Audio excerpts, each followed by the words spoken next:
Welcome to HOJO Radio. Welcome, William Bendix. Nobody can act up to par with a nasty cold.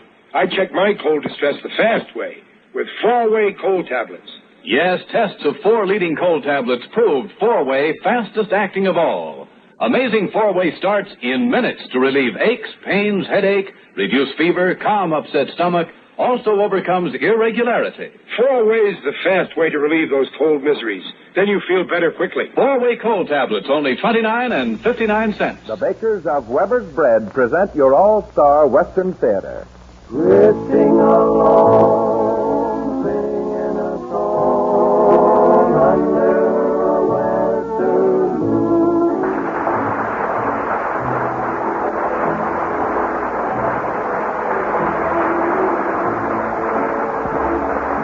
From Hollywood comes your all-star Western Theater, starring America's great Western singers, Foy Willing and the Riders of the Purple Sage. Our guest star for today is the screen's hard-riding new Western singing star, Jimmy Wakely, in a story of the West prepared especially for him. My name is Cottonseed Clark, and here are the Riders. Your old-time Western cowboy led a pretty active sort of life at that, riding fence, rounding up strays, roping and branding cattle. All the miscellaneous chores necessary to keep a big cattle spread functioning called for a lot of energy. No wonder cowpunchers demanded good food and got it.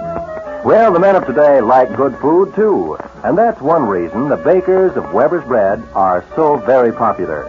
Because Weber's Bread is good food, good bread. Weber's Bread makes good toast for breakfast, good sandwiches for lunch, and is especially good served with evening meals. It's an all-purpose bread that blends well with other foods. When the modern housewife serves Weber's Bread, she knows that her menfolk won't go away hungry, because Weber's Bread is really good bread. Buy a loaf tomorrow.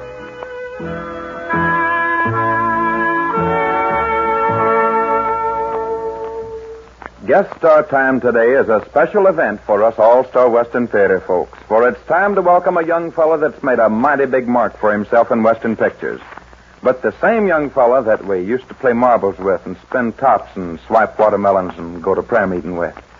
Friends and neighbors, the screen's great new singing cowboy star, Jimmy Wakely, in a Western musical drama written especially for him entitled Rose of San Antone.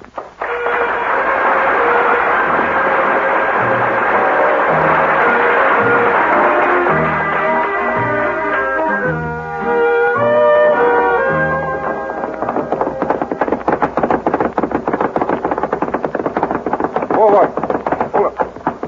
Easy there.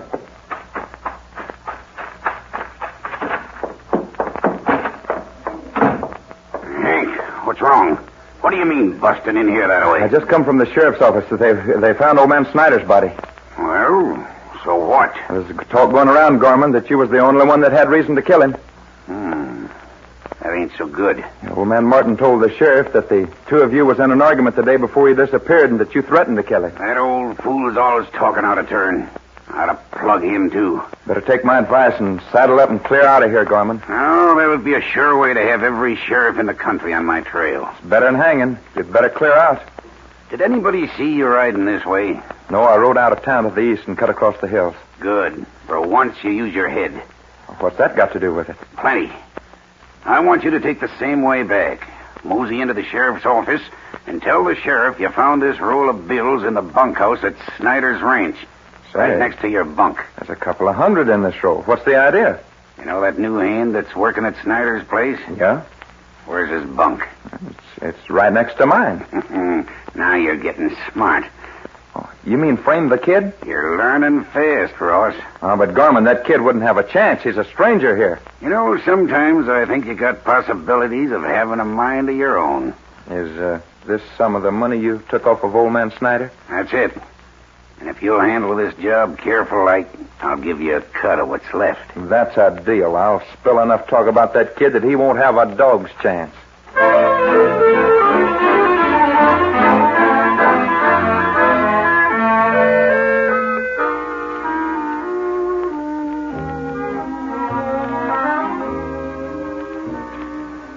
My name is Brennan. Jim Brennan. To most folks, I'm what you'd call a wanderer. I never stay in one place very long. You see, I have to keep on the move. I'm a hunted man, and if the law ever catches up with me, I reckon it'd be the end of the trail for Jim Brennan. If I was really a criminal, I reckon I'd be deserving of all this, but I'm not. I never did know exactly what happened, except that I was framed and charged with killing old man Tom Snyder, owner of the Bar S Ranch at Scottsville, Nevada. Snyder was a mighty big man in state politics, and his brother was a prominent attorney. It was his brother that swore to spend his life avenging Snyder's death. I've been on the go, dodging the law from state to state ever since. That was 10 years ago. I was just a punk 18-year-old kid. I'll never forget the day I escaped and left town with a posse in hot pursuit.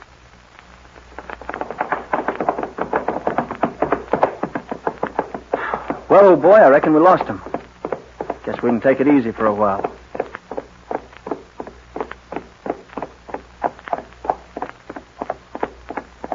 Well, I was scared, and I was mad, too.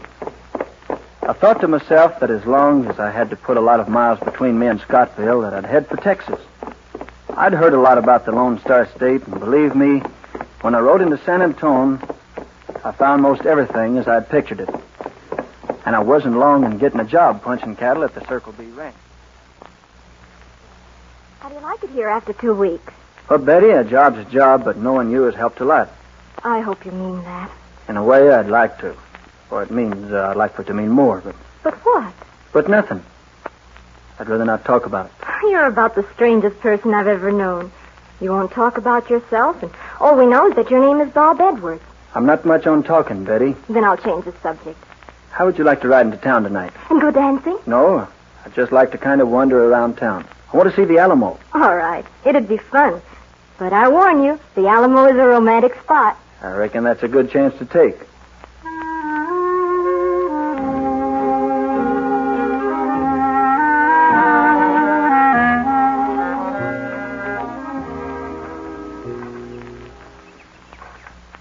Well, you've seen the Alamo under a full moon. Kind of nice, isn't it? Very. You know, a great battle was fought right here. And now it's the most peaceful-looking spot I've ever seen. There's a path leading all the way around it. And let's see it all.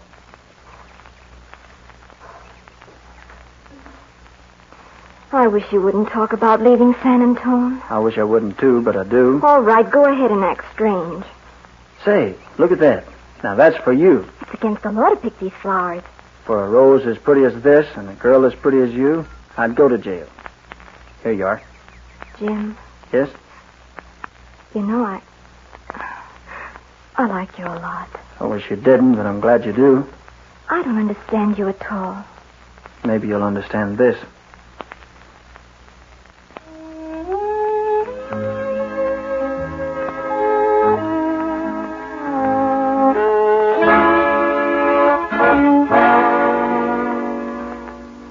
Hello, Joe. When did you get in from Austin? Last night, where were you? Betty and I rode into town. You kind of like her, don't you? Yeah, I do, but say, what's going on at the Capitol? Oh, not much. I did notice in the state paper that the Rangers have been notified to look out for some cowboy that's wanted for murder up in Nevada. Well, have they found him? No, but they did give a pretty good description of him. That's right. Yeah. His real name is, Brennan. Jim Brennan. Killed some big ranching politician, they claim. Yeah? I hadn't heard about it. You know, if it was me and I was down in this part of the country, I'd move on. Why? Well, the paper said he was last seen in San Marcos heading south. Frankly, I feel sorry for the guy. I just got an idea he isn't as bad as they say he is. Much obliged to you, Joe. Here's an extra 2 weeks' pay. If you need anything else, Bob, let me know. Joe, I didn't kill that man. I promise you I'm telling you the truth. And I promise you I believe it. Don't say anything about this to Betty, will you? I understand, and good luck to you, Bob. Thanks.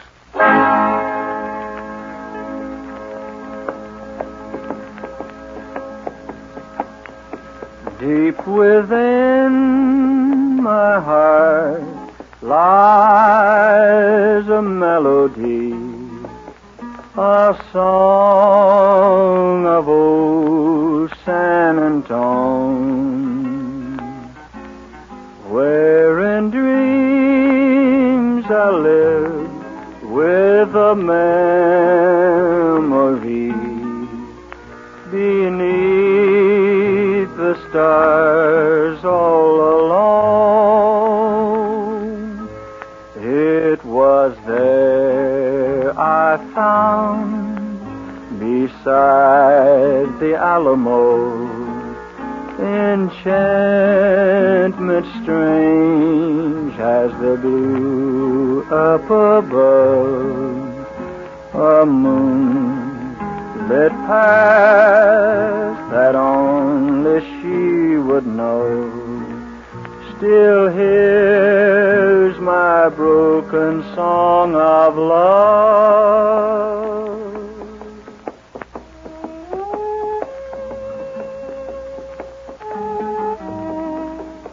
Well, I reckon San Antonio was one place I'll never forget, especially her. I turned my old horse west and headed towards the plains country, working my way as I traveled. I'd heard a lot about those West Texas plains, how much bigger the moon was, how brighter the stars. When I rode into Amarillo, it was winter, and I found nothing but cold sands and winds. Yes, sir, that wind seemed like it was blowing 90 miles an hour. There was nothing between me and the North Pole but a barbed wire fence, and it was tore down. But it wasn't long until I was to realize the true beauty of this vast country with the big plains. I'll never forget that one night when I was punching for the Cross X Ranch. A bunch of us were gathered around a big open camp.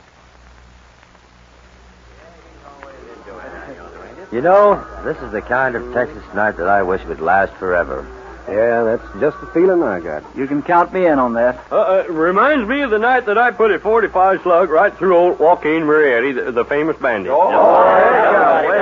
Well, it was about 30 years ago, I reckon, out in California. Thank you. I had spent 3 months trailing old Murrieta. Then one night, just about such a night as this, I rode right up and warm around the campfire, just about such a fire as this in here, too.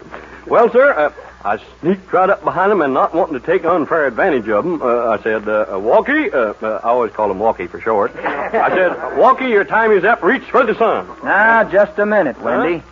He'd have a hard time reaching for the sun at night. Remember, this story is all about the night. Oh, yeah. Oh, so it was. Well, I remember now. I said, Walkie, I always called him Walkie for short. I said, Walkie, reach for the moon. Well, he wheeled around and we both reached for our guns at the same time. A split second later, he lay at my feet, mortally wounded. Just a minute, Wendy. How long ago did you say this happened? Well, it must have been 30 years ago, I guess. Did you know that Joaquin Murrieta had been dead for 90 years? What? Are you sure? Sure, I'm sure. You know, I thought he was a mite slow on the draw. Oh, you can always depend on old Wendy to stir up a breeze. You bet you can. You know, men, you can have your city lights and your ways, but I'd be content to spend the rest of my life just lying here on my back looking up there, listening to that fire popping and drinking black coffee 50 miles from any town. You guys were singing a song about that a night or two ago at the bunkhouse, Shorty. What was it? Oh, you mean this one. You hand me that guitar. Come on, boys, let's sing it for him. I want to drink my java from an old tin can while the moon goes riding high. I want to hear the call of the whippoorwill. I want to hear that coyote cry. I want to feel my saddle horse between my legs, riding him out on the range, just to kick him in the side, making sure he's stepping pride out on the Texas plains. Each night in my dreams, somehow it seems I'm back where I belong. Just a country hick, way back in the sticks, back where I belong. Oh, the city lights and the city ways are driving me insane. Oh, I want to go back, oh, won't you please take me back to the Texas plains. I want to drink my java from an old tin can while the moon goes riding high. I want to hear the call of the whippoorwill. I want to hear that coyote cry. I want to feel my saddle horse between my legs, riding him out on the range, just to kick him in the side, make him show his stepping pride out on the Texas plains.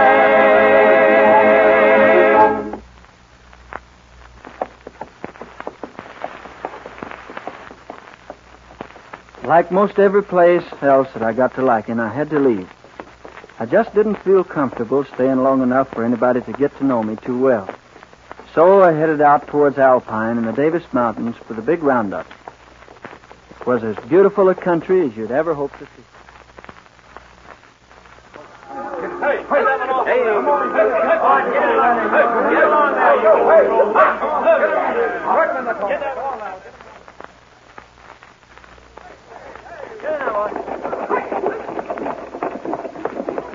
Man, you know, I'm hungry enough to eat a cow, raw. That sagebrush in bloom there looks good enough for me to eat. It may look good enough to eat, but don't go trying any of it. Hey, it's nice you got here in time for the roundup, Barton. I'm glad I was here, too.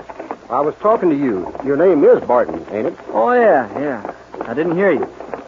Yes, so you know, if this country stayed like this a year round, it'd spoil everybody. It spoiled me already. To some folks there's a spot that lives forever, deep down within their fondest memories.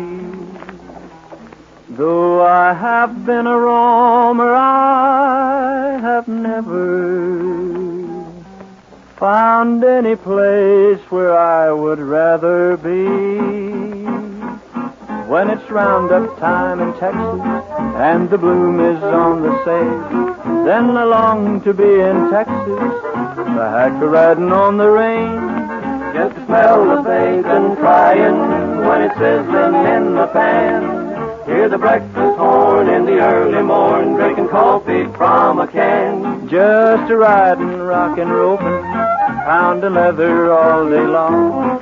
Just a swaying, sweating, swearing, listen to a cowhand song. How it beckons, and I reckon I would work for any way. Just to be again, to be free again, when the bloom is on the stage.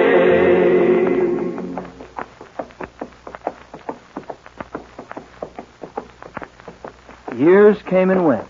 At times I thought to give myself up, but always wandering somewhere, anywhere. But for some reason, I stayed in Texas. I felt safe there.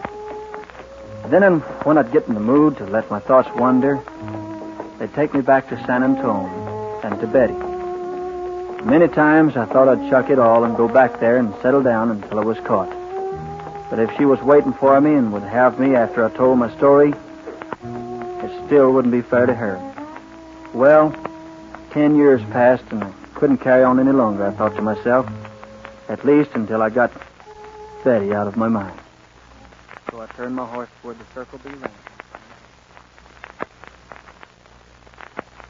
Hello, Joe. Remember me? No, I don't believe it.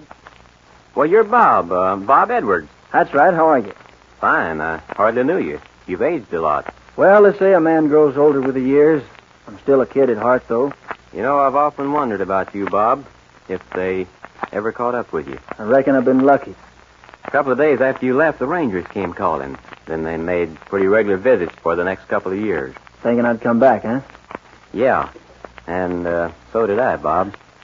For some reason or other, I figured you'd give in and come back to see the Alamo again. How is she? Fine.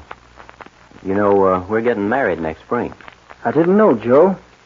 I'm sorry I happened by. I'll be going along. Well, you don't have to. It's best I do. She still loves you. She told me so when she promised to marry me. I'm sorry about that. I'm sorry, too, Bob. But if it'd make her happy, I'd step aside in a minute. I've met a lot of right guys in my time, but I'm putting you at the head of the class for keeps, Joe. Then, you're going to stay? You don't think I'm that sort of a friend, do you? It might be better if you did. Nope. You couldn't hog-tie me here and make me stay. Well, so long, Joe. I'll never forget you. You won't change your mind? I've got a lot of willpower, and right now I'm using most of it. I hope you'll both be the happiest two people in the world. Good luck to you, Joe. Same to you, Bob. And don't tell her I was here, will you? If you say so, and lots of luck to you. So long. So long.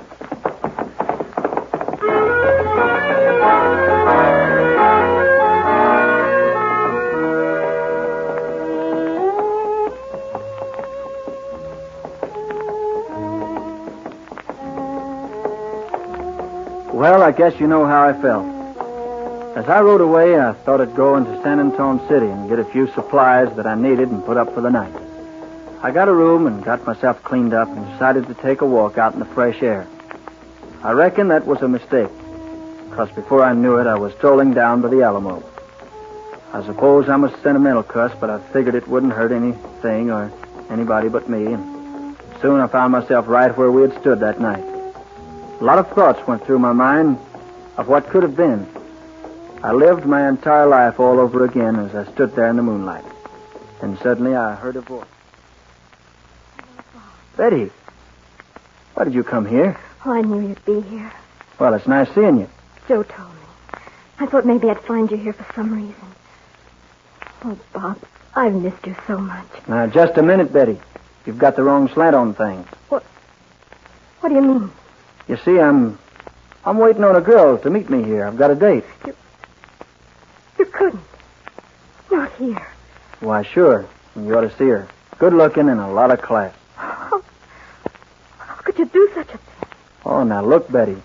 I hope you're not thinking about that silly meeting you and me had here one night. Oh, no. Oh, no.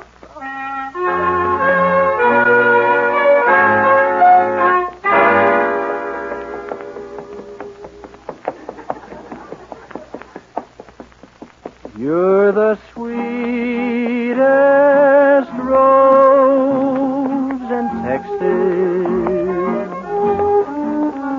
and you belong to me. You've got me riding O's and X's in my book of memories.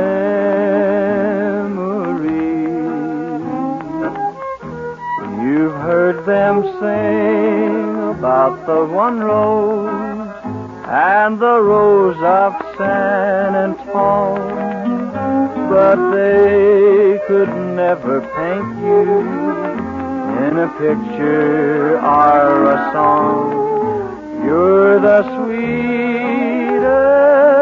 rose in Texas,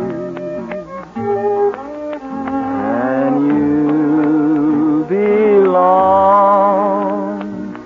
to me.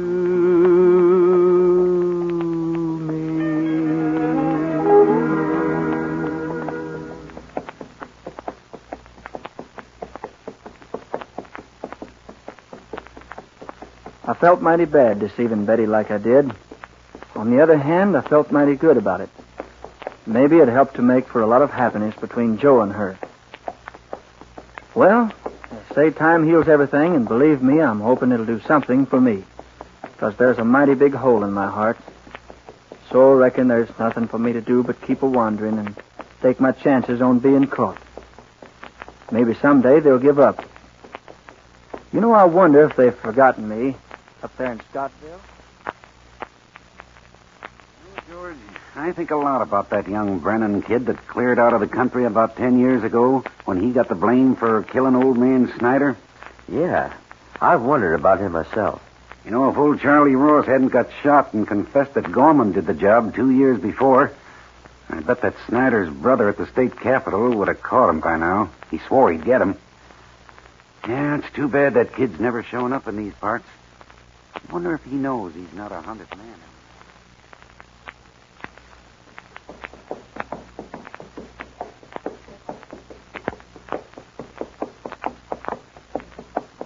For that moonlit pass by the Alamo, and rose, my rose of San Antone.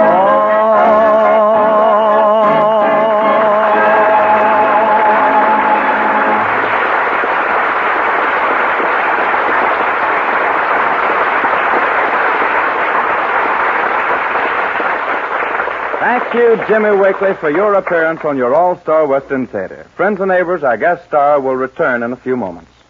The boss of a cattle outfit had to have a lot of understanding. He was responsible for the herd getting to market in prime condition, and he had to know both human beings and animals pretty well in order to make them work together. He saw that the men took care of their horses and the steers, and he took care of the men, made certain that their working conditions were just right, and that they had plenty of good food. Modern mothers and housewives know the value of good food, too. That's why so many Southern California families use Weber's bread, because today's housewife knows that Weber's bread is well mixed and well baked, that its firm, even texture and delicious flavor add extra enjoyment to every meal. Weber's bread stays fresh longer, too. Buy a loaf of Weber's bread next time you go shopping and see if you, too, don't agree that Weber's bread is really good bread.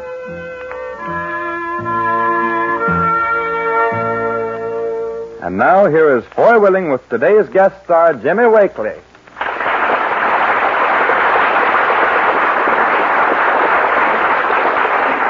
Jimmy, since you're among home folks, I reckon there's no need for us to tell you how much we've enjoyed keeping company with you today. Well, it's been good being with all of you, as well as the folks here in the Western Theater audience and on the air. I'm going to make the All-Star Western Theater my stomping ground every time I'm allowed on the premises. Then it'll be right often, Jimmy. And now, since I've done enough singing chores for today, how about you and the Writers of Purple Sage, huh? Jimmy, here's a song that kind of fits the theme of our story today. It's a little heart song, and it's a cowboy song called A Cowboy.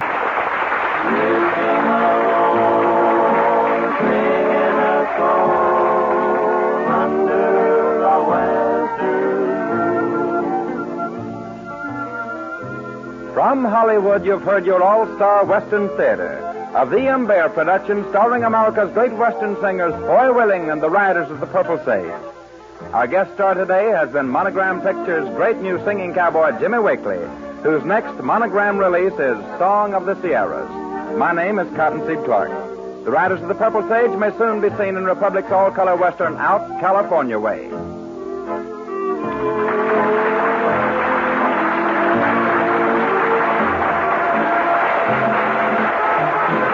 Came to you from the studios of KNX, Columbia Square. KNX Los Angeles, Columbia Station for Southern California. In every Chevrolet showroom across America, more and more people are looking at the car that's just out and just wonderful. The 1957 Chevrolet. Some are looking at Chevrolet's daring new front-end styling, the bold new grille, big, beautiful sloping hood. Some are looking at Chevy's handsome new rear end with high-fashion fenders and fresh new design. Everyone's enthused about the new color-fashioned interiors and the sleek command post instrument panel. And the biggest news of all, Chevrolet's fuel injection. HOJO Radio, we're your old-time radio headquarters. Stay tuned. It's Hopalong Cassidy.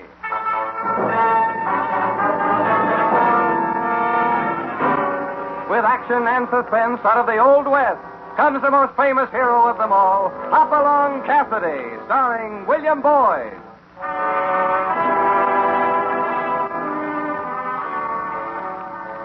The jingle of the silver spurs heralds that fabulous figure of the early West, Hopalong Cassidy.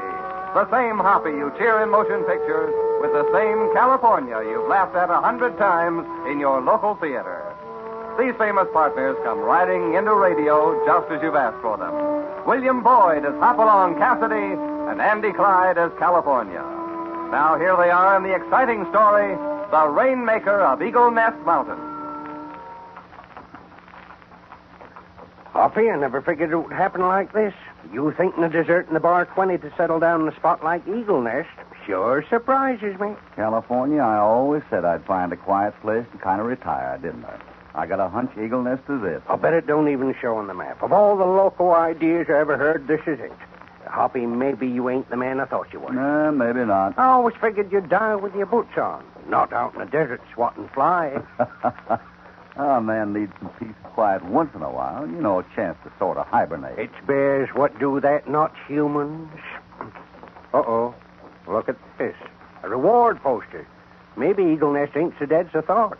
$50 reward for Lou Jackson. See sheriff at Eagle Nest. Cheapskate sheriff. If I was that Lou Jackson, I'd get plenty sore. Lumping me off at a price like that. Say, what do you say, Hoppy? Won't hurt to pick up a quick 50, huh? No, California. I just want to settle down. But, well. Hey, Hoppy, look over there in that bush. Another one of them reward posters. $100 for the capture of Bud Bloom. I'm not interested. But you sure can throw money away. Look at 2 more notices painted in them rocks. Must be plenty of trouble around here. says $500 award for Griff Jessup. I told you I'm not interested. But gosh, Hoppy, that ain't alfalfa. Who's shooting at us? We ain't done nothing. Come from over toward that mountain. Maybe it's somebody shooting at a rabbit. I may have a funny pair of ears, but I ain't no rabbit. Hoppy, it's just natural for a man like you to want to clean out these parts. Well, either somebody's aim was awful bad or we aren't the target. Listen, I judge that must be the target coming up the trail now. Come on, let's get out of sight. There he goes. There he goes now. Are your eyes really that bad? Huh? That's no he, it's a she, and a very young she. Well, darn to be damned. Why, dagnab them dirty... California. Taking pot shots at a gal. Let's see if this'll tone them down a bit. Oh, she's out of range now, so you can relax. What do you say we get out of range, then? We ain't get much cover here. You know, I don't like that shooting at a woman. Maybe we had better have a little talk with this advertising sheriff in Eagle Nest. Oh, you're talking like the old Hoppy. And I can use some of that reward money for a new pair of boots. Well, come on, then.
Back to Hopalong Cassidy and the story of the Rainmaker of Eagle Nest Mountain.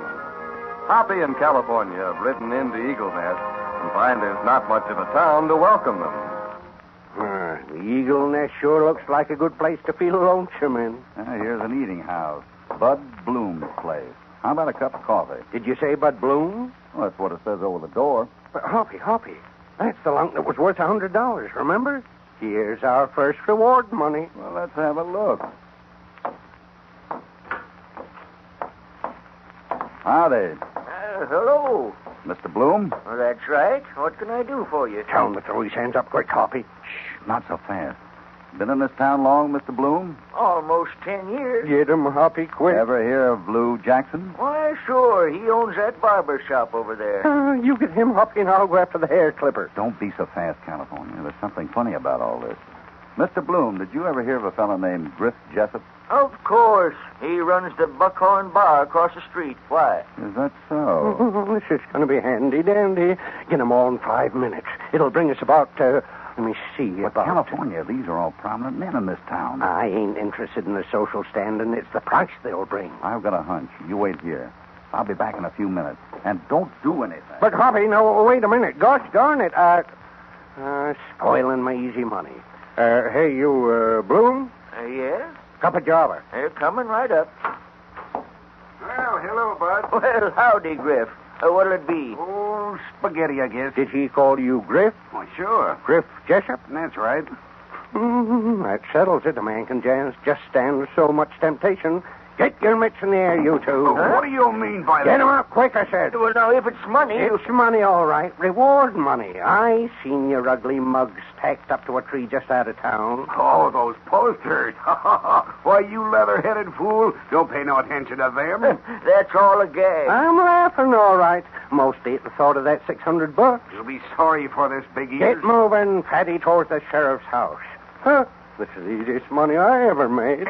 Well, let's get to walking and get this over with. Walk? Who said anything about us walking? You do the walking. Get going. I'm getting on my horse, and I'm going to drive you up there just like a bunch of dogies. Oh, boy, if the folks back there in town could only see me now. Oh, get along, little doggie, get along, little doggie.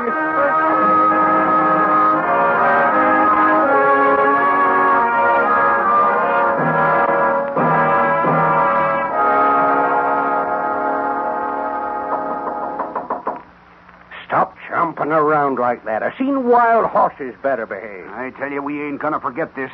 No, me neither. Got a classy pair of books to remember it by.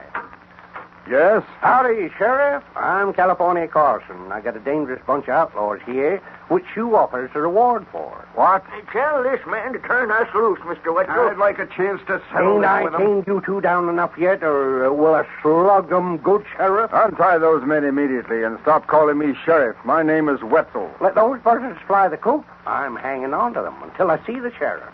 Then, if you ain't him... Now, this is ridiculous. You're liable to have a long wait for the sheriff.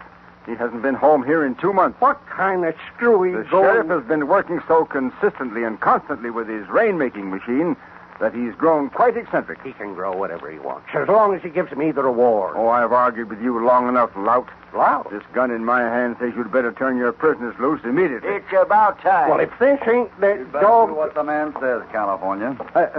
Hoppy. I told you to leave it alone in the first place. But then reward post. I've explained to your stupid friend 3 times that it's all a mistake.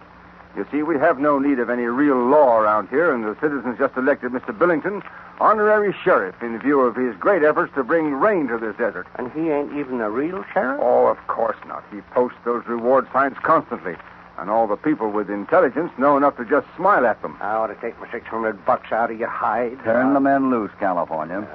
Our apologies, gentlemen. My friend here was taken in, as you can understand. Sure. But just keep this bum out of my place. I'll put ant poison in his next cup of java. Incidentally, my name is Cassidy. And I'm Wetzel. I came here to work with Mr. Billington on his scientific experiment. I just rode down for supplies. And now, if you'll excuse me... Rode down? Yes, the rain-making machine is on the top of Eagle Nest Mountain. Rain in the desert? Is that the one with the sharp peak that we passed on the way into town? Yes, and you mustn't think anything about the shooting you heard. The old man always tries to frighten people away when they come too close. Well, that's interesting, but I don't believe I mentioned the incident.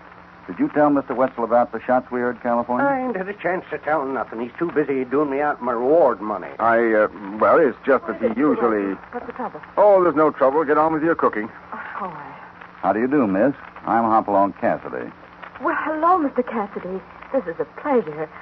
I'm Martha Billington. Hoppy, this is the gal we You must be the rainmaker's daughter. Yes, my father's working so hard on that experiment. Must be cozy up there, trying to make it drizzle and shooting at people, even his Well, own. don't let us disturb you, miss. You go right on with your cooking. But don't work too hard. You already look windblown and dusty. Yes, I... Gentlemen, if I may suggest it, you had best be on your way. You've caused enough stupid trouble already nosing into everything. We've apologized for the trouble, Mr. Wetzel. But we can't help being interested in this great experiment of Mr. Billington. He certainly requires a lot of supplies, doesn't he? If you're referring to these kegs on the porch, they contain dynamite for the experiment.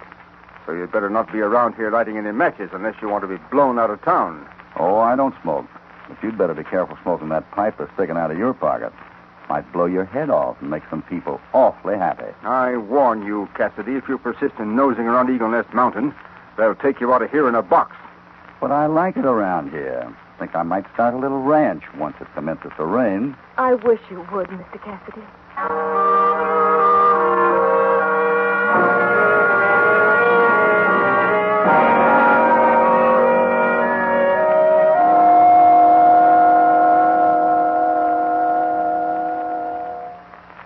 Hoppy, do you want me to stake the horses out or cook up some grub? Both. While you do the chores, I'm going to slip back to the sheriff's house and try to get word to Miss Martha. You know, I don't like that setup. Can't blame you. That Wetzel ain't exactly friendly, and that poor gal with her father shooting her off the mountain. I wouldn't judge him from Wetzel's story. This adds up to trouble, California, but I don't know quite what kind. And I was afraid you might be settling down. Well, let's see.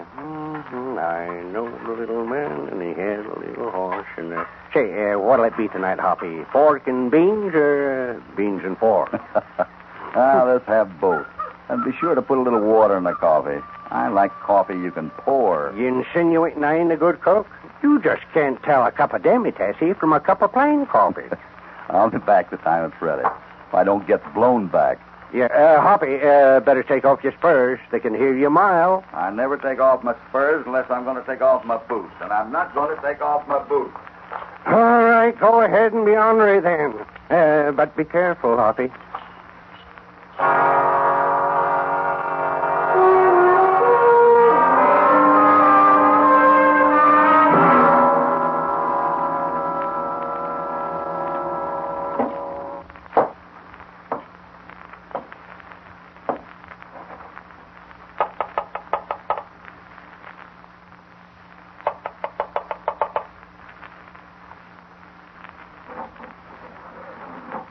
Who is it? Father? It's me, Cassidy.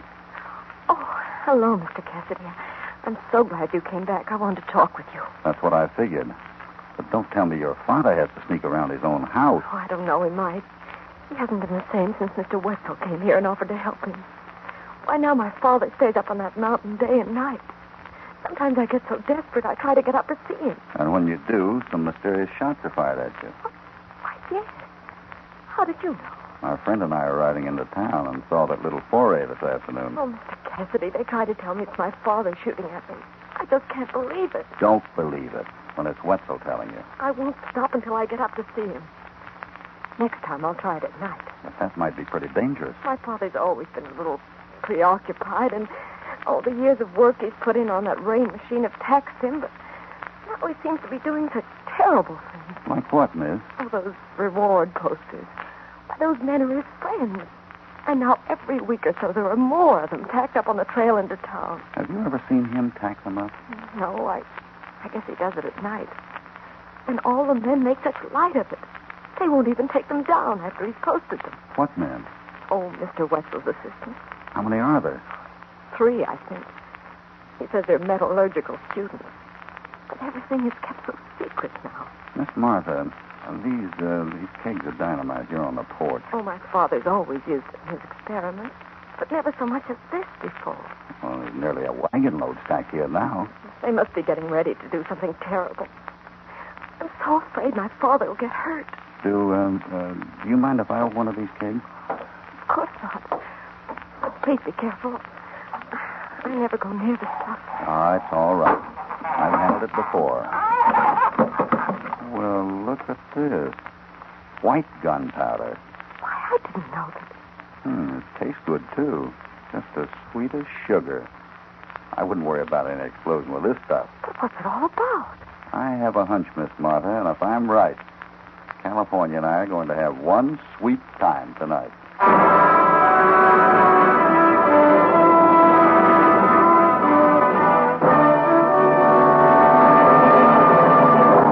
Before we continue with the exciting story of the Rainmaker of Eagle Nest Mountain, here is a word from your announcer.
Hopalong and California are making their way up Eagle Nest Mountain to pay a visit to the Rainmaker. But as California's mutterings clearly indicate, he'd rather get into trouble at a more convenient time. I don't know why these darned emergencies can't wait till we've had our chow. My insides were so empty, even them beans smelled good. Did you tie the horses up good? Topper's pretty frisky tonight. Sure, but right now I'm wishing I hadn't. If a man was supposed to walk, he would have been born with 4 legs. This exercise will do you good. Ain't there an easier way to get up this mountain? I was afraid the main trail would be watched too closely. This is the path the jackrabbits have beaten. Well, I'm all for giving it back to him. Hey, Hoppy, look. See that there thing up on top? Yeah, that must be the rain-making machine. Carnation, did you ever see a crazier-looking contraption? Why, the way that big lever's swinging back and forth... A lot of work has gone into that mechanism, California. Well, they say one generation laughs at what the next generation invents. Well, I think this is good for a big long laugh. If it ever brings one drop of rain to this here desert, I'll sit right down and eat the boots off in my feet. Spurs and all. Well, we haven't much farther to go. We'd better be quiet from here on and stay close to the ground. There appears to be quite some activity around the tower.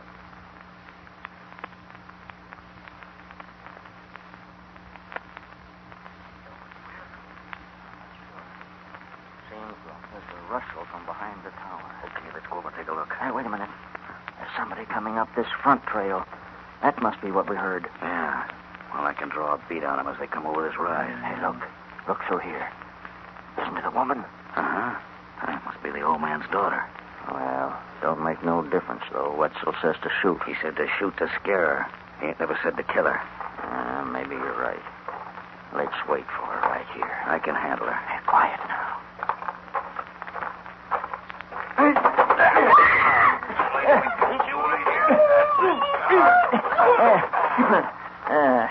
There. I guess that's done. Nicely done, man. Wetzel. Hello, boss. Didn't know you were around. I know you didn't. I was following Martha up the trail. I just wanted to wait and see how you'd handle the situation. We done all right, huh? Carry her inside the tank, Joe. Sure, boss, sure. She don't look this heavy. Slim, we got to work fast tonight. Martha's been talking. You know what that means. Yeah. This has been a good spot, but we've stayed around just about as long as we can. Especially if Cassidy is going to get snoopy. Cassidy? Yeah, rancher from the Bar 20, always going around and getting at everybody's business. So this is how we're going to handle it, Slim. You set the dynamite with fresh caps and see that the old man is locked in the tower until we're ready. And then come and help me load the pack horse.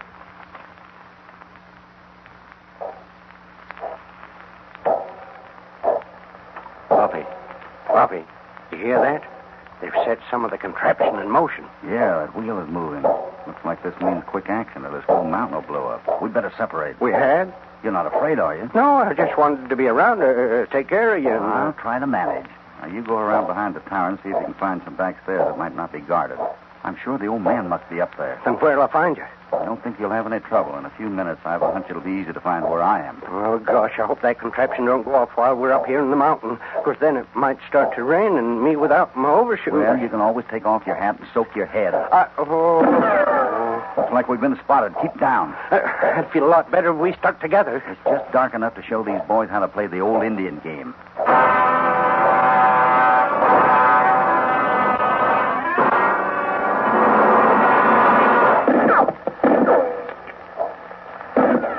Guy out there can we ain't fighting ordinary people. Darn right we are. That's Cassidy. There he is now.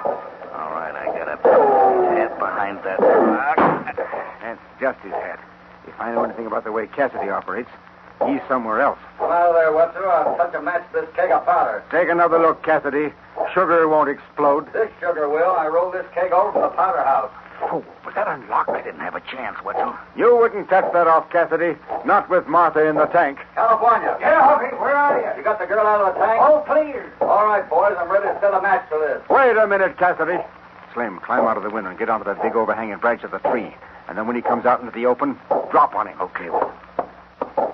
I'm coming out, Cassidy. We give up.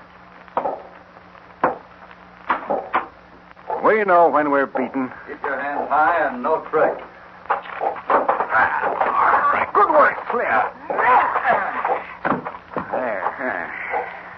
I bet it's the first time Cassidy's ever been slugged over the head with his own gun. I'll go dump him in the tank where the girl was. No, I don't think it's better. It'll be easier that way. I put a separate charge under the funnel. When you bring the old man out to set the final charge, that'll go too. Well, all right, but hurry. That machinery's in motion, and the old man's the only one who knows how to stop it. Yeah, and he ain't going to. Not after all these months of wanting to set it off.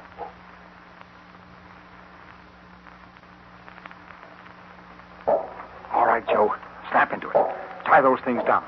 Why was that machinery started before we're off this mountain? I don't like it. I know the timing. Let's just keep moving.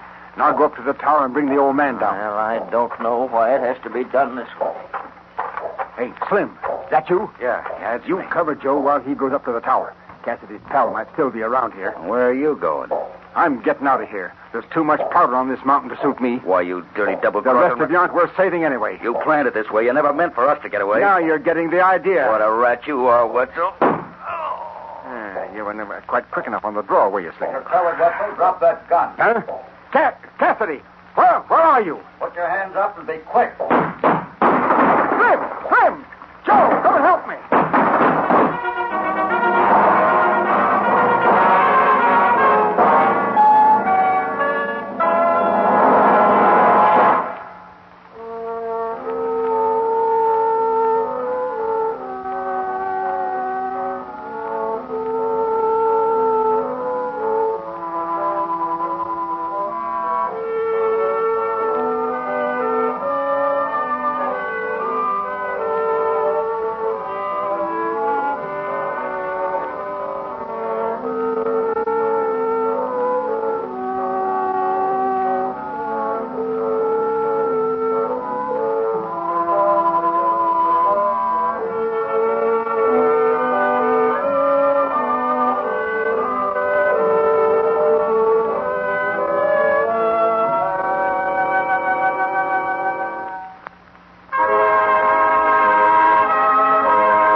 Up on Eagle Nest Mountain, the Rainmaker's giant machinery ticks closer to that uncertain moment of explosion.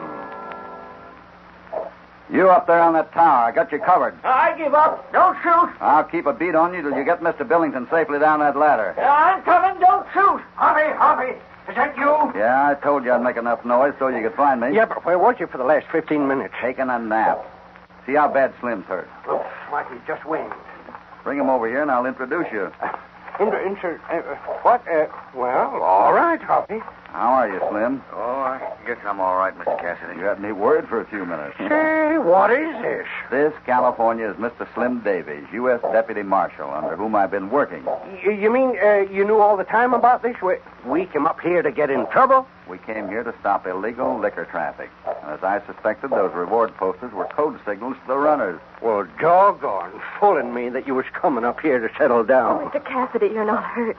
I'm so thankful. You'll be more thankful to see someone else. Look who's coming down that ladder. Father! Come on over here, Mr. Billington. And you, Joe, up with your hands and no tricks. I give up, Cassidy. Oh, Father. Martha, did you come up to see the climax to all my years of work? Tonight I will see success. My esteemed colleague has just informed me that everything is in readiness. What do you mean? The machinery is already in motion, Martha. There's no choice but to go through with it. I must get to the control room quickly.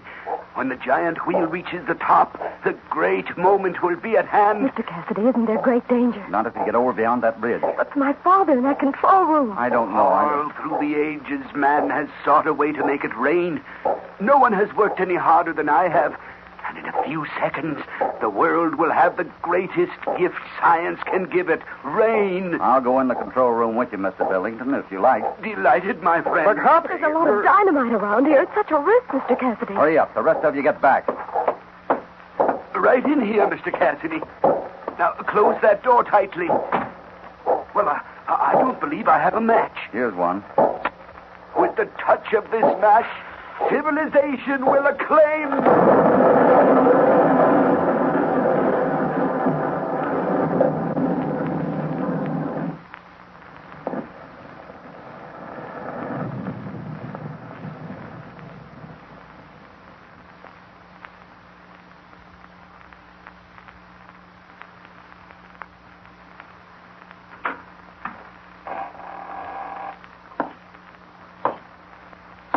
Hoppy! Is that you, California? Yeah, that's me. I mean, this is me. Mr. Billington is here. He's just dazed, I think. I can't tell in the dark. Well, don't light no more matches around here. This whole mountain must be gunpowder. Why, it's starting to rain. Father, are you hurt badly? Rain? Did somebody say rain? Oh, Jiminy, it is starting to sprinkle. I can hear the drops hitting my head. Do you feel all right, Father? Feel all right? Well, I'm the happiest man in the world. Can't you hear what these men are saying? It's starting to rain. I've done it. My machine works. Do you hear me? I can make it rain. Can we help you down the trail, Miss Billington? Well, I don't think they better try to walk, Hoppy. Well, maybe not. California and I'll go ahead and send horses back for you. Oh, that'll be fine. Meanwhile, I think Father will enjoy just staying right here and feeling the rain on him. Yes, Martha. What about you, Slim? I'm all right, Mr. Cassidy. Well, you certainly helped us clean up a bad case tonight. I'll take charge of our prisoner. It's still raining, isn't it? Yes, Mr. Billington. It's really raining. Oh, I'm so thankful. So thankful. Well, we better be saying goodbye now. Goodbye, Mr. Go Cassidy. on, Hopalong. Come on, California. Let's get going. Say, Hoppy. Yeah? Wasn't there clouds gathering overhead this afternoon? Yes. Then it ain't necessarily the rain machine that started this. No. But, on the other hand, it could be. Yes. Well, what do you think? I think we'd better get back to the Bar 20 before you decide to make a rain machine.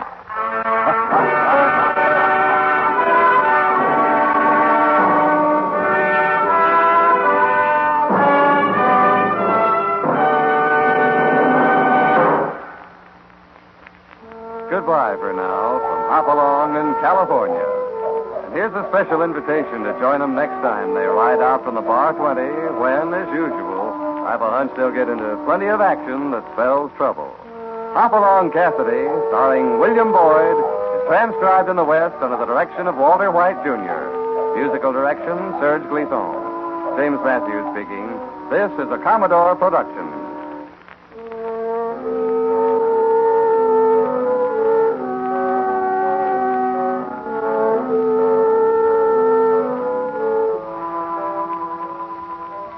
Is the sweetheart you married the husband you expected him to be? Has the war created new problems for you in your marriage? To answer these and other personal problems brought in by your friends and neighbors, ARID presents John J. Anthony, founder of the famed Marital Relations Institute, in a brand new program of daily sessions of kindly and helpful advice. Just as Mr. Anthony, by examples in this studio, is helping thousands of men and women solve their personal problems, ARID, too, is helping thousands to solve the important personal problem of underarm perspiration. ARID helps you avoid perspiration damage to clothes and safeguards friendships. Use ARID every day. It helps stop perspiration safely, and at the same time, ARID is a most effective deodorant. Stay tuned to HOJO Radio.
And now for the thrilling adventures of Lightning Jim.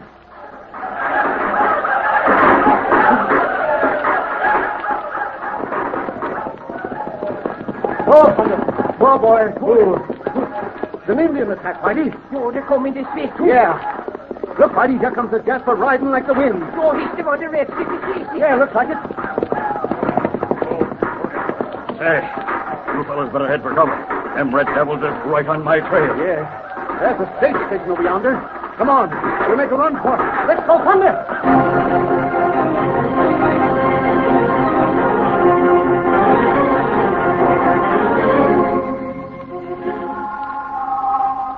Yes, Indian attacks were frequent experiences for the sturdy pioneers of the Old West.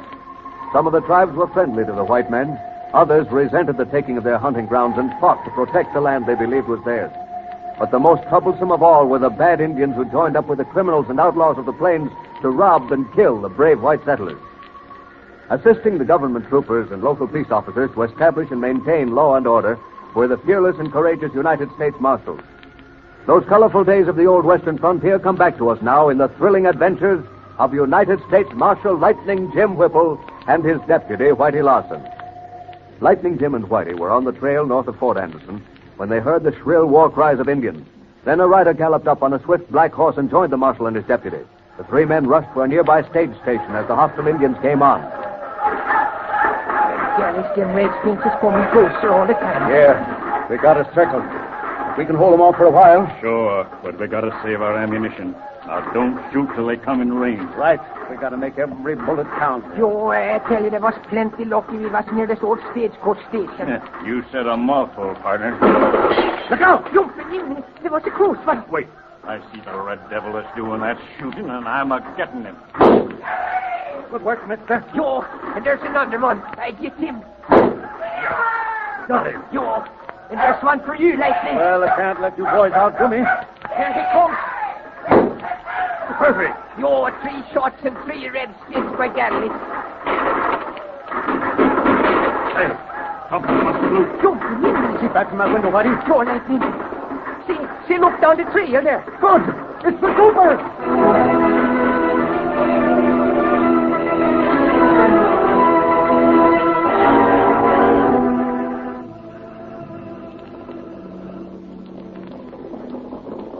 Lightning, the battle is over.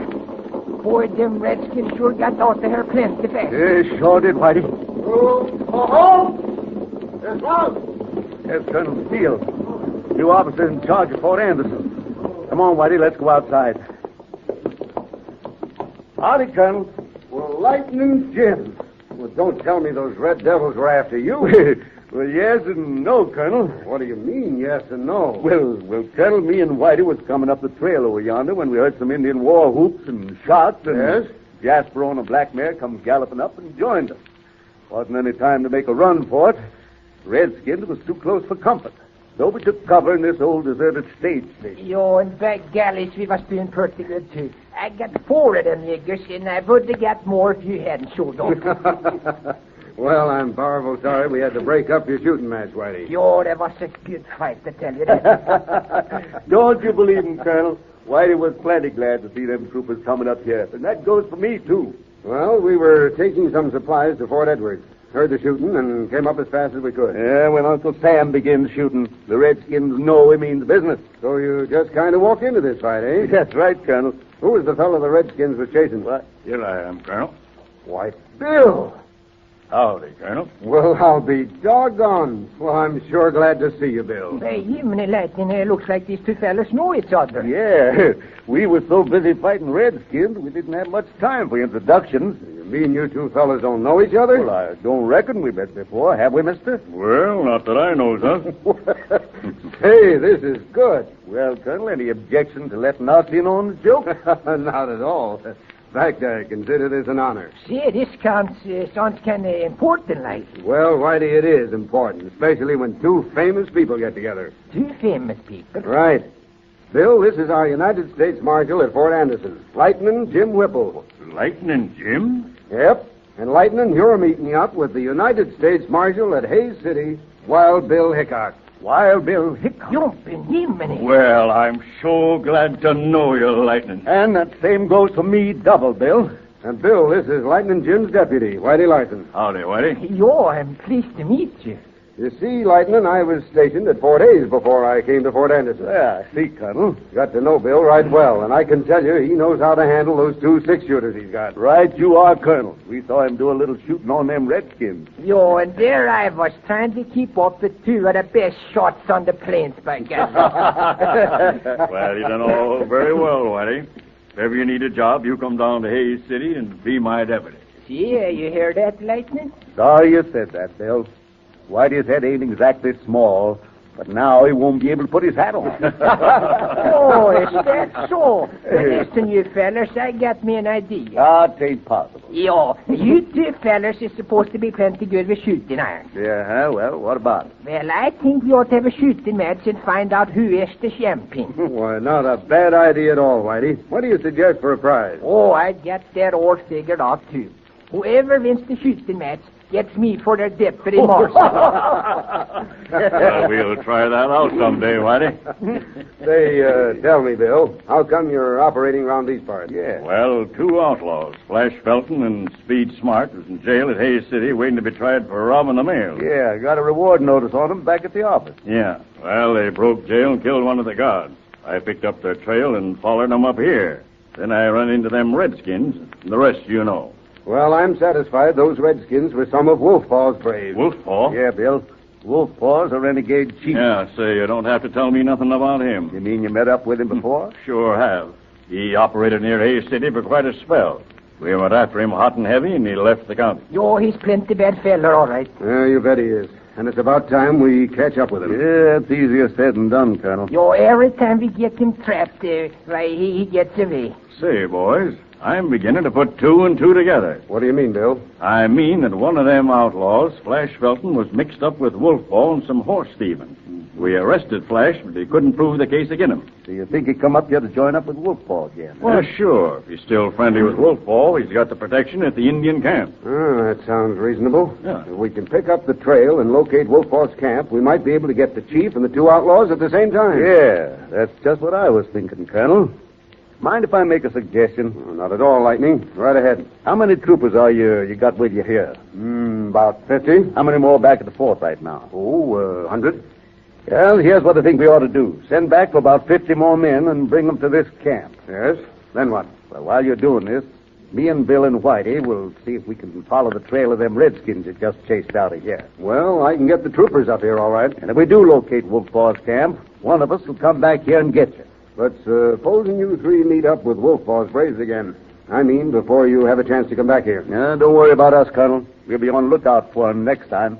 If it should happen to outfox us, well, I'm willing to take that chance.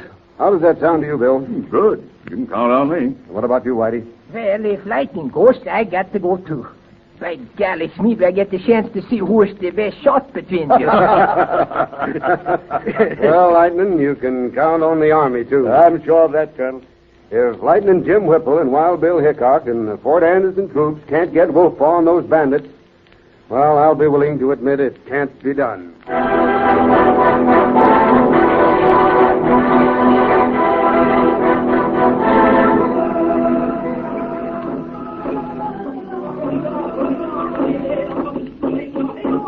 You say Wild Bill Hickok trail you up here. Yeah, that's right, Chief. Wolfpaw like you kill Wild Bill, Lightning Jim. Lightning Jim? Him lawman, Fort Anderson. Oh, sure. I know him all right. Him and a Swede deputy. Where friends you bring with you from Hayes City? Oh, he's down at Beaver Creek. Beaver Creek? Yeah. When we knowed Wild Bill was following us, we separated and was aiming to meet up at an old trapper's cabin on Beaver Creek. You live here before? Oh, yeah. We both been around here many times. You get friends at cabin on Beaver Creek. Come back here. Sure. Maybe we can help you pick up some guns and horses, Chief. Wolfpaw got other plans. Oh, sure. We'll do anything you say. Good. You help Wolfpaw, me give you plenty gold. Sure. Now, what do you want us to do? Help Wolfpaw get Wild Bill and Lightning Jim.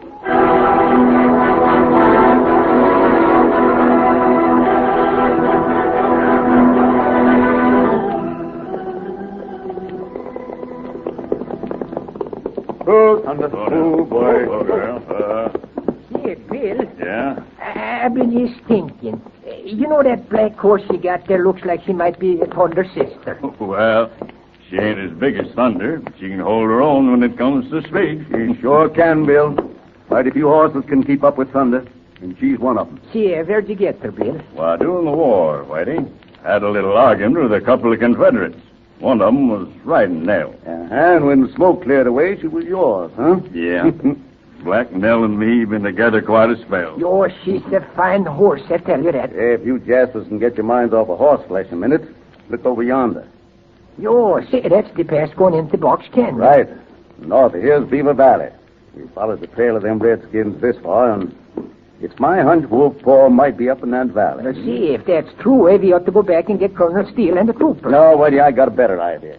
You go back for the troopers and bring them back here to Box Canyon Pass. Yeah, that's a good idea, lad. No, but what you fellas going to do? We're going to scout around Beaver Valley.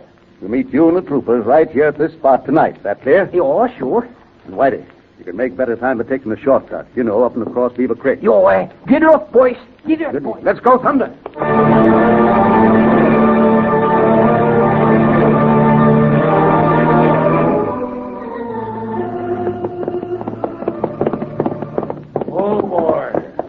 It's about time you was showing up, Flash. Where you been? Well, that's a long story, Speed. Wild Bill was hot on my trail when I met up with a party of Wolf Paw's braves. Huh? Lucky for you, it was Wolf Paw's redskins. Yeah. They went after Bill just when a troop of soldiers came by and rescued him. Kinda lucky for him, too. Oh, sure was. If Wolf Paw ever gets his hands on Wild Bill and Lightning Jim...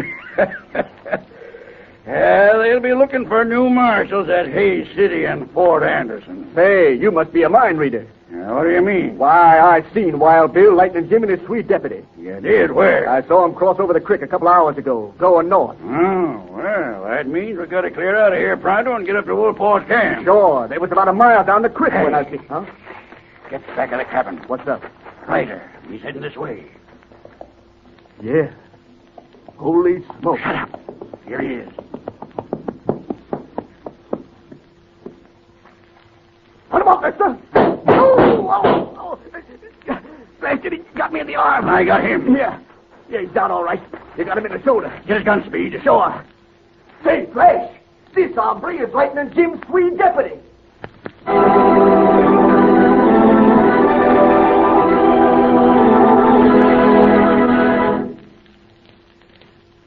Well, it looks like Whitey's in a bad way. What are Flash and Speed going to do next? Listen for part 2 of this thrilling Lightning Jim adventure that follows immediately.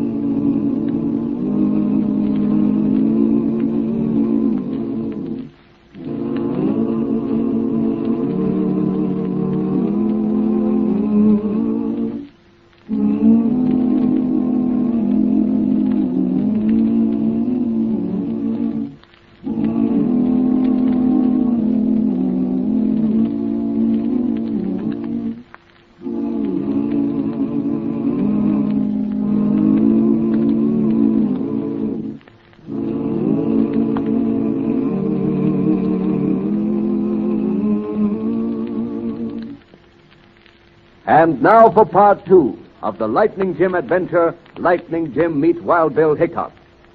After an exciting battle with a party of Chief Wolf Paw's braves, Lightning Jim and Whitey met another famous United States Marshal. Wild Bill Hickok was on the trail of 2 outlaws, Flash Felton and Speed Smart.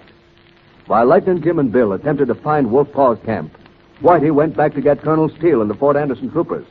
On the way, Whitey was shot down by the 2 bandits. And now we join Wild Bill Hickok and Lightning Jim as they ride up to a cabin on Beaver Creek. Oh, Thunder. Oh, boy. Oh, now.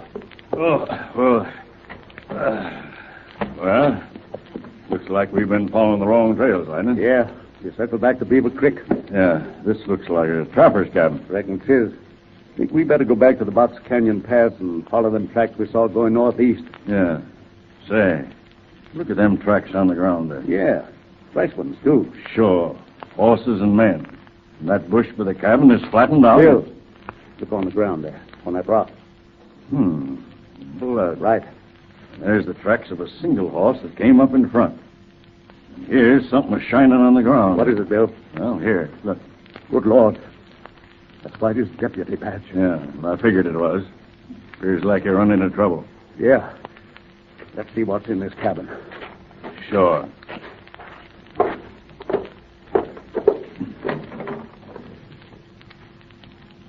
Ain't nothing here. No, there ain't no sign of redskins. The footprints was made with boot. Yeah. Appears like there's only a couple of them critters. Yeah. And the track's heading out of here. Yeah. Might be the two Jaspers I've been trailing. Yeah, that's just what I was thinking, Bill. In which case, if Whitey did walk into him, they'd take him from ambush. Yeah. Somehow I can't figure him to be dead. No. They just wanted to kill him. They'd left his body here at the cabin. Right. But them bloodstains prove that somebody was shot and wounded. Yeah, sure. And there was flash and speed. And if they're in with wolf paw... Well, they might be taking him to the redskin camp. Come on, Bill. We're following them tracks pronto. Let's go, Thunder.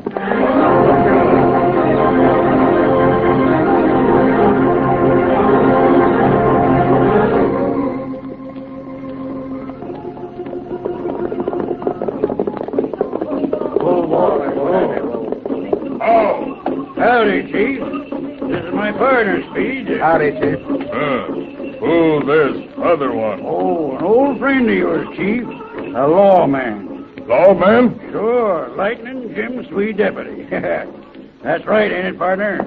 I ain't seeing nothing. You don't have to. We know who you are.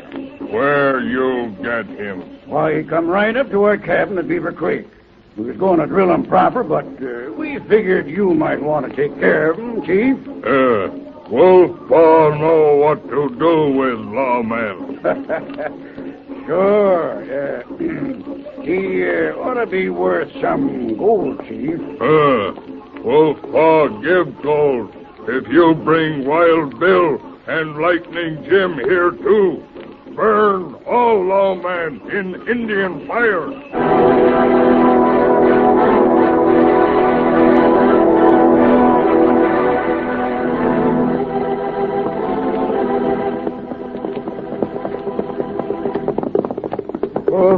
Oh, Thunder. Oh, now. Steady, boy. Well, looks like we're on the right trail this time, Lightning. Yeah. Down yonder's Beaver Valley. Yeah, and smoke from a campfire. Yeah, but we got to make sure it's Wolf Paw's camp. Down, Bill. There he goes. Yeah, I see him. We got him. Sure did, the red devil. I reckon he won't be shooting from ambush no more. Yeah, we can use this army rifle he's carrying. Bill, I know we're on the right track now. This is one of Wolf Paw's braves. Are you sure? Sure. Saw him at Wolf Paw's camp when me and Whitey was caught with the chief a while back. Remember that scar on his face? Well, then we better hightail back with the troopers. Listen, Bill, I'll go back for the troopers. You keep under cover, to where you can see if Wolf Paw makes a move to leave. Sure. Don't reckon they heard the shots we just fired. No, the camp's pretty far down the valley. Besides, the wind's blowing this way. This buck here is an Indian runner. Can't tell. Might be some more of them scouting around. Sure. Good luck. I'll have the troopers at Box Canyon Pass tonight. See you there. Then we'll rescue Whitey. They ain't killed him. Let's go, Thunder!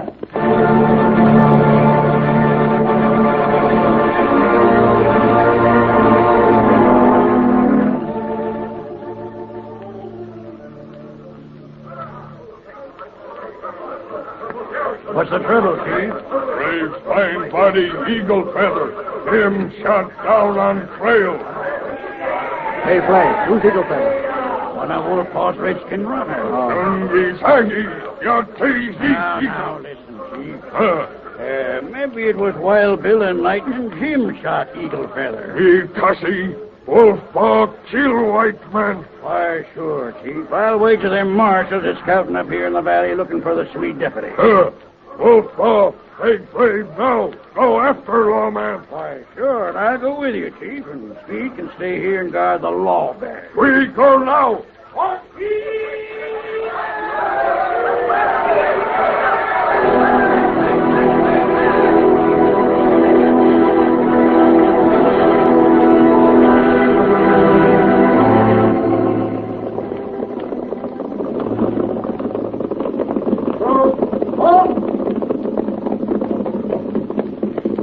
There's Box Canyon Pass, Colonel. I see.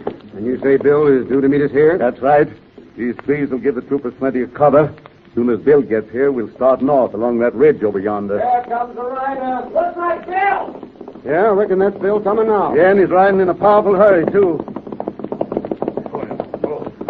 What's up, Bill? Oh, plenty. Wolf Paul's men is moving down the valley. Are they chasing you? No, but they found the redskins we drilled in the trail. Any sign of Whitey? Yeah, I got close enough to climb a tree and look down on the camp. Is he all right, Bill? Well, he was when I left. They must have drilled him in the arm. He's carrying it in a sling. Thank God for that. Colonel, we ain't got a minute to lose. Right. We'll go after Wolf Paw now. Wait. If them redskins are moving down the ridge now, we got a chance to trap them. Yes? How? Move the troops back of these trees. Bill, you and me'll ride across that clearing in front of the pass. Out of range, but where the redskins can see us. Sure. You want them to chase after us, eh? Right. We'll head them this way. They'll think we're going in Box Canyon. In the pass here, the troopers can close in and cut them off from behind. Suit you, Colonel? Right. All right, Bill. Let's go. Come on, Thunder. Come on.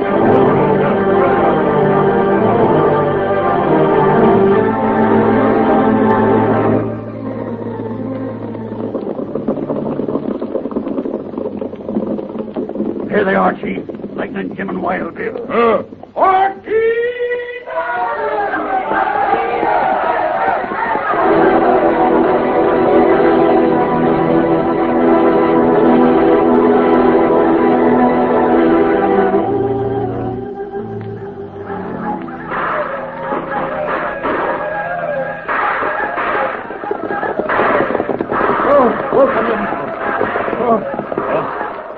It worked, Lightning. The troopers got him. Yeah, but we've got to get to Whitey. Now, wait. Look up on that ridge, Lightning. That's Flash, one of the outlaws I'm after. Yeah, reckon he was with Wolf Paw and is making his escape from the troopers. Maybe he'll lead us to Whitey, Bill. Let's go, Thunder!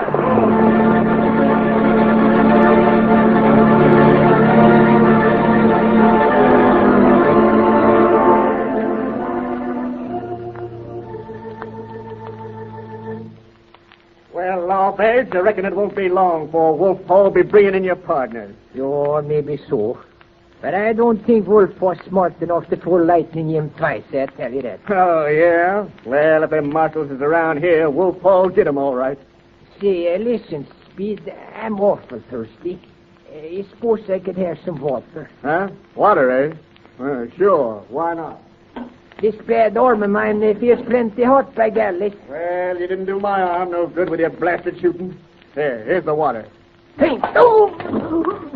No, I got to be going Speed. Blast your hide. Think cause I'm wounded in the right arm. I ain't got no left one. Yo, and I can punch with the left one, too. I tell you, I got the cover. Good work, Flash. You got here just in time. I'll take on, Lawbeds. Yo, sure. This is sort of game of tit for tat, eh? You won't feel so brave in a little while, Lawbedge. This is the end of your trail. Wait, Speed. Wolf Paw run into the troopers. What? Yeah, we seen Wild Bill and Lightning Jim. Wolf Paw and his redskins chased after him and ran into a trap at Box Canyon. Holy smoke. How did you get away? Oh, I wasn't taking no chances riding up with those redskins to stop a bullet. I stayed behind. And when I seen the troopers close in, why, I tailed it up here to get you. Yeah, we got to clear out. Well, what are you grinning about, Lawbedge? Well, I was just thinking about what I told you, Speed, about fooling Lightning Jim and Wild Bill. Yeah? Well, it ain't going to do you no good. Well, maybe not, but shooting me ain't going to do you no good neither. Is that so? Yo, you can't beat the law all the time, you know. A right nice speech, partner. You know, Speed, I kind of like to have a part in the shooting myself. Yeah? Sure. No reason why you ought to have all the fun. Come over here and we'll both shoot together. Then we'll clear out before them marshals get here. All right, but we're wasting time. Adios, Lawbeds. All right, Speed. You aim for his heart, and I'll aim for... Yo, See, how did you fellas get there so quick? Whitey, you all right? Yo, but it was plenty close, I tell you. It sure was. Are they both dead, Bill? Yep. Both of them drilled right through the heart. Yeah, did you both shoot at the same time? Yeah, Whitey. I got the big Jasper and Bill got the thin one. Oh, that's too bad. What do you mean it's too bad? Well, you both shot at the same time, and you both got your man in the heart. So I still don't know which one of you fellas is the best shot.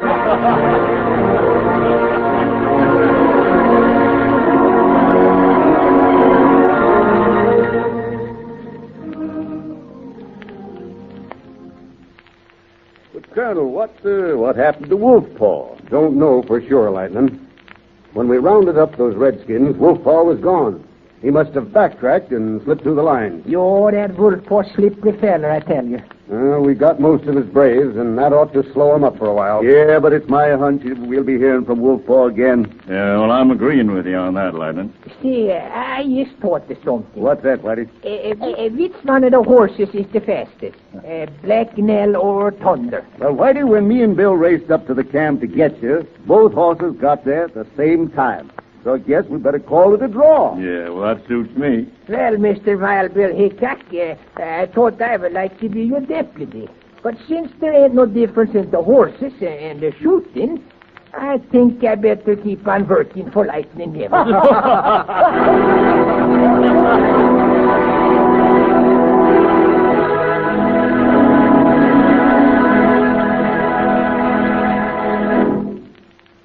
And so ends another thrilling chapter in the lives of United States Marshal Lightning Jim Whipple and his deputy, Whitey Larson.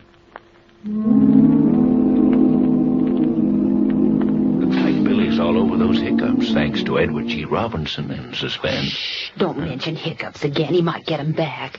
Let's switch his mind to something else. Well, you know how he is about anything Autolite makes. Let's listen to Frank Martin. That'll do the trick. Friends, money can't buy better electrical equipment for your car than Autolite. And here's why. In the first place, Autolite is the world's largest independent manufacturer of automotive electrical equipment. Original factory equipment for many of the finest cars and trucks in America. In its 26 nationwide plants, Autolite manufactures distributors, generators, starting motors, spark plugs, batteries, wire, not to mention such things as bumpers, die castings, horns, instruments and gauges, lights, ornamental plastics, and over 400 other products. What's more, Autolite service stations all over the country are staffed with trained men and specialized machines to give your car the best possible electrical service. So friends, when your car's electrical equipment needs attention, drive into your nearest Autolite service station or the dealer who sells your make of car and ask for original factory parts and service. Remember, Autolite service stations are listed in your classified telephone directory under Automotive Electrical Equipment. HOJO Radio. We're your old-time radio headquarters. Stay tuned. The following transcribed program is rebroadcast by the Armed Forces Radio Service to our fighting men overseas.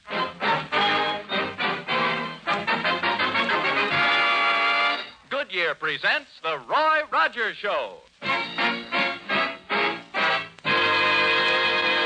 Friends, tonight as usual, Goodyear brings you Roy Rogers. But because of the great news we've all been hearing, we want you to know that we will interrupt this program instantly for any late news flashes. Meanwhile, you'll hear Bob Nolan and the Sons of the Pioneers, Pat Friday, the Farr Brothers, Perry Botkin's Orchestra. Goodyear's guest tonight, motion picture villain Porter Hall. And now, the greatest name in rubber, Goodyear, invite you to meet America's greatest Western star, Roy Rogers.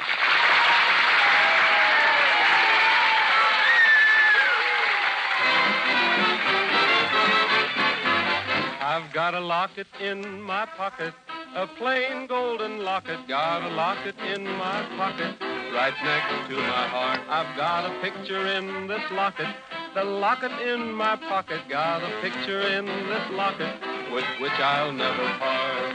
The face in the picture is beautiful to see, and the girl that the face belongs to, she belongs to me. I've got a locket in my pocket, my sweetheart's in that locket. Got my sweetheart in my pocket, right next to my heart.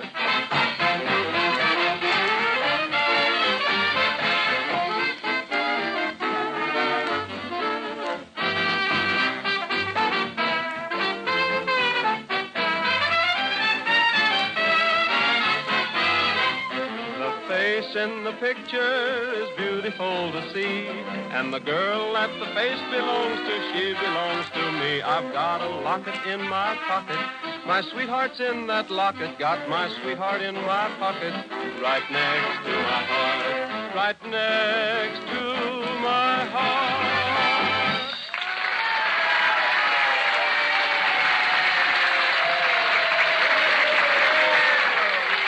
Howdy, folks, and welcome from me and the gang to tonight's Goodyear get-together. We've rounded up a few new and some old songs for the occasion and one of the West's most amazing legendary stories. But right now, it's time for you to meet our guest for this evening, one of the swellest actors who ever foreclosed a mortgage on poor little Nell, Mr. Porter Hall. Hi, Porter. Roy, that's a nice welcome after you asked me to come over to your get-together. Well, shucks, don't mind the folks, Porter. They've seen you as a villain in so many pictures that they just can't keep from booing at you. Well, I'm so misunderstood, Roy. To everyone who's ever seen me in pictures, I'm a no-good, low-down, unprincipled crook. No, honest, Roy, you know I'm not that way at all. Much.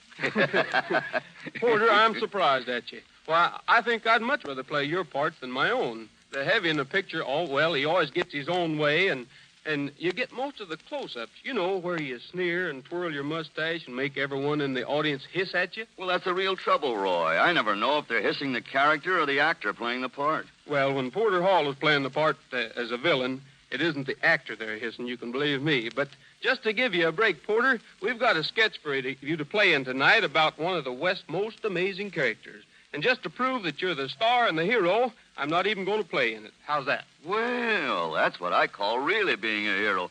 Giving a whole story to a screen bad man. But what are you going to do, Roy? Well, first of all, Porter, I'm going to keep an eye on you and make sure you don't forget yourself and steal the ranch. Then I'm going to just sort of keep the get-together moving, like now when I call on the Sons of the Pioneers to dedicate a song to you. He always sings ragged music to the cattle as he swings, back and forward in the saddle on a horse. That is syncopated gait, there's such a funny meter to the roar of his beater, how they run when they hear the fellow's gun, because the Western folks all know he's a highfalutin, scootin', shooting son of a gun from Arizona, ragtime cowboy Joe. Out in Arizona where the bad men are, the only thing to guide you is an evening star. The roughest, toughest man by far was Ragtime Porter Hall. He always sings ragged music to the cattle as he swings, back and forward in the saddle on a horse. That is syncopated gaited, and there's such a funny meter to the roar of his repeater, how they run when they hear the fellow's gun, because the Western folks all know he's a highfalutin, scootin', shooting son of a gun from Arizona, Ragtime Porter, Ride-em Porter, Ragtime Porter Hall.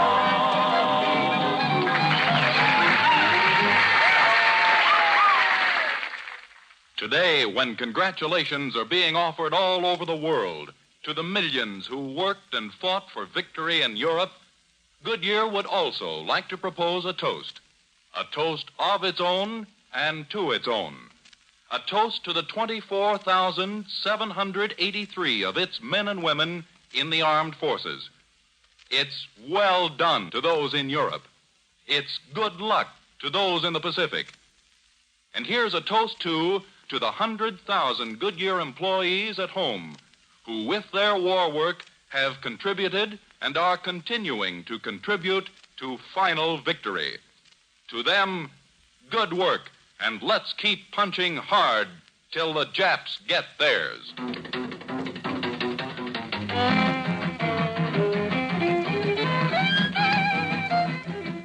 It's the Farr Brothers' Furious Fiddle and Galloping Guitar in Cajun Stomp.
night. Have I missed much? Well, hello there, Pat Friday. You have missed a couple of good songs, but you're in plenty of time for the story Porter Hall and I are going to tell tonight. Porter Hall? Do I know him? Are you my Uncle Everett? Yes, every Friday. I am now fabulously wealthy, and I intend to buy you the finest ranch in the West. Oh, but I already have a ranch. Oh, you have? As if I didn't know. But you deserve a much bigger one. Now, if you would just give me that piece of paper you're holding, which I assume to be the deed to your present property. Here you are, sir. Aha.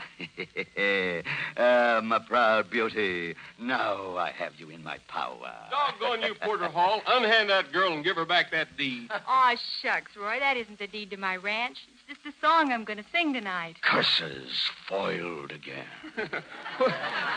Not exactly, Porter, because if Pat'll forgive you and sing the song right now, you'll get the treat of your life. Folks, Miss Pat Friday singing Close as Pages in a Book.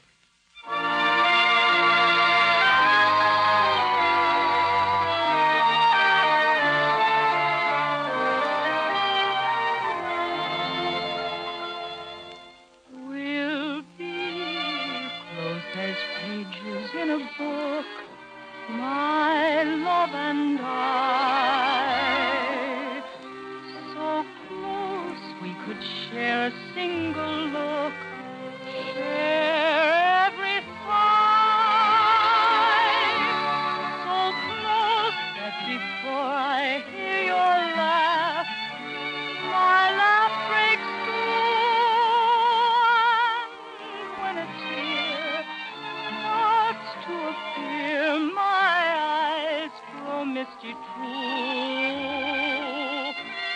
Our dreams won't come tumbling to the ground. We'll hold them fast, darling, as the strongest book is bound. We're bound to last. My life is your life, and while life beats away in my heart,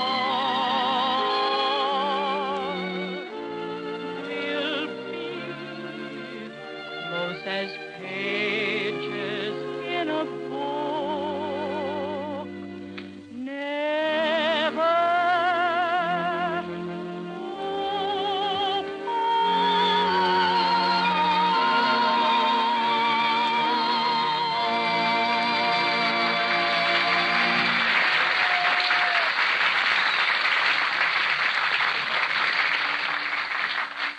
See them tumbling down. You know, you hear a lot about a cowman's pony, but there's another little animal. I guess the West would never have been made without him. You find him packing loads twice their own weight, where grubby prospectors work tirelessly in the desert sands. You'll find him high up in the mountains, where a less sure-footed animal will plunge his rider 5,000 feet down a sheer drop. Oh, maybe their voices aren't as musical as a cowhand's song as he sings and quiets his herd, but I've yet to see the true Westerner who didn't cuss them and love them. The gentle, sure-footed, little braying burro.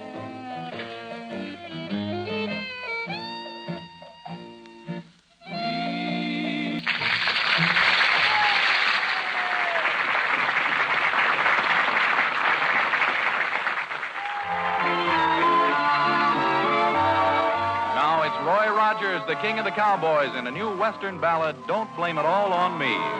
If our love should fade like a cold winter's day, don't blame it all on me. Their true love has flown, might have known, friends will say. Don't blame it all on me. There was a time, dear, when we were so gay.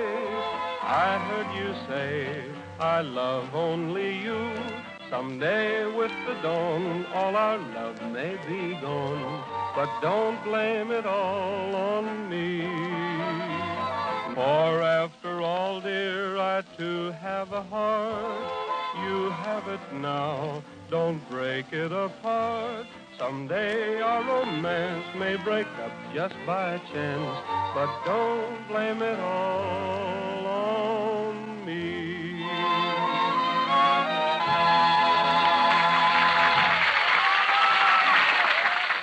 Say, Roy, you've got both Pat and me busting with curiosity about the yarn you and Porter Hall are going to tell. What's so different about it? Come on, Roy, don't just stand there with that twinkle in your eye. Well, kids, tonight's story is about the greatest cowboy who ever rode a bronc, shot a six-gun, or roped a steer.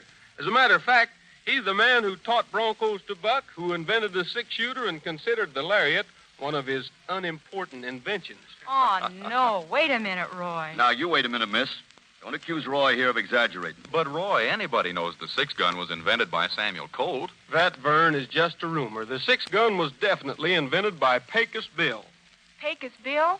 Never heard of him. Female tenderfoot. Bah. But who was Pecos Bill, Roy? He sounds as fantastic as this Hall character here. He's much more so, Vern. Pecos Bill is the most fantastic character the imaginations of thousands of cowboys ever dreamed up. And if you'll all just make yourselves comfortable, Porter Hall and I will tell you plenty about him.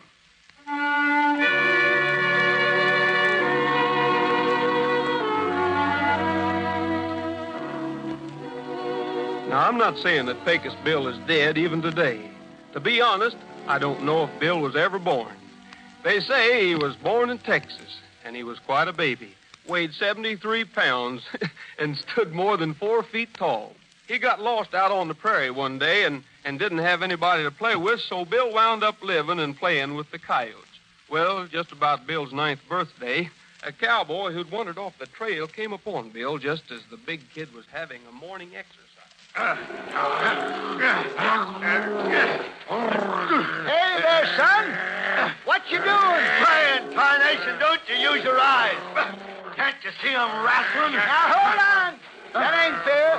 One younger like you get only 2 bears? Let up on them critters. Well, I don't like to be picking on somebody who ain't my own size, but shucks, there ain't more than 2 bears left around these parts. Guess I play too rough. Most of them die of a busted neck. Well, what in tar place you doing out here in these hills anyhow? Running around shameless like that with no stitch of clothes on your body. Clothes? Don't you know us coyotes don't wear no clothes? You been chewing loco weed, youngster? You ain't no coyote. You're a human being. I ain't no human being. I'm a regular natural-born coyote. Don't I live with them varmints? Don't I talk to them? Don't I howl like them? Ain't I got fleas? Now, looky here, Button. That ain't no proof you're a varmint. Why, sakes alive, ain't a human being in these parts that don't howl and ain't got fleas. Well, don't you call me no human being. Well, that's what you are. Look, ain't every varmint you ever seen got a tail?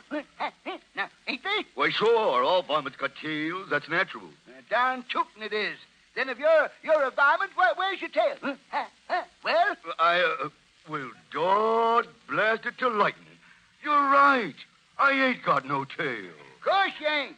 So you see, son, you're not a varmint at all. You're a human being. I don't want to be no human being. I don't want to be no human being. Now, looky here, fella. You is a human being. And it's my duty as another human being to take you back to civilization.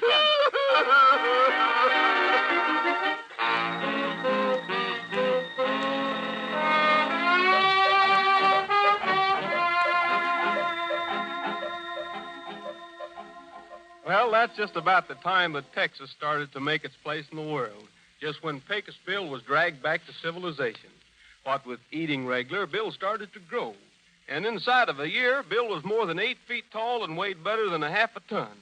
But Bill was lazy and hated to work. But, Roy, what kind of work did Pecos Bill do? Almost any kind of ranching, Pat. Roping, branding, and, well, you know, when he'd do the branding, he'd do it with his bare hands. He'd just grab a yearling, tuck it under his arm, and stuff his ears up so he wouldn't hear the calves bawling. You know, Bill was kind of a soft-hearted cuss. You mean he wasn't tough, Roy? He wasn't a bad man? A bad man? Pat, Pecos Bill was so bad that he killed off everybody in his part of Texas that had enough spunk to stand up to him. Then he got so tired of the peace and quiet that he finally started heading west. Well, he finally run into an old fella and stopped his horse. Howdy, stranger. Say, can you direct me to some place where I might find myself a real man? You know, the kind what takes a real joy in their killing. Well, just keep heading up this canyon about 200 miles, and you'll find them right enough. Yes, sir, he sure will. Oh, thanks, old-timer. Pecos Bill is much obliged to you. Did you say Pecos Bill? Yes, sir, you did. Pecos Bill's my name. Upper and daisies, I gotta get out of here. Get it there. If he was really in a hurry, I wonder what took the old goat so long. Oh, Roy, for goodness sakes, don't stop there. What did Pecos Bill do? Did he go the 200 miles up the canyon? Well, yes and no, Pat. You see, old Bill turned his horse and started, but after riding only about 20 miles, a doggone horse stubbed his toe on a cottonwood tree and busted his leg. Well, all Bill could do was follow the coat of the West. He covered his eyes with one hand and pulled out his rifle, which he used as a pistol, aimed it at the poor horse's head, and with tears running down his cheeks. Goodbye, old page. Someday we'll meet again, you and me, over on the t'other side of the great horizon. But before Bill could squeeze the trigger, the horse looked up, and with tears streaming from his big brown eyes, he said, Now, wait a minute, Bill. You ain't gonna shoot me just 'cause 3 of my 4 legs is busted, are you? Well, I reckon I was, but if you got any last words... Well, you know I ain't one of them regular undersized, scrawny little horses. Just leave me alone for a bit and I'll get well. Well, doggone if I don't believe you. Well, I'm going to take the saddle off you and leave you here. Then I'll leg it up to where that bunch of tough hombres are, and when you feel well enough in about 20 or 30 minutes, just trot up and join me.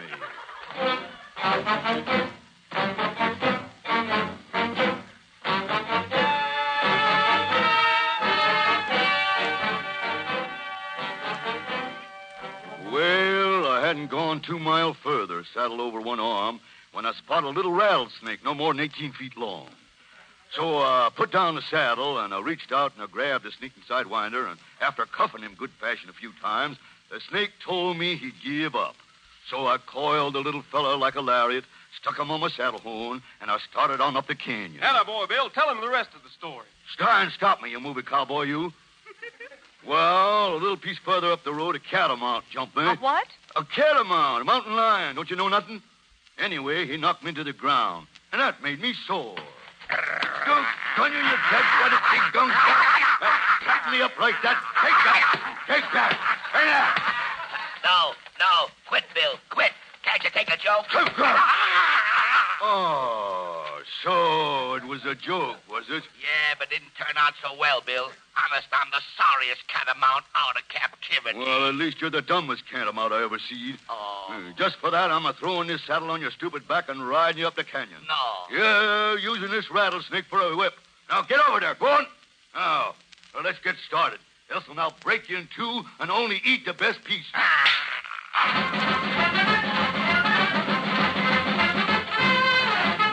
Well, as soon as Bill got the saddle, Hey, just a minute, Roy. That's a fib. How come the horse and the catamount actually talked to Pecos Bill, and Bill answered them? Well, heavens to Betsy, Pat. Wasn't the lad brought up with coyotes? Why, shucks, he had more trouble talking straight Texan than he did chewing the rag with them varmints.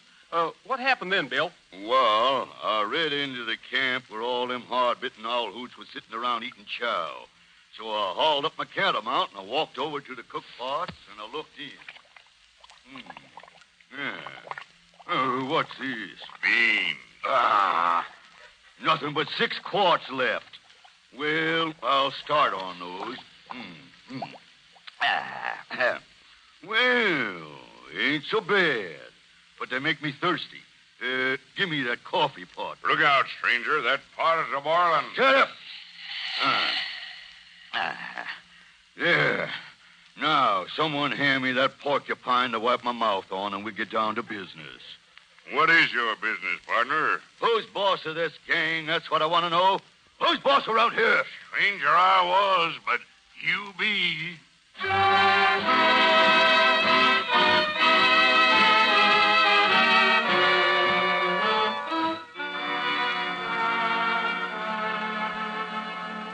And did anyone ever hear of Pecos Bill after that, Roy? Well, sure, Pat. A few years later, someone bet him he couldn't ride a cyclone. Well, Pecos Bill was the kind of a fellow no one could dare, So he went back to Kansas, waited for a twister, and when one came along, why, he climbed aboard. And was he killed, Roy? I mean, did the cyclone throw him? Throw a legendary character like that? Why, not at all, Vern. By the time that twister crossed Colorado, he had it as tame as a lamb. But then he got a little bit overconfident, you know. He rolled himself a cigarette, and when he couldn't find any matches, he reached up and grabbed a piece of forked lightning. Oh, I see, Roy. And the lightning electrocuted him? Is that Shucks, no, Pat, but it tickled him and got him to laughing so much he didn't look where he was going, so he slipped off the cyclone and dropped 97 miles to Earth. Oh, Roy, that doesn't seem possible. But it happened, Vern. And where Bill landed, he weighed so much and fell so far that he knocked the Earth 150 feet below sea level. Folks called the place where he landed Death Valley, because they figured he'd never survive such a bump. Fact is, I was surprised as you were when Pecos Bill walked in here tonight.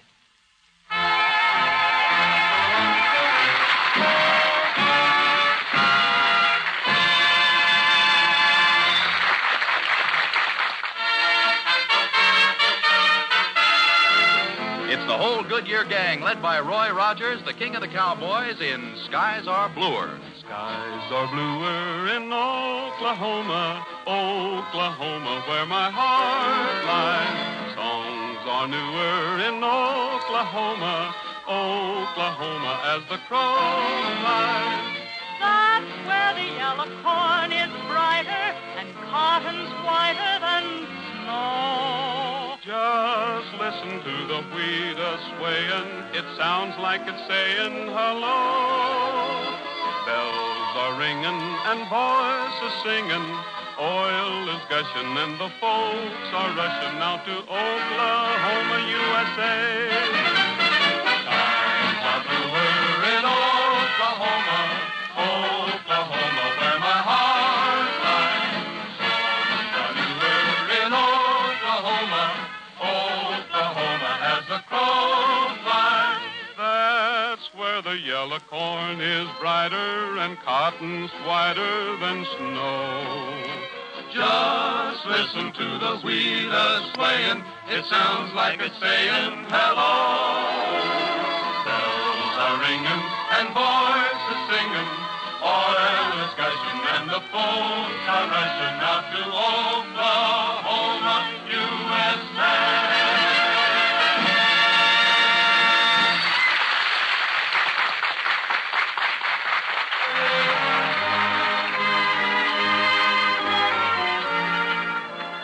Well, it looks as if our time for tonight is like the water in a stream in the middle of the summer. It's all run out. But we've got more time again next week, and we'd like you all to be back sitting with us at our Goodyear get-together. We have some songs and music and a little chatter, Western style, and a rip-roaring story about the old days that should please everybody. So till next Tuesday, this is Roy Rogers thanking Porter Hall for appearing with us tonight and saying for the whole gang, goodbye, good luck, and may the good Lord take a liking to you. Don't forget, smiles are made out of the sunshine and a frown from a rainy day. Now, this is Vern Smith saying good night for Goodyear, the greatest name in rubber. If you like the songs and stories of the West, don't miss tuning in next Tuesday. Same station you're tuned to now, same time of the day on your clock, when Goodyear will bring you another get-together with Bob Nolan and the Sons of the Pioneers, Pat Friday, the Farr Brothers, Harry Botkin and his orchestra, and starring the king of the cowboys, Roy Rogers.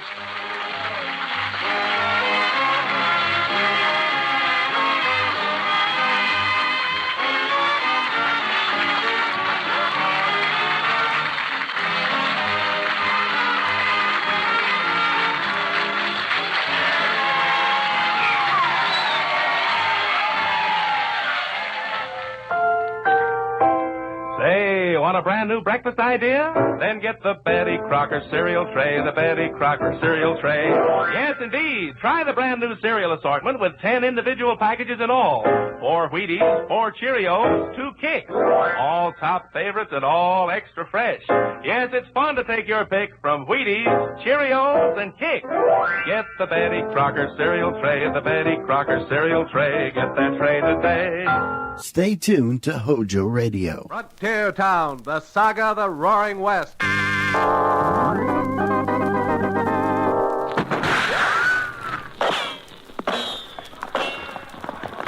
Frontier Town. El Paso, Cheyenne, Powder River, Tombstone. Frontier Town.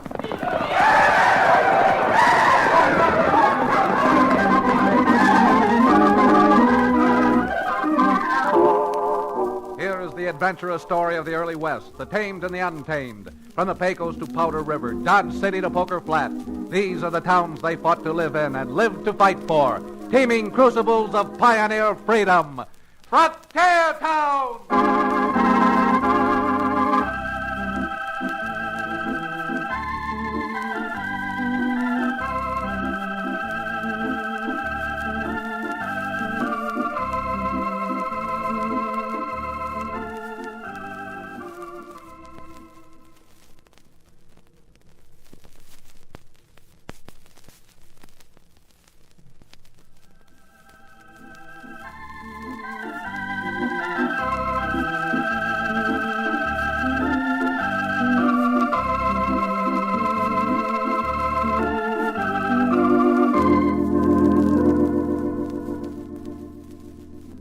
Howdy. I'm Chad Remington. Never heard of me? Well, a lot of folks have never even heard of the town I come from. Dos Rios. Means 2 rivers. And if Dos Rios sounds peaceful, well, it's no more peaceful than any other frontier town. Good folks and bad, God-fearing and evil. I know, because not only am I a rancher, but I'm also the town's only lawyer. Now, take the other day, I was perched on a keg of horseshoe nails, swapping yarns with Cherokee O'Bannon out in front of his livery stable and ragging him about the time he used to be a medicine man. Doggone it, Chad. No good lawyer'd say a thing like that. No, sir. That there is slander, libel, and mayhem. Oh, go on. That genuine Cherokee Indian rattlesnake oil you used to peddle couldn't cure a hop-toad of warts. My friend, and I'm giving you the best of it, my rattlesnake oil was an absolute and positive cure for 376 diseases of men and bees. And guaranteed. Guaranteed, he says. Well, if my father hadn't saved you from that necktie party... What's wrong, Chad? What are you staring at? That rider heading this way, you notice how he slumped over in the saddle? Tan my hide and call me buckskin. What do you think's wrong with him? If I'm any good at guessing, he's been shot. Come on.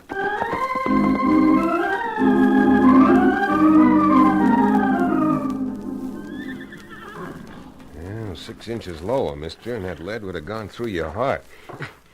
Guess this is my lucky day. Yes, sirree, Bub. You were playing in real luck. Not only that Chad spotted you, but that I just happened to have a bottle of my genuine Cherokee rattlesnake oil. Here, take another little swallow. Oh, no, wait a minute, Cherokee. It was all right pouring it down his mouth when he fainted, but no conscious man's going to drink that stuff. I'll have you know it's very tasty stuff. Besides, I wasn't going to charge him for it, Chad. I'll say you weren't. Not with me here. Oh, what was that you were saying outside about filing for a piece of land? Yeah, that's why I rode over here to the county seat. You see, I've been prospecting over at Big Strike. Struck a fine, rich claim. But I guess Rocky Carew found out about my strike, too. Rocky Carew? Now, who in all get out is Rocky Carew? Not only don't we know who this Mr. Carew is, but we don't even know your name. Maybe we better start from the beginning. This is Cherokee O'Bannon, and my handle's Chad Remington. I'm supposed to be sort of a lawyer. A lawyer? Gosh, then maybe I am lucky. My name is Ford, Todd Ford. Mm-hmm. And if you can help me straighten this out and get my claim filed, I'll pay you any fee you want. I'd be more than glad to help you, Todd, but I'm not that hard up for fees. Who's this fellow Carew you mentioned? A black-hearted buzzard who moved into Big Strike about a month after they struck gold. I see. He claims to be a miner. The only thing I've ever seen him do is hang around the town saloon, the Bonanza Bar, spending money and living like a lord. Well, you can't knock that to me. That Carew character sounds like he's plenty smart. I'll say he's smart. Never working, never prospecting. But he owns 6 or 7 of the richest claims over there. It's mighty funny the way certain prospectors have either vanished or have been found with their toes pointing up in the air. Oh, I thought we'd seen the last of claim jumpers. You think Carews responsible for that bandage we just put on your shoulder? Of course. Why, it's as plain as the nose on my face, and just about as red. It's an open and shut case. Cherokee, you stick to your doctor and leave the law business to me. Well, how about it, Todd? Do you think Carew tried to bushwhack you? Carew or one of his gunslingers. Why, I'll mow him down. I'll drill him so full of holes that when he stoops over, he'll wheeze like an accordion. I'll fill him Now, so just full a minute, Cherokee. You may get your chance later. But not till we first try to settle this under the few processes of law that we enjoy out here. First thing I suggest doing, if Todd's able to walk, is to escort him down the street to the recorder's office and doggone well file his claim.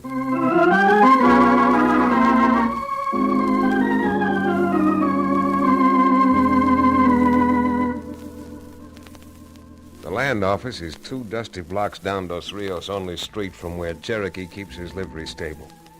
With Todd Ford's shoulder bandage, we walked slowly past the familiar stores with the false fronts, the half-dozen saloons, which even in the early afternoon were going full blast. We just passed Ben Minton's Lucky Horseshoe Cafe when I felt Todd's arm stiffen under my hand that was holding me.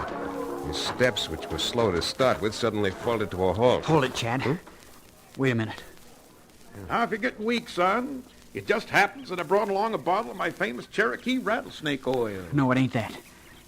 You see that big fella just tying off that black horse? Yeah. He's from over my way. Name's Big Jake. Hangs out with Rocky Carew. Yeah, from the sweat on that horse, I'd say he'd been pounding leather to get over here. To get over here in a hurry. Well, like you say, I'm not a barrister.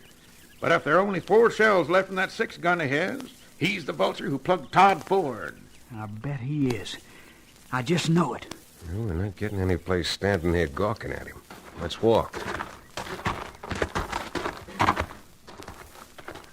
When Todd spotted Big Jake, we were about 100 yards away from the land office. Walking slowly gave me time to size him up as he knotted his lines around the hitch rack. Big Jake was a big man, all right. Big and with a chest on him like a hogshead. Big and as mean-looking a gent as any I'd ever seen. He spotted us coming and turned quickly and started for the land office. I let go of Todd's arm and trotted toward him, getting between him and the door before he could open it. You, wanting something? Yeah, I was. You mind if I look at that gun you're wearing? I sure do. It'll save some trouble. I ain't got no troubles. But I have. You see, I'm a lawyer here in Dos Rios. I was just retained by that young fellow with the bandage on his shoulder. Oh? Well, Counselor, since I'm no man to argue with a lawyer, sure. Here's my gun. See you in court, Counselor. Maybe.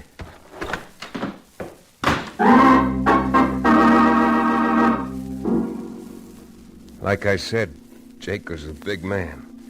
And I had a lump on the top of my head the size of a mallard's egg where he'd hit me with the butt of the gun I'd been fool enough to ask to see. By the time Todd and Cherokee ran up and I came to, Mr. Carew's gun hand had had enough time to get into the land office, record his claim, and out the back door. The land office registrar was sympathetic enough for all the good it did. Well, I believe you're right enough, Chad, but as a lawyer, you ought to know that the first fellow to get in is a fellow whose claim we got to recognize. Of course, but like all other rules, there are exceptions to that one, too. Exceptions, my eye. Where Rocky Carew is concerned, this way of getting claims is a rule. What's that name again, young fella? Carew, Rocky Carew. Yeah, that ain't the name he filed in. There's the name of, wait a minute, let me see here. Yeah, the claim's filed in the name, Jake Hunbright. Sure, that's his name. Big Jake Hunbright. You'll have to excuse me batting my long eyelashes like this, but it sure seems like this polecat Carew gets out of this as free as a lark on the wing. He might, but not if Jake sells Carew the claim later. That's legal, good and legal. Well, if that's legal, and Cherokee's right, Carew gets out scot-free. Carew gets out scot-free if and providing we're unable to prove that he hired Jake to dry gulch you on the way over from Big Strike and instructed him to file on the claim you'd discovered. And that, believe me, ain't going to prove easy. No, sir, it ain't going to prove easy at all. Yeah, you're right about that. Since we can't prove anything here in Dos Rios, I think we'd better be Chad, I sure appreciate you wanting to help. But I reckon it's just a waste of time. I guess mine is just another claim Carew and his gang got the jump on. No, my interest in this isn't entirely unselfish now. When Big Jake clubbed me with his gun, he didn't raise just a bump on my head. He brought out my bump of curiosity. Now, come on, we're going back over to the livery stable and pounding up dust on the trail to Big Strike.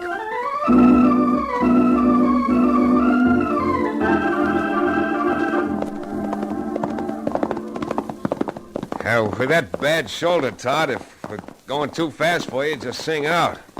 No, I'm all right. And the way I don't feel like singing. Out or otherwise. My little songbird, you listen to Dr. O'Bannon. If you found one gold claim, you probably find another. Where there's one, there's got to be more. That's not what I mean about the gold. As we were riding along, it suddenly dawned on me how Carew happened to find out about that claim. What do you mean? I'll give you 3 guesses. A woman. A woman? Yeah. And I thought she was on the square with me. Live and learn. Live and learn, I always say. You always say something, Cherokee. Who is she, Todd? The only reason I ask is it just might help in cleaning this up. Her name's Althea. Uh-huh. Thea's what I call her, and she works over in Big Strike. Oh. I guess you'd call her an entertainer. It works in the Bonanza Bar, place where Carew hangs out. When the good Lord made this world, he made 97 kinds of poison. 96 of them can absolutely be cured by my genuine Cherokee Indian rattlesnake oil. But the 97th is the one poison that no one has ever found a cure for. And that's female women. I'll grub stake you on that one, Cherokee. Were you in love with this Althea? If I was, it's over. But I'll bet what poke I've got left, the only reason she played up to me at all was to tip off Carew. Well, one of the things a lawyer is forced to handle from time to time is misunderstandings between men and women. A good lawyer tries to prevent divorce. Suppose we just let the whole thing drop. Fair enough. Suppose we rattle up these ponies, huh? The sun's starting to set. It's going to be dark by the time we get to Big Strike.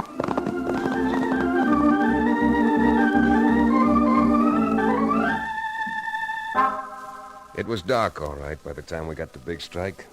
But the lights from the Bonanza Bar slanted out over the bat-wing doors and stabbed through the gloom like smoky yellow sabers. Inside, we stood by the doors, blinking in the unaccustomed light while Todd Ford tried to pick out Carew for me. But before he was able, a small figure in a stiff spangled skirt pushed through the crowd and ran up to Todd. Oh, Todd! Todd! Oh, Todd! Todd, I'm so glad you... Oh, what's the matter? What happened, Todd? Your shoulder's bandaged.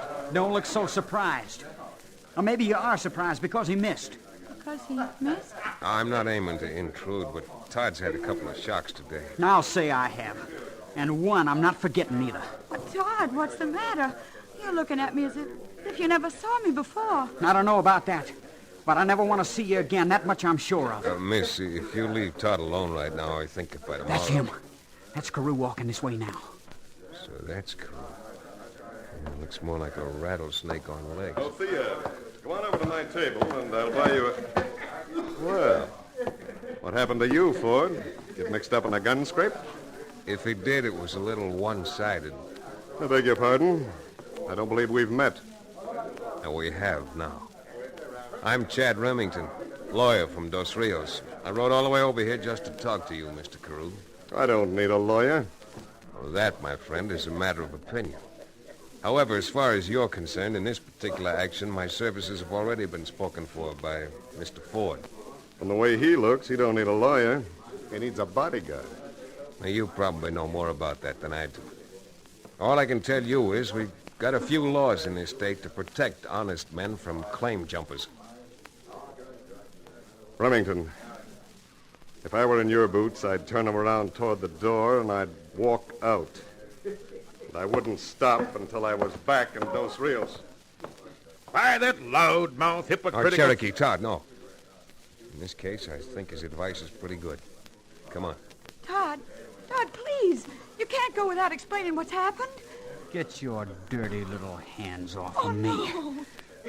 Okay, Chad, let's go. Todd.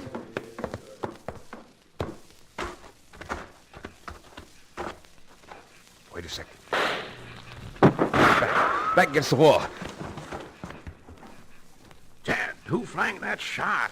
Oh, lawyer'd call him a couple of death warrants. Got 2 men. See him? One's in the shadows between the alley and the saloon. Other one's in that doorway across the street. Chad, what are we going to do? What can we do? We can try shooting it out. But my best guess is we've all got a pretty good chance of spending the rest of our lives right here in Big Strike, up on the shady side of Boot Hill.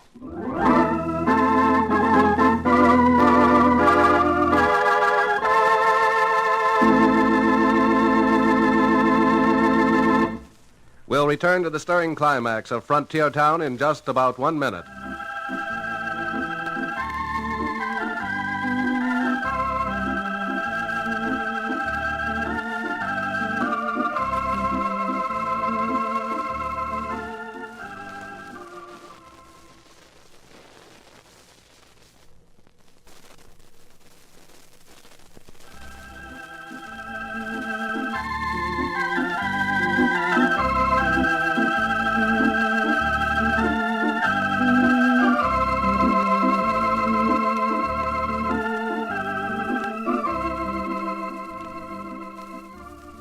And now, Frontier Town.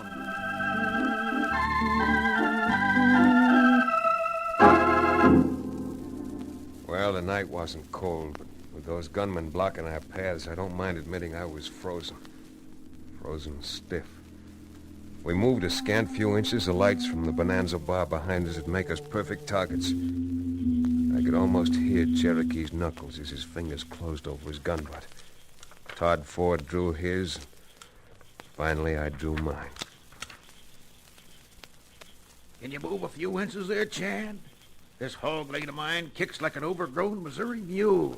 First one of us who moves gets killed. We just can't stand here. Now, take it easy, kid. The longer we make them wait, the more nervous they're... What's the matter? Someone's coming. Coming from behind us. I told you what I'd do, Remington, if I were in your boots. But I figured maybe you needed a little lesson. Rocky, what are you doing here? I didn't think I'd have to tell you again. But I just came out to make sure you knew what would happen to the 3 of you if you thought you might want to hang around Big Strike talking about claim jumpers. Carew, your demonstration's even more convincing than my friend here used to give selling his rattlesnake oil. Thanks. But on the other hand, I never bought any of your Cherokee's rattlesnake oil. That's for you to decide. All I have to do now is walk back inside the saloon. A couple of seconds later, you'll be dead. Awful dead. Go on, then. Go on back to Thea. Let's leave Thea out of this, Todd. No, let's talk about her. She's pretty, well put together, and, I imagine she's got a very affectionate nature. Why, you, Todd, keep that gun down there. Yeah. So, you're a gentleman and a lawyer, huh? Well, I'll tell you what I'll do, Remington. Since you rode all the way over here from Dos Rios, your horses are properly beat. You're safe in Big Strike until tomorrow. But I don't expect to see you here after the sun sets. That's a very gracious offer, Carew. I'm accepting it. Good. Okay, boys, let 'em through. Good night, gentlemen. Oh, and Todd, I'll be sure to tell Thea just how much you think of her.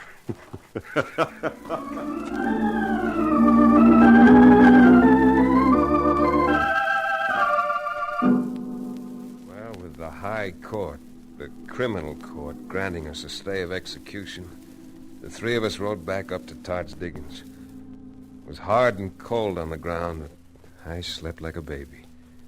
I slept until shortly after dawn. Then I heard voices. I rolled over a little on one elbow and listened. I know.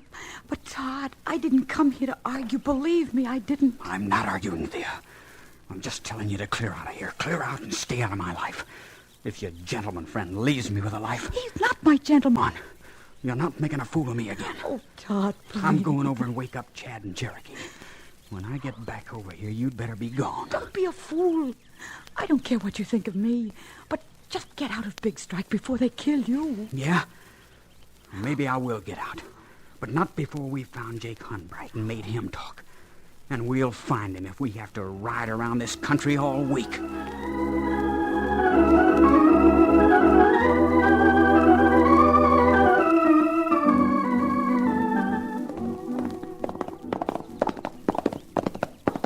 How long are we going to ride around looking for Big Jake? I'm so saddle sore now, my legs feel like I've been playing a second-hand cello. Well, cello or not, if we ever find Jake, what we've got to say to him isn't going to make music. Chad! Yeah? Just riding through them Quakies. That's Jake now. Darting into that grove of trees, he must have spotted us. Yeah, we better knock on these... The shots came right from those aspens. Yeah, right where Big Jake rode. Come on.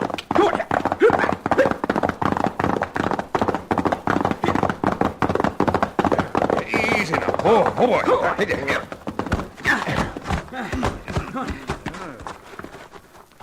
Yeah, Cherokee, come on. Help me turn him over. You bet. That's Big Jake. I hate to correct you, Todd, but that was Big Jake.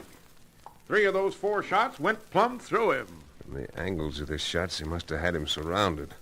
Just like they did us last night. Well, Counselor, there goes your case. Higher than a kite. Maybe. Huh? What do you mean, maybe? With Jake dead, you'll never prove nothing. And for my part, I think I'm taking Carew's advice and moving on. Now, wait. There's no doubt in my mind that Carew got Jake for fear that we might get to him first. But how he knew what we were up to is beyond me. It ain't beyond me. His girlfriend wormed it out of me for him. You'd make a pretty poor judge, Todd. You'd have everyone convicted before they ever got into court. Well, how in tarnation would Carew have found out that we were looking Well, for let's Jake? find that out when the time comes. But now let's find out what we can right here. Billy Blue Blazes, you believe in ghosts or something, Chad? What are you going to find out from a dead man? I don't know. Yet. But we may find out enough not only to get back Todd's claim, but to have Carew swinging from a gallows for murder.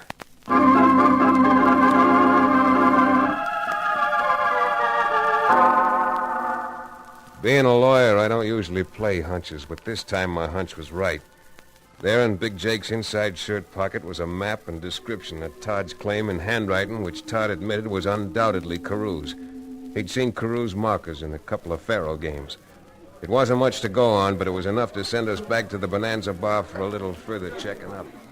I'd invite you all to sit down, but I know you 3 gents are leaving town in a few minutes. Soon going to be sunset. It soon is at that, Carew. I made a suggestion to Todd that he wants to talk to you about. Yeah? Well, I better be quick. It'll be quick, all right. You jumped my claim, and we know it. The sun's setting right now. Maybe my eyes ain't so good, but 2 minutes from now it's going to look dark again, if you know what I mean. Your eyes were good enough to see Big Jake's back out in that grove. That'll be enough, Todd. Todd, please don't be crazy. Get out while you have a chance. I'm not telling you again. Keep out of this, Thea. There's less than 2 minutes left now. Now, look, let me do the talking. Whatever money Todd had, he used up prospecting for the claim that Jake Hunbright filed on. Yeah. So I suggest to save further trouble and to get enough money to move on, that Todd write you out a quitclaim contract giving you all rights to the claim, for which you give him $100. Here, I even drew up the papers. All you got to do, Carew, is sign your name to it. Okay. That's a deal. Oh, thank God. Just sign your name here. All right. There you are. Now I'll get you the 100.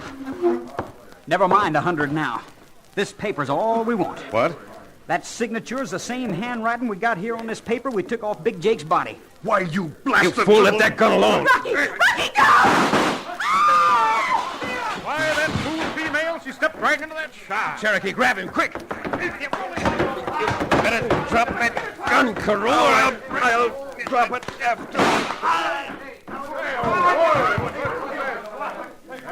Why, a lame fool. He just about committed suicide. Pulled the trigger just as I pushed the gun barrel up by his neck. Todd, is Thea... I'm afraid she's... Come on, Cherokee. Let's have a look at her while somebody goes out and finds a doctor.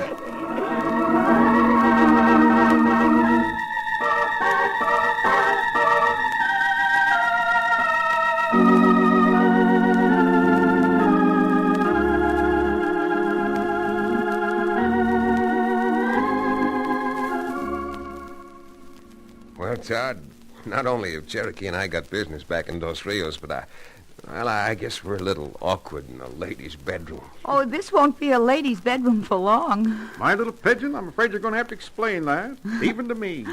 I just mean that as soon as the doctor says I'm able, this lady's bedroom's going to be out at Todd's diggings. Well, they say that marriage is a maiden heaven. Yours certainly comes as close to proving it as any. Sawbones told me that if Carew's shot that Thea stopped had been a half-inch further to the left, that, well... Well, even my Cherokee Indian rattlesnake oil couldn't have done any good for her. Now, don't forget, you two. Cherokee and I are expecting a piece of the wedding cake to put under our pillows. Yes, indeed. Yes, indeed. Ah, those pleasant dreams. Wedding cake, for the good old Kentucky bourbon under my pillow. And let this be a lesson to you, Todd. The most important thing that glitters doesn't have to be a nugget. It's usually a woman with a heart of gold.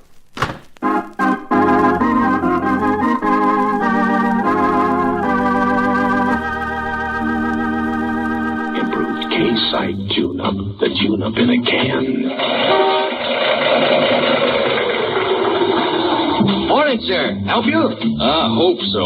Engine, Hasn't got the pickup of a kitty car. Well, it's misfiring some. Some. Mister, half my plugs are on strike.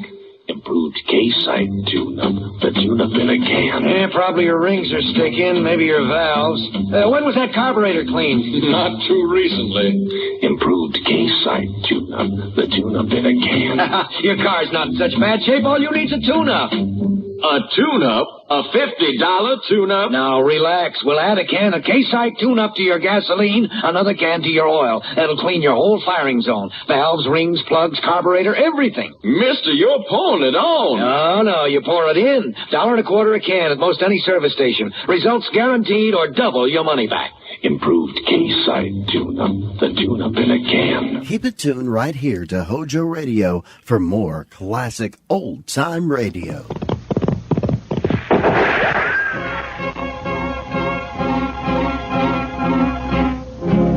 Around Dodge City and in the territory on west, there's just one way to handle the killers and the spoilers, and that's with a U.S. Marshal and the smell of gun smoke.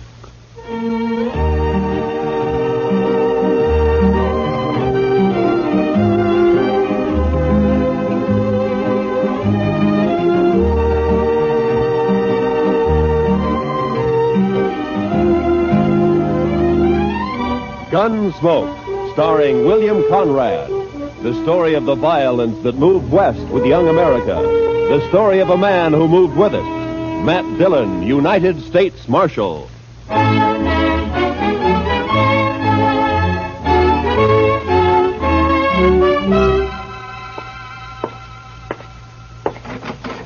Chester. Chester. Chester, where are you? Back here, Mr. Dillon. Well, come on out. Yes, sir, Mr. Dillon. As soon as I get my boots on. Your boots on? What are you doing, sleeping? No, sir. Just washing my feet. Well, now, I hope you didn't have any plans for tonight. What did you want me to do, Mr. Dillon? Well, I want you to stay on Front Street for a few hours while I go up and have a toddy with Big Kate. But if you're going to be busy... No, sir, well... I haven't got anything to do. I'd be proud to stay here. Just look at the dust in that street. Uh-oh. Mr. Dillon? Huh? Looks like Major Randall from Fort Dodge crossing over here. Ah. Open the door for him, Chester. Major will like that. Come in, Major Randall. Come in, sir. Marshal Dillon. Hello, Major. Marshal, I want to talk to you about last Saturday's affair. Well, Saturday was a pretty lively day around here, Major. Which affair do you mean? You surprised me, Marshal. 2 United States Army soldiers were murdered while driving a supply wagon from here to Fort Dodge. A government payroll was stolen, and you seem to have taken no interest in the matter. Well, now, Major, protecting the Army isn't The Army can protect itself, Marshal. That isn't the point at all. Well, if that's true, Major, how come there were only 2 soldiers carrying your payroll? You got plenty of men out there and plenty of guns.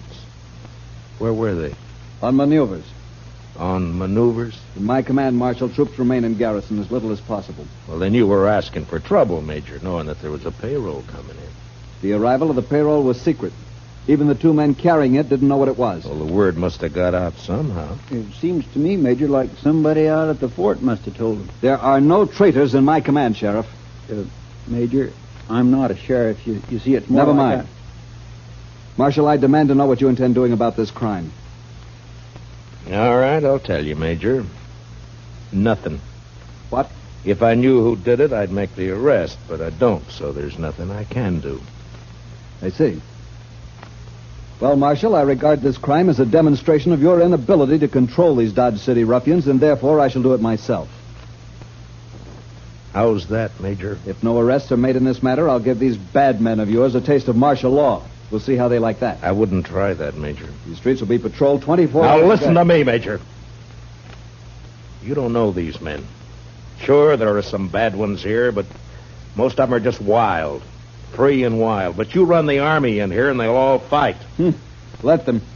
You've been stationed at Fort Dodge 2 months now, haven't you, Major? How long you been out on the frontier? This is my first tour, thank heaven. Well, then I'd advise you to take it easy. You get to know the ways of this land. You may save your advice, Marshal. There'll be trouble, Major, bad trouble. If necessary. Nonetheless, the Army will take over within the week, or before, if there are any more of these crimes committed against it. Good day, gentlemen. My. You think he'll do it, Mr. Dillon? Yeah, he made a mistake, and he's a hot-headed fool, Chester. He'll try it. Well, can't you stop him? I don't know. Well, I'll be at Big Kate's later on. You can find me there if you need me. All right, Mr. Dillon.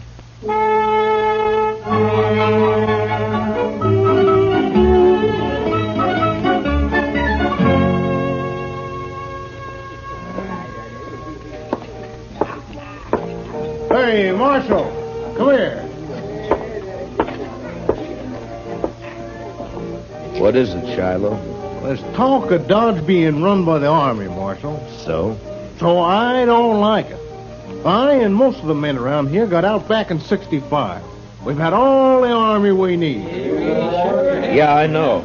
But maybe things will work out. And if they don't work out, which side you fighting on, Dillon? Where do you stand? I'm hired to keep the peace, Shiloh, not to answer fool questions. You calling me a fool?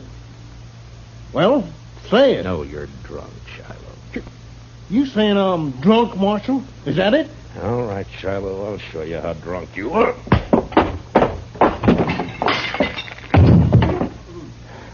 Now, when he comes around, tell him I took his gun. He can get it back in the morning. And if he objects to that, tell him to look me up, and I'll throw him in jail.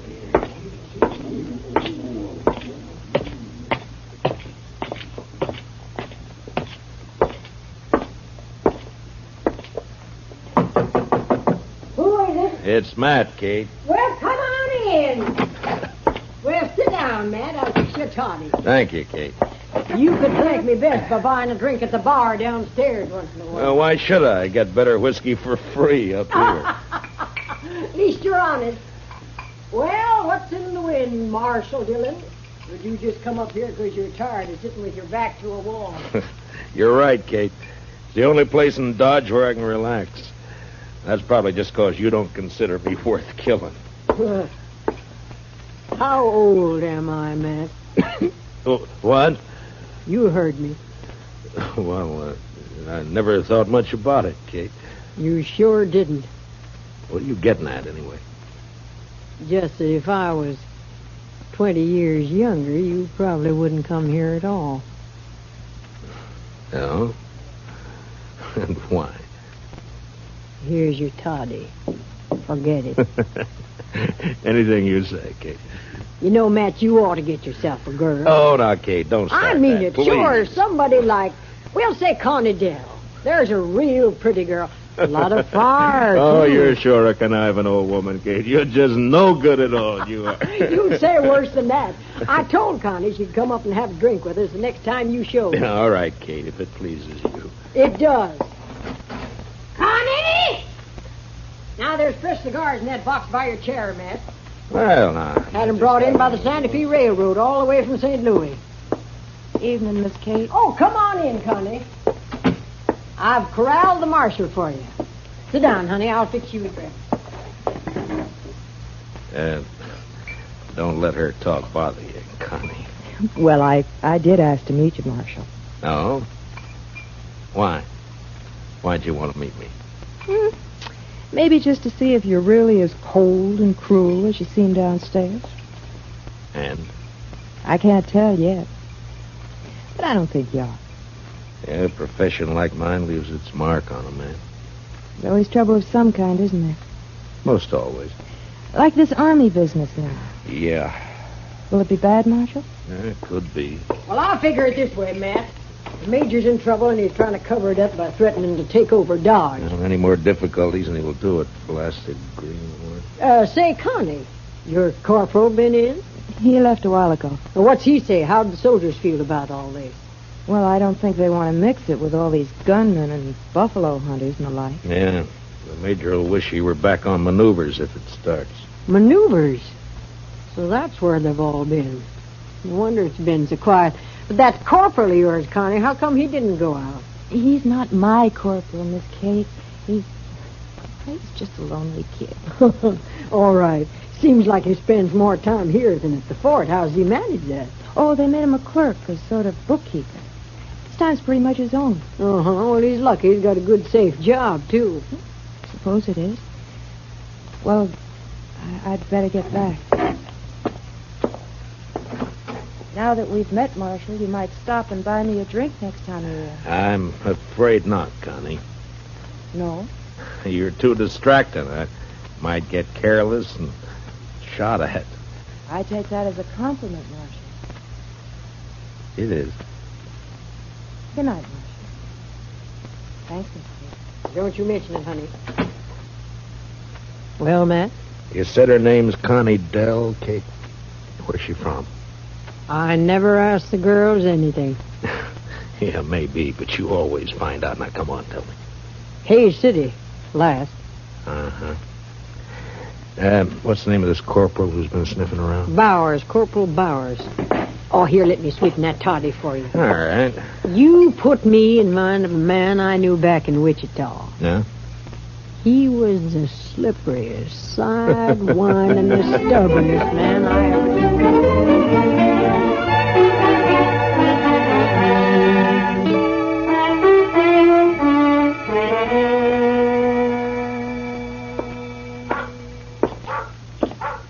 Evening, Mr. Dillon. Everything quiet, Chester? Yes, sir. But it's like everybody's holding his juice for the Army if it comes. It's quiet and mean, Mr. Dillon. That's it, just quiet and mean. Yeah. All right, Chester, you can go to bed. I'll stay around for a little while longer. Yes, Mr. Dillon. Oh, first thing in the morning, I want you to go to the depot and have him send a message to the sheriff in Hayes City. That'd be Mr. Hickok? Yeah, ask Bill to send me all the information he can about a dance hall girl named Connie Dell. She left there about a month ago. Connie Dell. I'll do it, Mr. Dillon. And bring me the answer as soon as it comes in, huh? Well, we ought to have it by tomorrow evening. Yeah, I hope so. Well, good night, Chester. Good night, Mr. Dillon.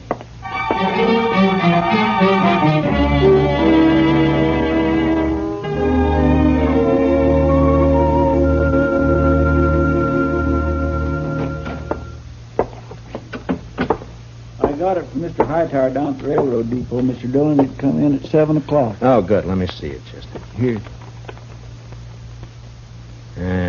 Connie Dell worked Golden Horn Bar here.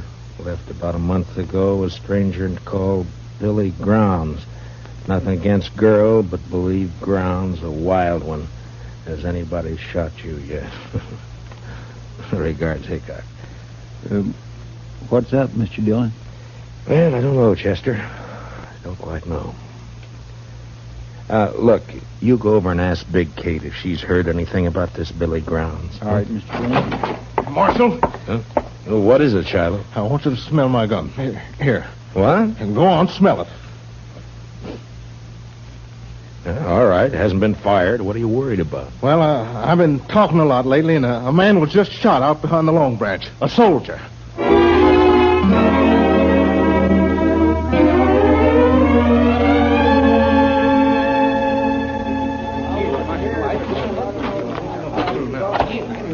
Any witnesses to this? Well, who saw it? I just heard the shot. I want to know who killed this soldier. Well, maybe nobody did see it, Marshal. And maybe nobody cares much about it anyway. Just a soldier. All right, you men, I'm going to tell you something. If I don't find who shot this man, the Army will move in here for sure. Not the whole army, Marshal. They won't all move in. Why not? My shop's rifle can kill buffalo at 200 yards. I reckon it'll kill soldiers at 3. Hey, let me through here. Let me through here. Hello, Marshal. Well, what have we got this time? Soldier. Yeah. Well, he needs an autopsy just like anybody else. Where's the man that shot him? He get hurt, maybe? Take a good look, Doc. He isn't even armed. This isn't a shooting. This is a murder. Hey, you're right, Marshal. Oh, well, I'll get him up to my office. Here, now give me a hand, somebody. You may have a better day tomorrow, Doc, but I hope I can spoil it for you. I'm riding out to Fort Dodge right now.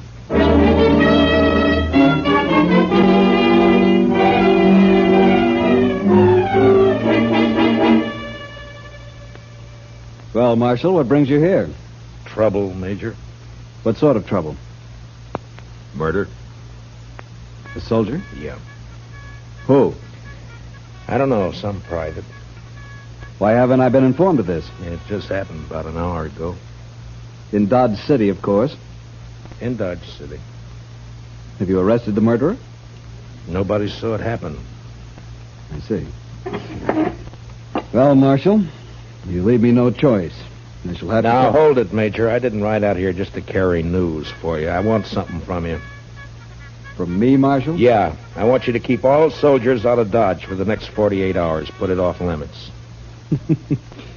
That's not exactly what I had in mind, Marshal. But you're going to do it anyway. What? Now, listen, Major. Dodge City's an armed camp. It's full of men who fought Indians, who fought the war between the states, and who fought each other ever since they could spit. They'll fight you next. They'll make you hate it. Marshal Dillon, I shall report your treasonable talk. Report what you like, but stay out of Dodge. Now, I'll make you a deal, Major. Give me 48 hours, and I'll find your killers. You better take it. All right. But I want the criminals delivered here. Sure, Major. And I might have to kill them to get them here.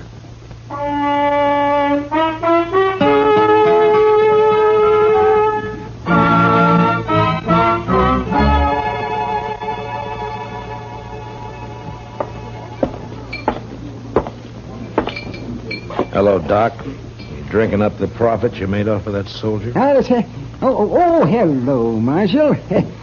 The boy's name was Bone, according to the letter I found on him. Uh-huh. Anything else? Yes. Dug a couple of slugs out of him. It's a funny thing, Marshal. I haven't happened on lead like that since 65. What do you mean, Doc? Well, I'd swear that boy was shot with a cavalry pistol. I'll see you later, Doc. Now, mind you can't prove it. Not exactly, but I would swear.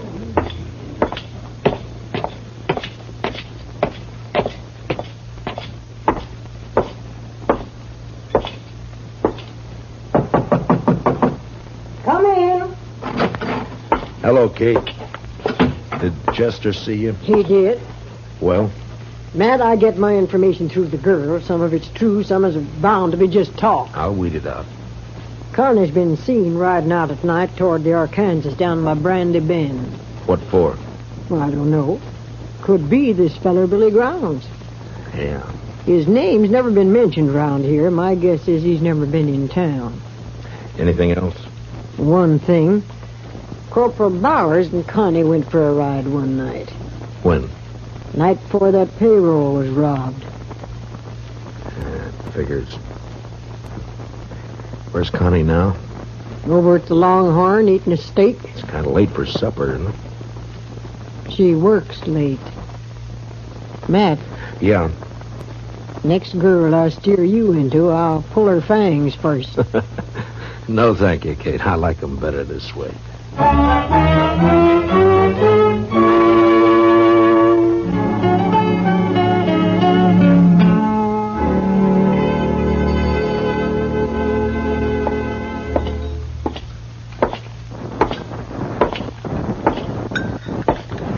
Connie. Well, this is a surprise, Marshal. May I sit down? Of course. Thank you. You sure Corporal Bowers won't mind? Don't be silly. Anyway, he's away at the fort. What time do you leave, Connie? I don't know, about 7, I think. Why? Anyone with him?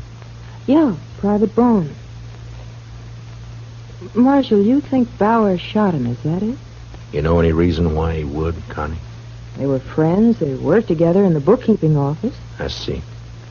Tell me, Connie, Bowers say much about his job there? Or what he does and all? No, Marshal, he never talked about it. Handled expenses for supplies and the like? Figured out the payroll? I don't know. Bowers would be in a good spot to know when to expect the payroll money in, wouldn't he? Even when it was kept a secret? You'd have to ask him, Marshal. I don't know anything about the Army. But this isn't why you found me here, is it? Of course not, Connie. I'm sorry. Hey, you look real pretty tonight. Why, thank you, Marshal. You really mean it? Sure. Sure I do. I have to work late tonight, but I can get off tomorrow evening. Marshal, would you go for a ride with me? There'll be a moon. Where would we ride to, Connie? I don't know. Anywhere, maybe along the Arkansas. Oh, I know. Let's ride down toward Brandy Bend. All right, Connie. We ride down to Brandy Bend.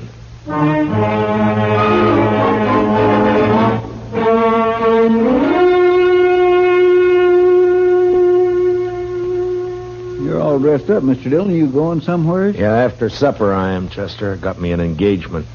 Going riding with Connie Dell in the moonlight along the river. Is she a nice girl, Mr. Dillon? All girls are nice, Chester. Some fall in with bad company, that's all. Yes, sir. Mr. Dillon? Yeah? Who'd this one fall in with? Me? Oh, now, Mr. Dillon, that's not so. Then who'd you think, Chester? Well, come on, tell me. Billy Grounds? You don't give me much credit for romance, Chester. No, sir. Well, don't look so worried about it. I was thinking, would you like me to follow you tonight, Indian style? Thanks, Chester, but it wouldn't help. You see, I'm riding into an ambush. It'll be over fast. Real fast. Well, all right, Mr. Dillon, if that's the way you want it. That's the way it's got to be. And as soon as I leave, I want you to ride out to Fort Dodge and see the major. Yes, sir. What about... Tell him to arrest Corporal Bowers for the murder of Private Bone. I think Bone found out where the leak about that payroll money came from, and Bowers had to shut him up. The major won't like that, will he? Well, tell him I'll prove it.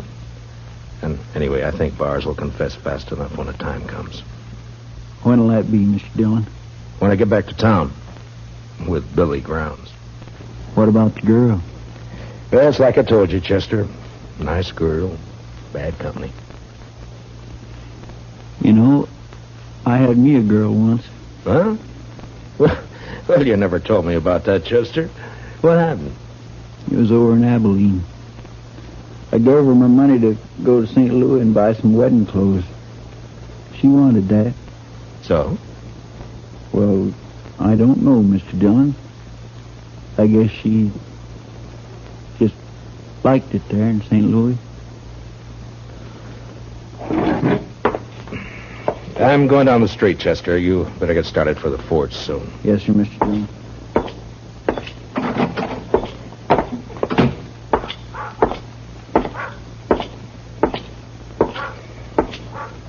Evening, Marshal. Hello, Shiloh. I feel another drunk coming on, Marshal. Well, then check your guns back there with Chester. Well, what if the Army comes tonight? I'll need my gun. And stay sober. But if the Army doesn't come, I'll have stayed sober for nothing. Every man's got his problem, Shiloh. But if I see you drunk and wearing your gun, you'll wake up broken-hearted in jail tomorrow. Some night I'm going to get drunk enough to draw on you, Marshal. That so, Shiloh? And some night you're going to die.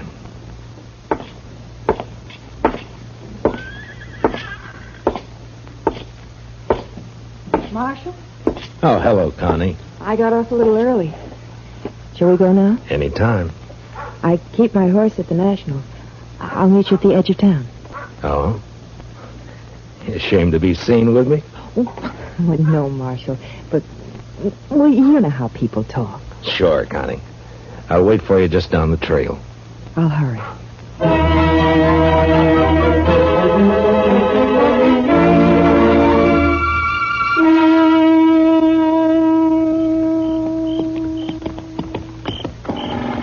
There we come pretty fast, Connie. You want to get on for a minute? I'm all right. All right. We'll let the horses blow a little and then move on, huh?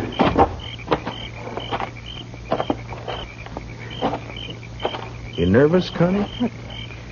No. Why? Well, then sit down and relax. All right. This better? Yeah. Sure is a nice night. Yeah, it's beautiful. You're not even looking at it, Connie.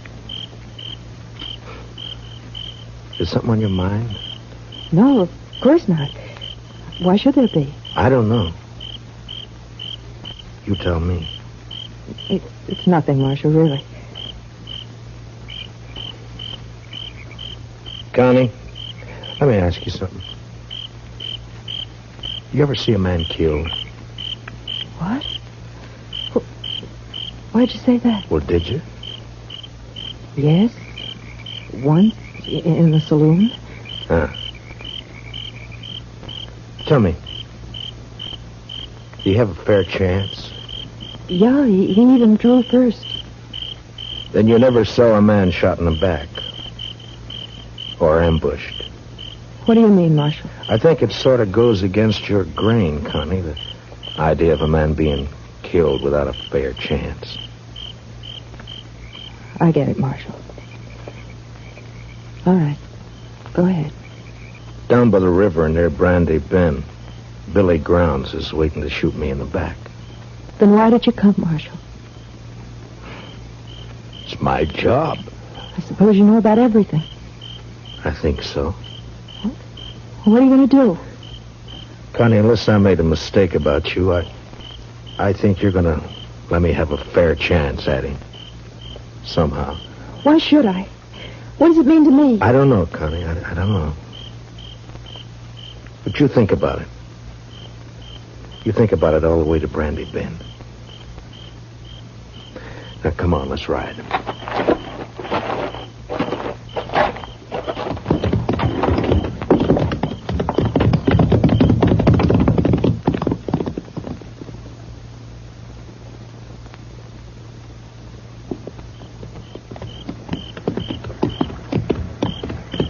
Make a nice camp down here. Plenty of wood.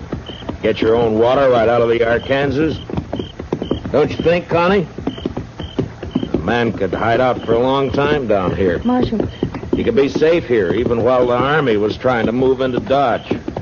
A lot of men were being killed back there. It's peaceful here. Quiet. Marshal, I can't do it. Tell me, Connie. That big cottonwood up ahead. On the left. All right. Keep moving. When we get there, I'm going to ride fast. I'll hang onto the offside of my horse for cover. When I start, you turn around. Get back out of gunfire. Yeah, it sure is pretty down here, Connie. You know, maybe someday we can come down and go fishing, huh? That river's full of catfish. Did you ever get a catfish dinner? Oh, they can be mighty good when they're small enough. Back, Connie.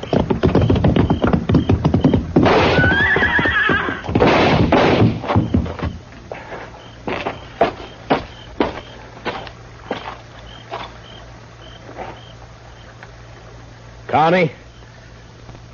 Connie?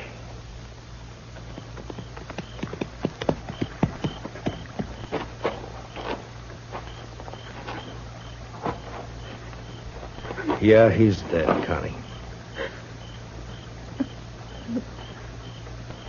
I'm all right, Marshal. I'm sorry about this, Connie. I'm sorry I had to do it. He killed your horse. I'll show you where his is. and the money. Then you can take me back to Dodge. Jail. All right, Connie. But you won't be in jail for long. You have my word. Not for long. Let's go, Marshal.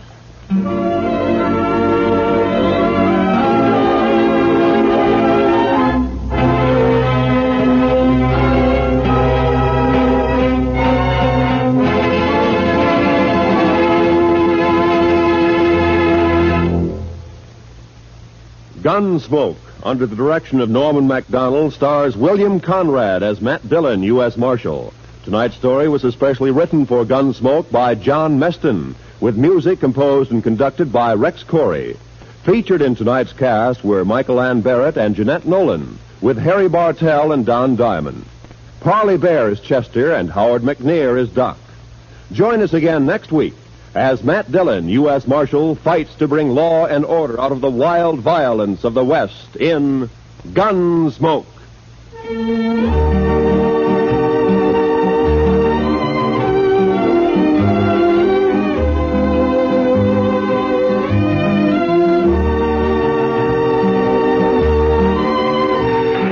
You know, everybody's working at top speed these days.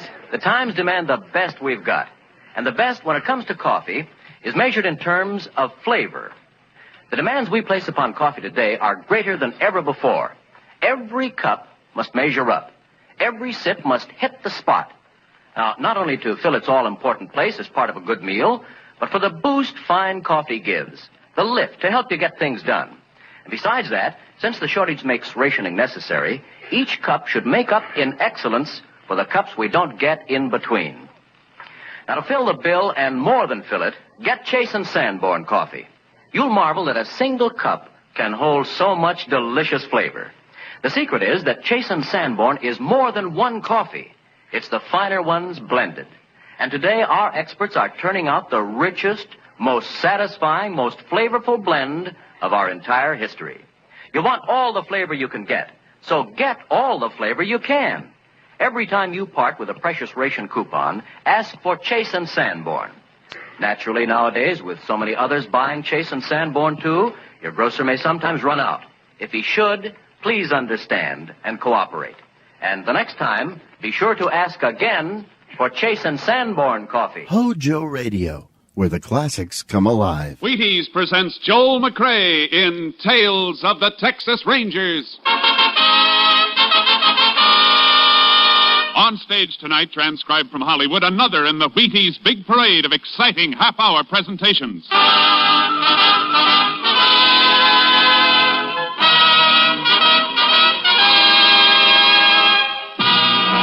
Tales of the Texas Rangers, starring Joel McRae as Ranger Pearson. Texas, more than 260,000 square miles. And 50 men who make up the most famous and oldest law enforcement body in North America.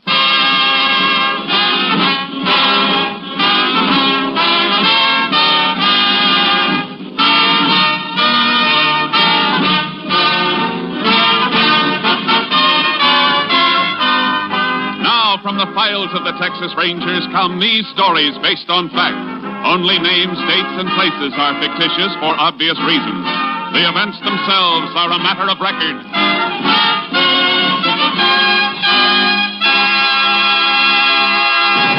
Case for tonight, Apache Peak.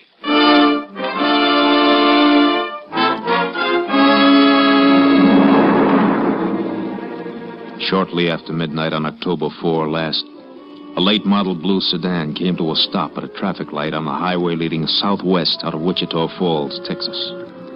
While the driver waited for the light to change, a figure moved out from the shadows and tapped on the window of the sedan. Going toward Haskell, mister? I didn't hear you with the window up. Said you're going near Haskell.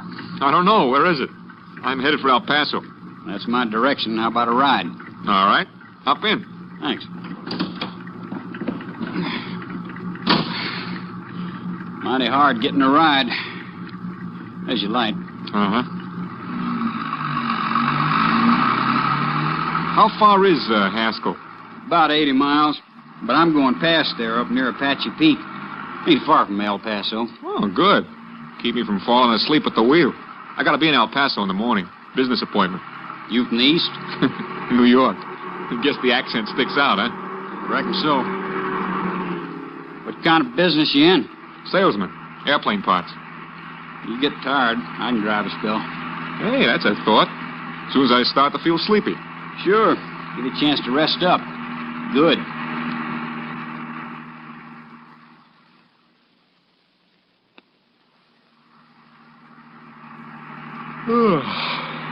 It's almost 4 a.m. Be in Odessa in 20 minutes. You want to take over? Yeah. Guess I can stop any place on this highway. Haven't seen another car in an hour. Hey, I'll slide over. You get out and come around. No, you get out. Well, it's just as easy for you. Hey. Hey, what are you doing with that gun?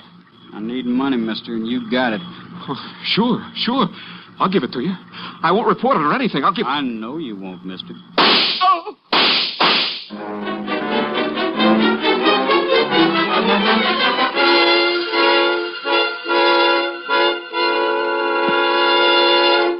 Tales of the Texas Rangers will continue in just a moment. Tonight, as special guest, Wheaties champion Robert Feller. Well, by golly, it's always fun to meet a Wheaties champion, especially when he's as nice a guy as Bob Feller of the Cleveland Indians. Hello, Bob. Hi, Ed. Are you seeing many baseball games these days? Oh, you bet, Robert. You eating many Wheaties these days? What a question. Well, I've been eating Wheaties for breakfast almost every morning for pretty close to 20 years. And still going strong, huh? Wheaties are mighty tough to get tired of. I guess Wheaties and milk and fruit will still be my favorite breakfast when I'm too old to climb out of the dugout. Well, that won't be happening for a lot of years yet. Thanks for stopping in, Bob Feller, a real Wheaties champ. You know, gentlemen of the audience, this man Feller has a wife and youngsters even as you and I. His paycheck depends in part on healthy energy, just as ours does. Got my point? We need 'em too. Wheaties, breakfast of champions. Get yours. And now, back to our story with Joel McCrae as Ranger Pearson.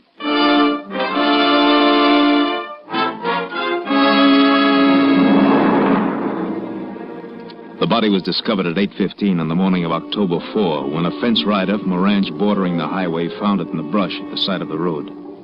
He reported the discovery to the nearest sheriff, and the sheriff relayed the report to the Texas Rangers. Ranger Jace Pearson was assigned to the case. There's the body, Jace, under that sheet. Where was he found, Sheriff? Oh, about 11 miles east. Must have been dumped out of a car. Shot 3 times. 1 through the neck and 2 through the chest. .38 caliber? Yeah. Coroner got 2 of the slugs. Any identification on him? Wasn't a thing, Jace. Whoever done it even stole the clothes off him. Except in his shirt and shorts and necktie. And a pack of cigarettes from his shirt pocket. It's all there on the table. Laundry mark on the shirt, that might help. Coroner say how long he's been dead? Oh, since 4 or 5 o'clock this morning. These cigarettes, were they on him? Yeah. Why? They help any? Maybe a whole lot. Look at this. New York State tax stamp. Can you make something out of that? Only that 1 pack of cigarettes wouldn't have lasted him from New York to Texas. Probably bought a carton or 2 to start out on the trip. So his home might be in New York. I reckon an awful lot of folks buy a carton of smokes in New York, Chase. Yeah, but it's a place to start checking that laundry mark on the shirt. It'll be a help if we know who this man is. I'll send these things into the lab, and they can send a wire photo of the mark to New York. The coroner has some pictures of the body. We'll put them on the wire, too. You got a deputy to get the stuff to my headquarters? Sure thing. I'll call him. Good. And we can get out and check the scene.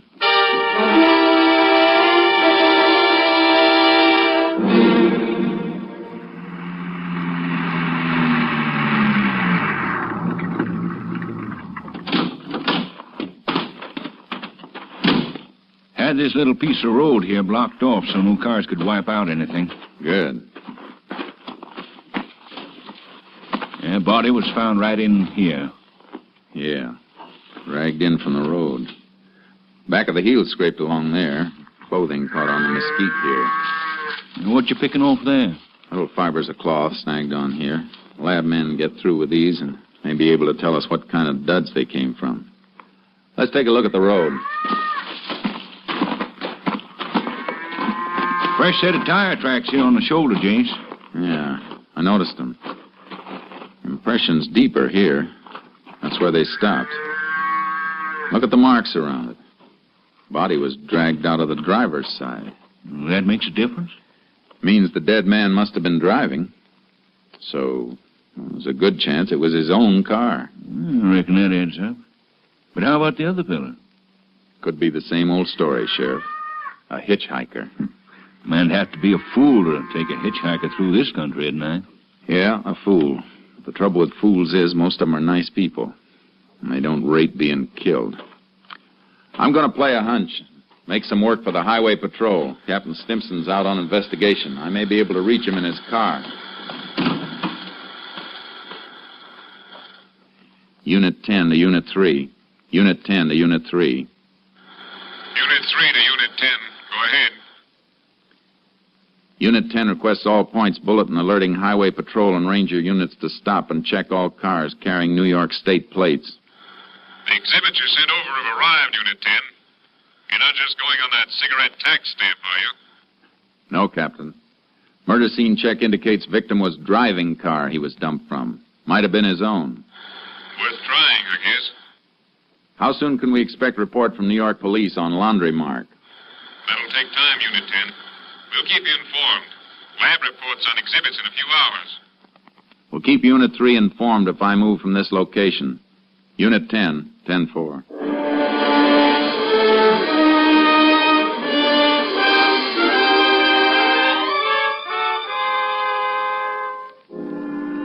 After the 10-4 sign-off, I took the sheriff back to his office. And that's when the hardest part of all hunting began, the waiting. The only thing we knew for certain about the murder car was that it was heading west on the road to Pecos and El Paso. I headed the same way, stopping to ask questions at all the smaller towns, the cafes and service stations, wherever a man on the run might risk stopping. But all the answers were the same. New York car, you say? No, I don't think so. I only saw one out of state all day from Oklahoma. Well, thanks anyhow, ma'am. Sit down, have some coffee and pie, Ranger. Oh, no thanks. I gotta find a fellow.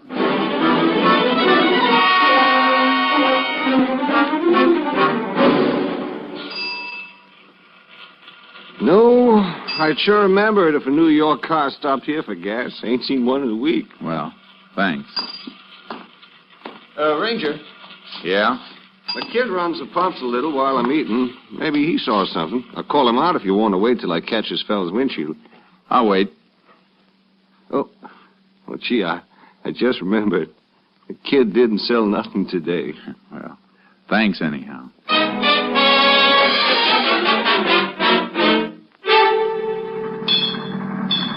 We've been working on the road all day, senor, but we don't notice nobody. Yeah, I guess not. They detour past you 50 yards away. Only one who might see is Juan. He holds the red flag when a car is coming down there. But he don't even look up. He just hears the car and wave the flag. He's too busy looking in the movie magazine at Betty Gravel. Well, thanks.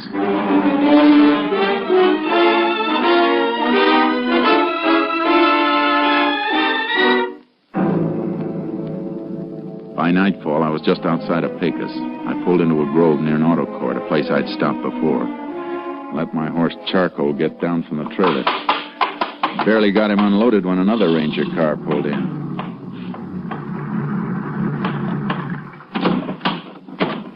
That's you, Chase? Yeah, Kurtz. Howdy, boy. Howdy.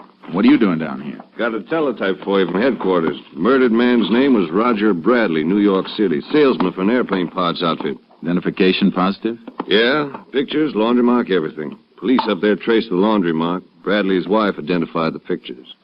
Was married, huh? Yeah, 3 kids. Car you're looking for is a 49 blue sedan. Here's the make and license number. Highway Patrol hasn't spotted it anyplace. Nope, but here's a list of all the clothes Bradley was carrying on the trip. Pretty complete description. Can't understand why nobody's seen that car. Killer might have gotten out of the state. Had a good start. I hope that isn't it, Kurtz. 3 kids have to grow up without their father. because of a gun-crazy hitchhiker. I know what you mean. Let's hope he's still in Texas. If he is, we're gonna find him.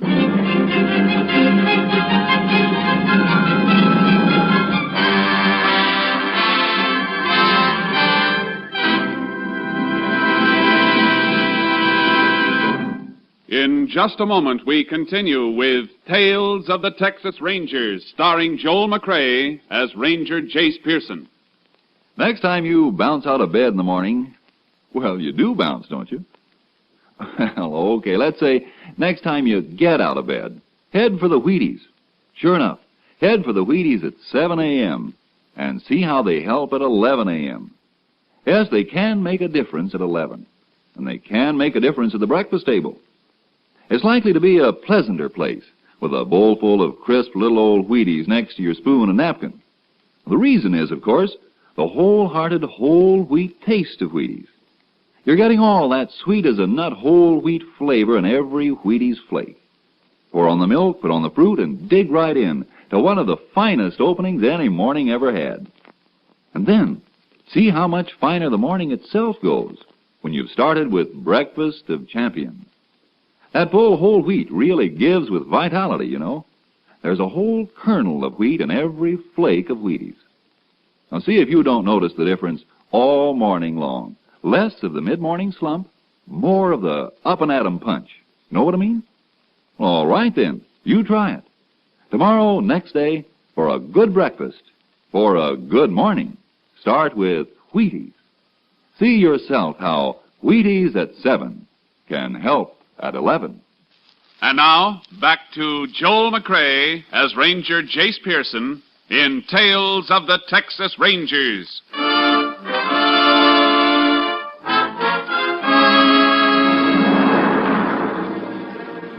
For the next 5 days, Ranger Kurtz and I worked our way west, but we couldn't get a lead. Then on the afternoon of October 10th, 6 days after the killing, we stopped and unloaded our horses at Eagle Flat in Hudspeth County. Blacksmith's place is open? Yeah, horses can drink from his trough. Hey, look at that poke leaning against the fence there. They sure do get dutied up for Saturday night in Eagle Flat. Yeah. Kurtz. What's the matter, Jace? That suit. No poke ordered that through a mail catalog. Hey, it looks like one of the suits described on the teletype. Yeah. Let's find out. Howdy. Well, howdy, Ranger. You live around here? Work the Longbow Ranch up near Tabernacle Mountain. Mighty nice suit you got there. Kind of fancy. Yeah, ain't it a dinger? From New York, the label says. New York, huh? Where'd you get that suit? Well, I bought off... Now, wait a minute, Ranger. This ain't stolen, is it? Yeah. And the man it was stolen from is dead. Oh, man, I just bought it off when a fella come by the bunkhouse. When? Oh, reckon it was about 5 days ago.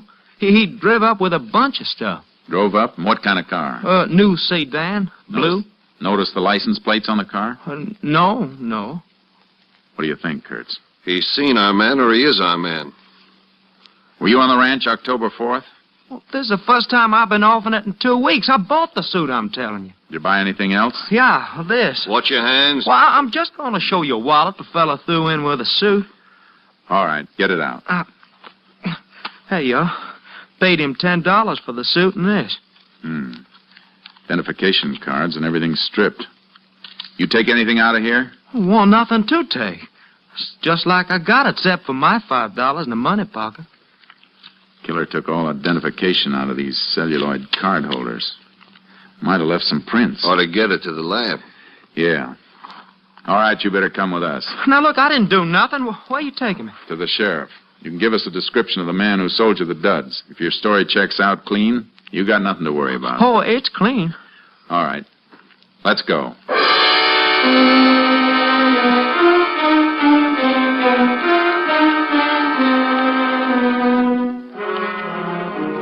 We checked the poke's story at the Longbow Ranch. He was telling the truth, all right. At least we had a description of the man we were after now. About 20 years old, dark, 5'7", about 140 pounds. Kurtz and I unloaded our horses.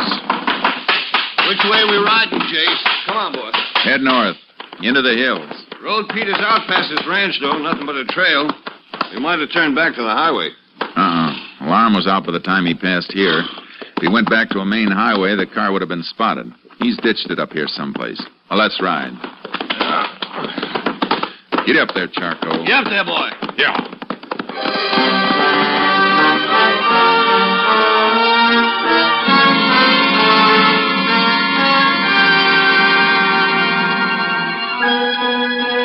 We rode north from the Longbow Ranch, cutting into the mesquite and cedar that flanked the road. It got thinner and more difficult. And just when I thought we might have come too far, we spotted the car. Reckon that's it? Let's see.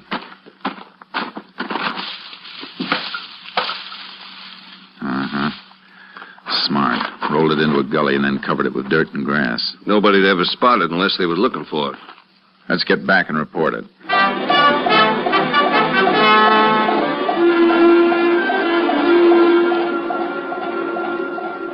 Unit 10 to KTXP. Unit 10 to KTXP. KTXP to Unit 10. Go ahead, Unit 10. Unit 10 located blue sedan registered to Roger Bradley, New York City. All right, Unit 10. KTXP just got report of fingerprints on celluloid card holders of wallets sent in. One set definitely those of murder victim Roger Bradley. Another set identified as being those of Lenny Tripper. Please repeat, Lenny Tripper. Lenny Tripper. Any line on him? Wanted by Army for desertion 3 months ago. Description checks. Last known address, live with father and mother in cabin near Apache Peak. Car was found north of Longbow Ranch. Apache Peak's about 10 miles further in. We'll investigate. Unit 10, 10-4.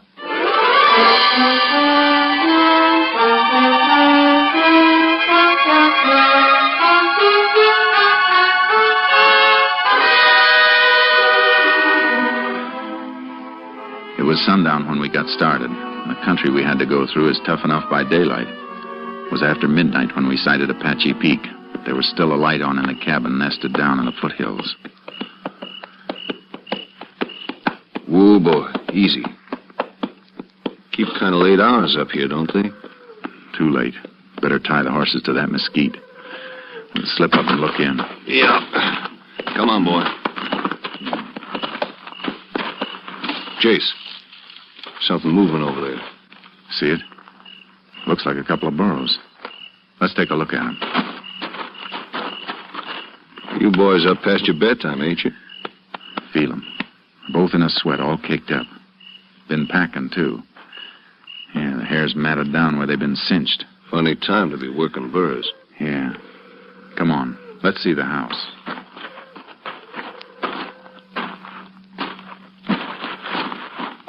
Look through the window. Man eating. Not our boy, though. Too old. Must be Tripper's father. Look, there's the old lady, too. You go around the back way, and I'll go in through the front. Wait till you hear me knock and get in. Right.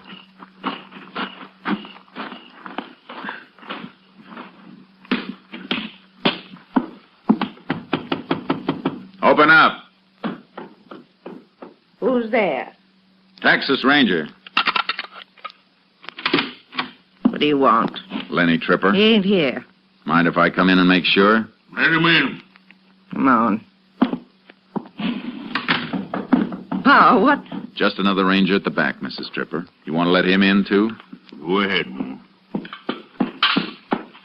Don't mind if I finish eating, do you?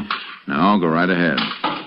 This your regular mealtime? I eat when I want to. Nothing out back, Chase. Where's your boy, Mr. Tripper? You're the ranger. You find him. We ain't seen him in a year since he joined the Army. You haven't seen him in the last 3 months, either. Since he deserted from the Army. You heard what she said. Get me a smoke more. If you want to help your boy, you better help us. All right. I'll help you. He's in Mexico. Been there more than a month. Mexico, huh? Thanks. Mind if I have one of those cigarettes, Mr. Tripper? Yeah, I mind. Reckon you can buy your own? Oh, I just got a hankering for one of those. Can't always get a cigarette like that. What do you mean, Ranger? A New York tax stamp on the pack, Tripper. Those cigarettes were stolen from a murdered man 6 days ago. Murdered man? Shut up! What were you doing with those burros outside? They've been packing. I was bringing some stuff down. Been prospecting up the peak. Abandoned silver mines up there, Jace. Is your son hiding out in one of those mines, Tripper? Were you packing supplies to him? I told you what I was doing. That boy's wanted for murder, and if you're smart, you'll take us to him and tell him to surrender. Do what they say, Pa. Do what they say. Shut up! Leave her alone. I didn't know about the murder. He just said the army was after him. Come on, Kurtz. We better go up after him. Oh, don't hurt Go him. ahead, Ranger. Don't hurt Go Papa. after him. He'll kill you, that's what he'll do. He'll kill you.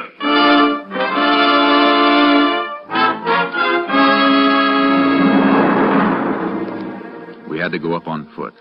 It was too treacherous for the horses, and trailing over that rocky ground in the darkness slowed us to the crawling speed of an overfed snake. There got to be less earth and more rock, and the burro tracks grew fainter as we tried to pick them up by moonlight and flashlight. It could have gone in any direction from here, Jace. Can't pick up a mark. Seems to level off a bit on that shelf ahead. Might be a narrow trail there. Hope so. Getting steeper. Not too steep for burros. Kurtz. What? A dwarf oak here. Flash your light. Yeah, that's it. Hold it. Anything? Yeah. Branch bent. It's been brushed. Look here, been nibbled a bit, too. Recent. Torn leaves are still fresh. Well, we're headed right, then. Must have gone straight ahead between those big rocks. Yeah. This is it, all right. Look at the side of the rock. Flecks of mica peeled off. Little fiber stuck. Burro pack ropes must have scraped it. Let's keep going.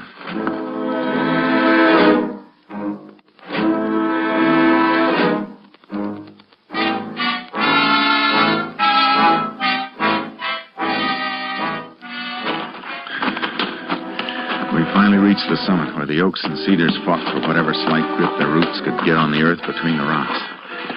Dawn found us on a high shelf facing a rise that led to the open mouth of an abandoned silver mine. Trail leads straight enough now. Yeah. He's there, Jace. Yeah, but 20 feet back in. He could pick us off and we'd never even get to see him. Stay down and keep the hole covered. What are you going to do? Just call him out. Tripper! Lenny, Tripper! He ain't going to answer, Jace. You can't get out, Tripper! Stay down, Jace. Oh, he's got a rifle as well as that .38 he killed Bradley with. You gonna come out, Tripper? Why don't you come in, Ranger? If we'd only packed a stick of dynamite, he'd come out soon enough or be buried in there. Maybe the idea of dynamite would be enough. Go over down the shelf and let him see you just once on the way. Not long enough to draw a bead. Maybe we can bluff him. Why don't you go down and let me... It's my idea. I'll stay. Go ahead. Be careful, Jace. You missed him, Tripper! I won't miss the next one. You're not gonna get another shot. He went down to our burros to get some dynamite. We're gonna seal you in there, Tripper. You better come out. How do I know you ain't going to kill me on sight? I won't if you do what I tell you. Leave your rifle in there and come out with your hands clasped behind your head. Put your rifle up on a rock where I can see it, and it's a deal. All right, Tripper. Now come out.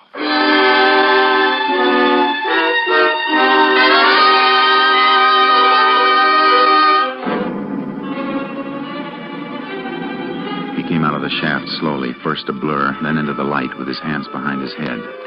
I got up and he walked toward me.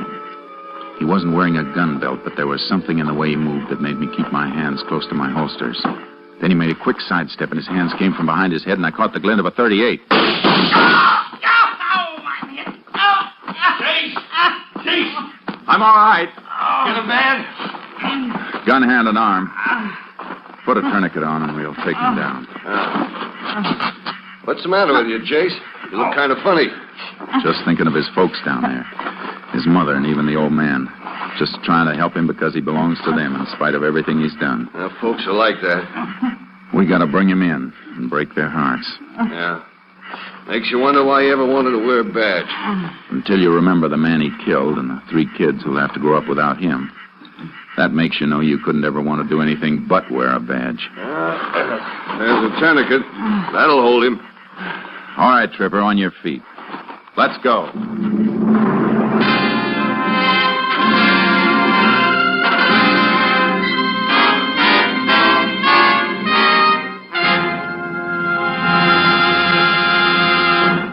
A ballistic check of the .38 that Lenny Tripper carried showed it to be the murder weapon used in the slaying of Roger Bradley. With that and other evidence accumulated by Ranger Pearson and the department, Tripper was convicted and sentenced to death in the electric chair.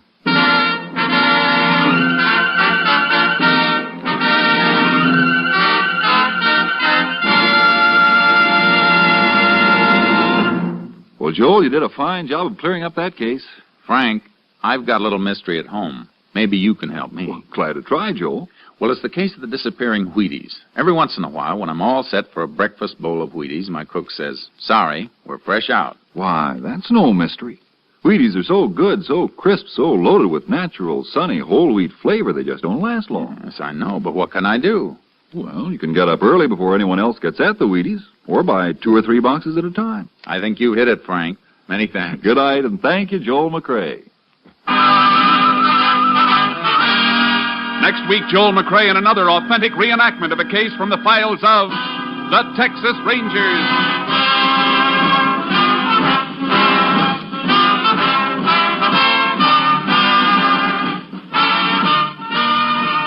Joel McRae will soon be seen in the MGM production Stars in My Crown.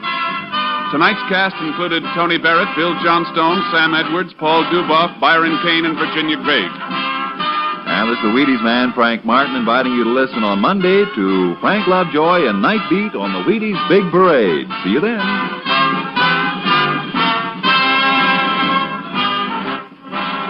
Tomorrow, listen for Dorothy Maynard. Now it's Basin Street on NBC. All right, everybody. It's time to sound off for Chesterfield. Sound off! Sound off! Sound off for Chesterfield! From Maine to California, smokers are changing every day. All over America there's a swing to Chesterfield with this great new thing. Mildness plus, no aftertaste. Mildness plus, no aftertaste. No unpleasant aftertaste in Chesterfield. That's right. Science discovered what you can prove. You better get into the smoking groove. For Chesterfield now sets the pace with no unpleasant aftertaste. Chesterfield. Chesterfield. Chesterfield. Chesterfield. Milder, milder, milder, milder. Chesterfield. That's right. The best cigarette for you. That's right. The best cigarette for you. That's right. So here's what we want you to do. Right now. Yes, here's what we want you to do. Right now. Sound off. For Chesterfield. Sound off. For Chesterfield. Try a pack of Chesterfields. Do it. Today. Stay tuned to HOJO Radio. The great chief of the Sioux Indians is Sitting Bull. He's a rather difficult chap to meet, especially when he's planning for war.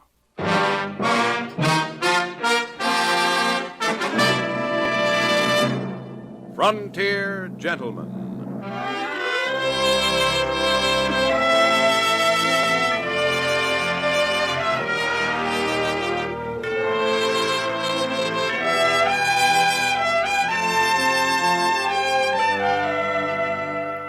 Herewith an Englishman's account of life and death in the West. As a reporter for the London Times, he writes his colorful and unusual accounts. But as a man with a gun, he lives and becomes a part of the violent years in the new territories. Now, starring John Daner, this is the story of J.B. Kendall, Frontier Gentleman.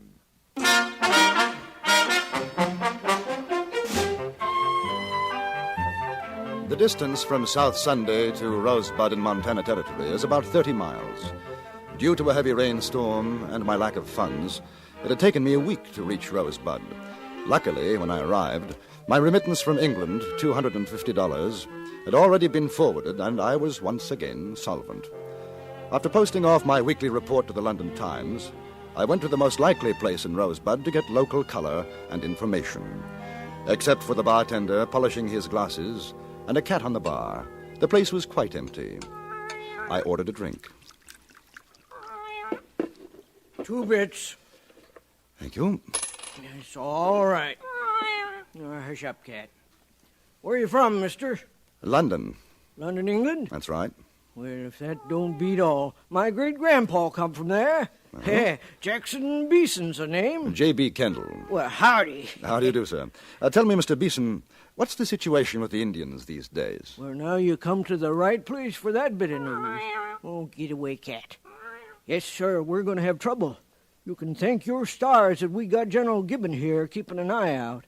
I hear tell Custer's on his way, too. Oh, bad as that, huh? Worse. Well, just yesterday, correspondence fella like you, he come in, works on the Montana Telegraph News. Jackson, he says, them Sioux is working up to a boil. Oh, it's going to be wicked. Mighty wicked. Do you think it'll mean war? I don't have to think. I know. You cat! Get out of here! Go on! Get out! Get out! Darn cat's a regular drunkard. This correspondent chap, is he still here? Charlie Meeker? Oh, sure. He's around somewhere. I'd like to meet him. Right nice fella. Now, let's see. You might try up to Dolly's place. Cross the street there. Second house on the right. Can't miss it. Just ask for Charlie. He rooms at Dolly's. Thanks very much. Mm-hmm. And look, if he ain't there, I'll tell him you're looking for him when he comes back. You stop by tonight. Right.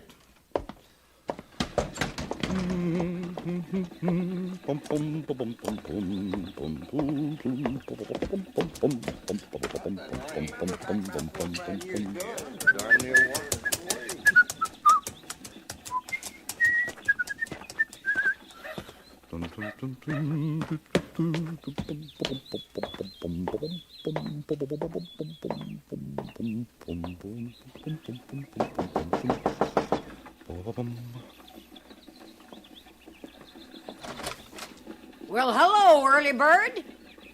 Good afternoon, madam. This is Dolly's place? Why, sure it is. You come on in. It's nice and warm inside, honey. Yeah, I'm looking for a gentleman named Charles Meeker. Charlie? What do you want with him?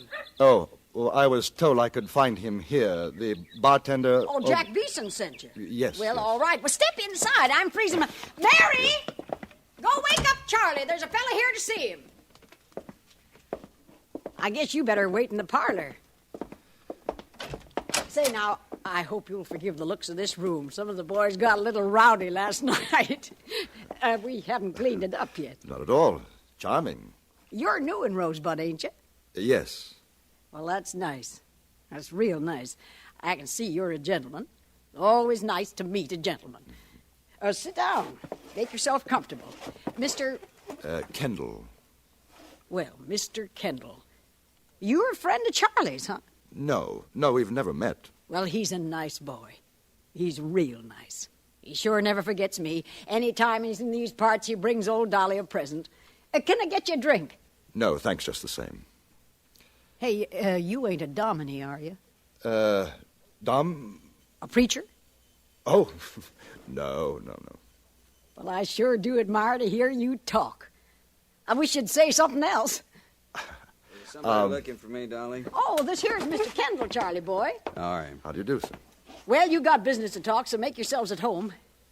It's sure been a pleasure, Mr. Kendall. Maybe you'll call again. Thank you very much. You'll have to excuse me, Kendall. I just woke up. Big night. Oh. And a big head. What can I do for you? I understand you write for a newspaper, Mr. Meeker. Charlie. Yeah, Virginia City, Montana Telegraph News. I know. I do some correspondence myself for the London Times. Hey, I'm proud to meet you. May I return the compliment? Look here. Is it true what I've been hearing, these rumors about a Sioux uprising? Yeah, more than rumors. It's coming. Well, this chief, Sitting Bull, have you ever seen him?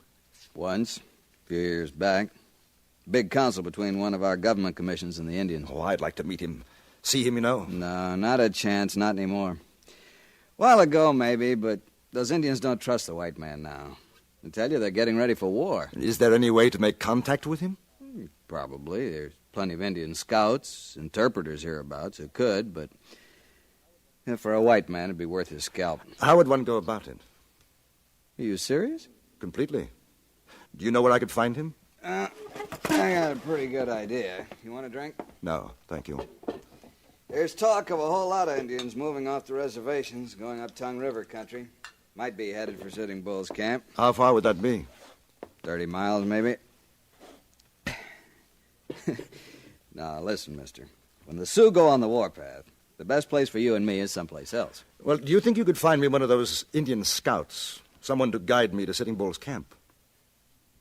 You mean it, don't you? Absolutely. What a story. Interview with Chief Sitting Bull? It's crazy. They'd kill us, sure. No, Kendall, the best thing for you is to talk to some of the old-timers. They'll tell you about him, and then you can send your report in on that. It's a whole lot safer.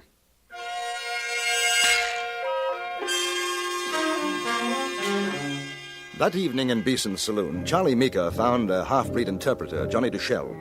He was a big man, dark, with handsome features, and when he smiled, which he did constantly, there was something at odds in his eyes, veiled, a coldness.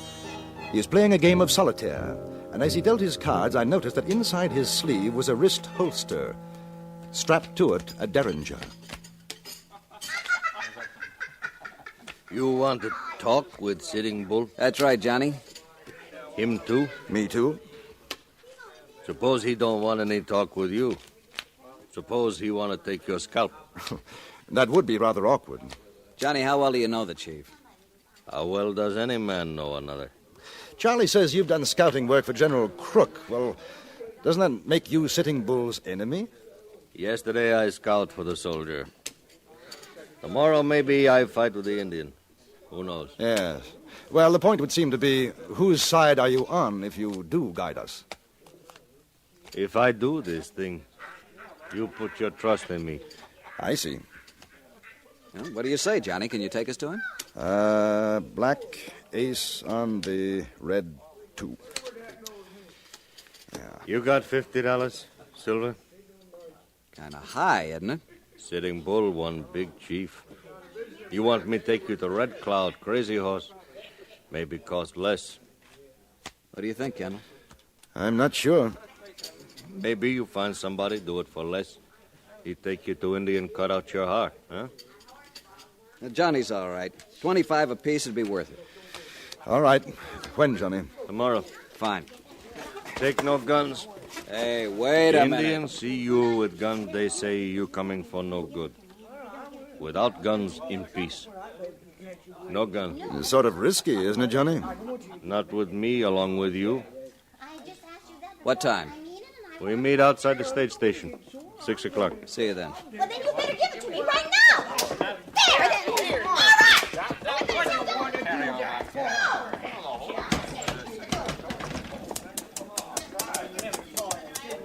Well, you still want to go? I'm not sure about that, fellow.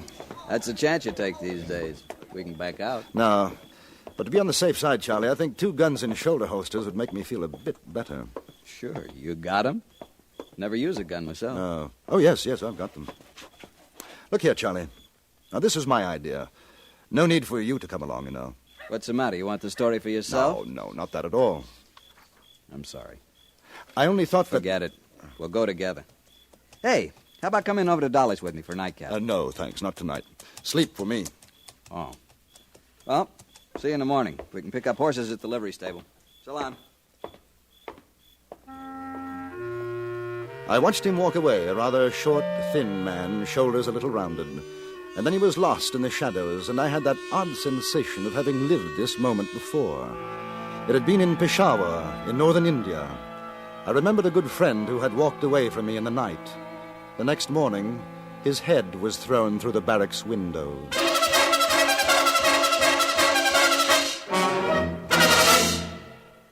In a moment, we return to Frontier Gentlemen.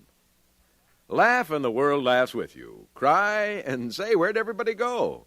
Chances are they've taken off in the direction of CBS Radio's Peter and Mary show. Peter Lind Hayes and Mary Healy have a magic way of banishing the blues.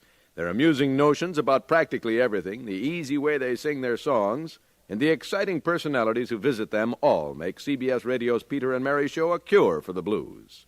Listen for them on most of these same stations tomorrow. And now we return you to Anthony Ellis's production of Frontier Gentlemen.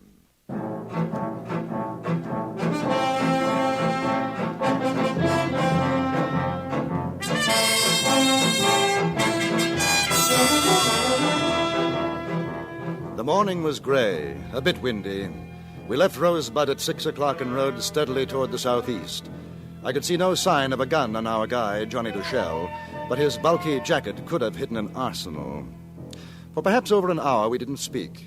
Charlie, red-eyed from want of sleep and too much whiskey, nodded in his saddle. The half-breed traveled a little ahead of us, cautious, watchful.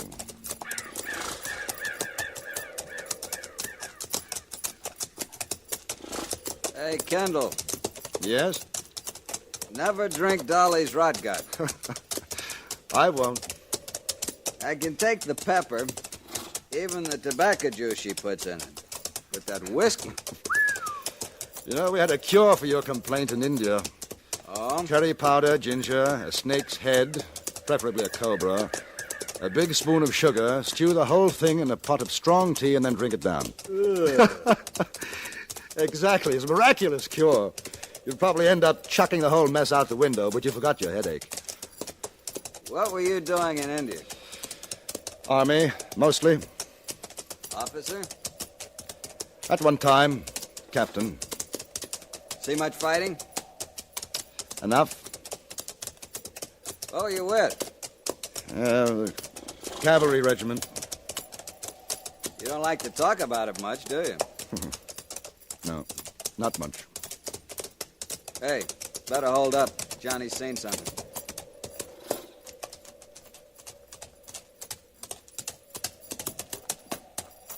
In timber.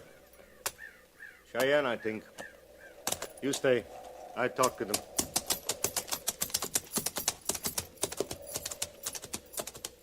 How many? Can you see? 5 or 6. Might be others in the woods. You know something funny? I'm scared. Think about your headache. No, thanks. Too close to my hair. You ever see a scalp man? No. But I shouldn't worry. The tribesmen do much nastier things to get their trophies in India. Johnny must know them. Look. All very friendly. Hello. They must have given their blessings. You think so? Either that or Johnny's made an arrangement with them to cut our throats. He looks happy enough. That tall wolf and his braves. They will ride to the council. Tell of our coming. Glad to hear it.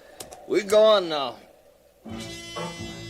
Johnny smiled, turned away, and we rode on. I had the distinct feeling that he knew exactly what he was doing, and we didn't. Another hour passed. If there were more Indians about, we didn't see them. The terrain was becoming more rugged, and when we reached a narrow stream, Johnny called a halt. We rest the horses. All right.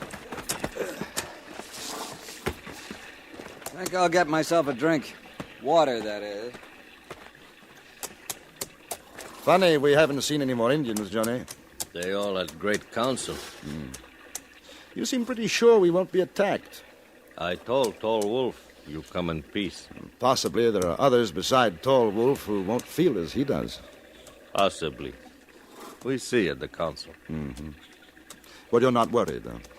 I am not worried. You're smiling. Good for a man to smile. Depends on his reason. I smile because you paid me $50 silver to bring you here. Tell me, Johnny, what will it cost to take us back? The cost to you will not matter. I think you will not be going back. He made a slight movement with his hand, and a derringer appeared in it. For a moment, I had forgotten his wrist holster. He was standing no more than 4 feet from me, and I didn't move. If you've ever seen what a 41 derringer can do to a man, you'd understand. Then he brought out a revolver from his jacket and backed away a few steps. That was when I saw Charlie at the stream. He had a rock in his hand, his arm cocked back. At the moment he threw it, the half-breed turned and saw him.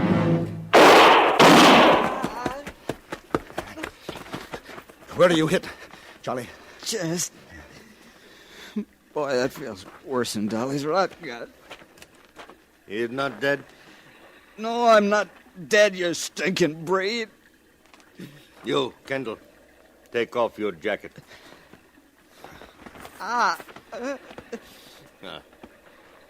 Untie those shoulder holsters. Let them fall to the ground. Move back. Stop. You both got more silver. Give it to me. I'll spit in your eye first. I told Tall Wolf I take you to Sitting Bull as my prisoner, alive. He will think well of me, give me place of trust. Your own mother wouldn't trust you, Johnny. With much silver, 2 horses, even a stinking breed will be important man. Give it to me. You'll find a bag in my jacket.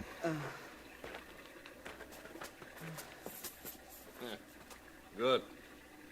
Now, you both, you walk. I ride behind.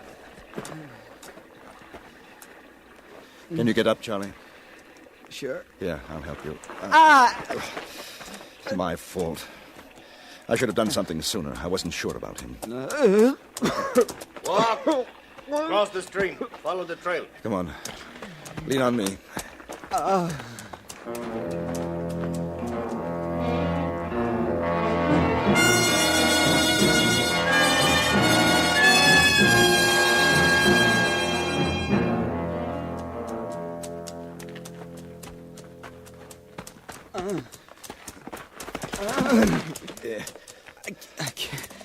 I can't go on anymore. He is dead. Let me put him on a horse. He called me stinking breed. Let him walk. He can't. He's done in. Then you carry him. Let him rest for a minute. A minute. Charlie, can you hear me? Listen to me, Charlie. The trail narrows a few yards along. There's a slope on our left. Do you hear me, Charlie? Yeah. I'm going to let you fall. If I can get him to take his eyes off me, there's a knife in my boot. All right. Good luck. All right, Charlie. Up you come.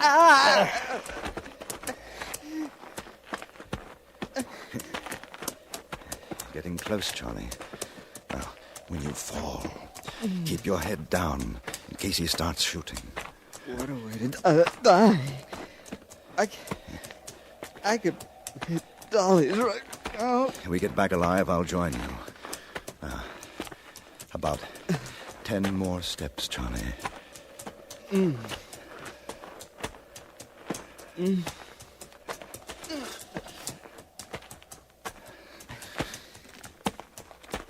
Now, Charlie.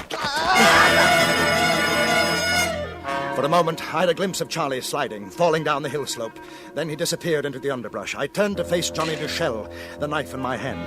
Johnny was standing in his stirrups, craning his head to see over the trail's edge. He was no more than 15 feet from me. It must have been the horse shifting its weight that disturbed my aim. I threw, and the knife struck high on his shoulder. He half fell from the saddle, and I ran for him. I felt one of the bullets from his gun burn my cheek. Then we were rolling down the hill. Somewhere on the way, he lost the gun, but the knife was stabbing, cutting at me.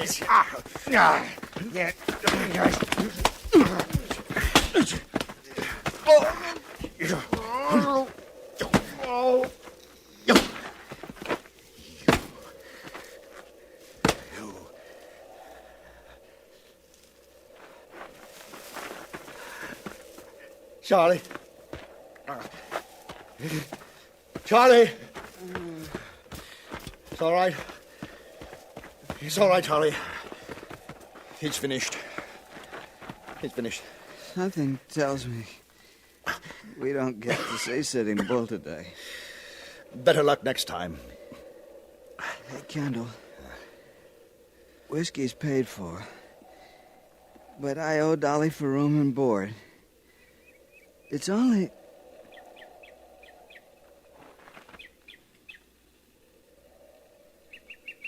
Charlie? Charlie?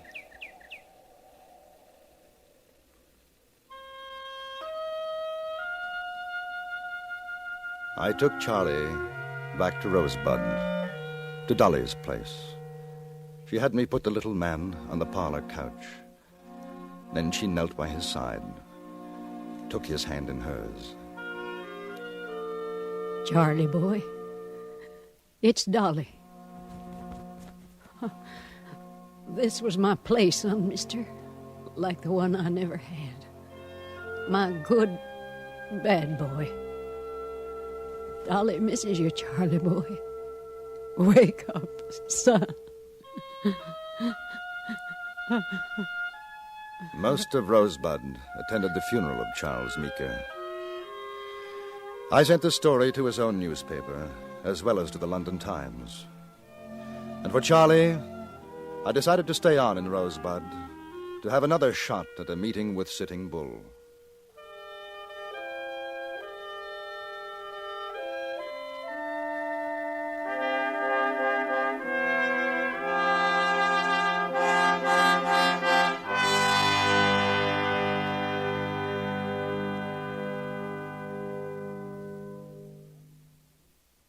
Frontier Gentlemen was written, produced, and directed by Anthony Ellis and stars John Daner as J.B. Kendall.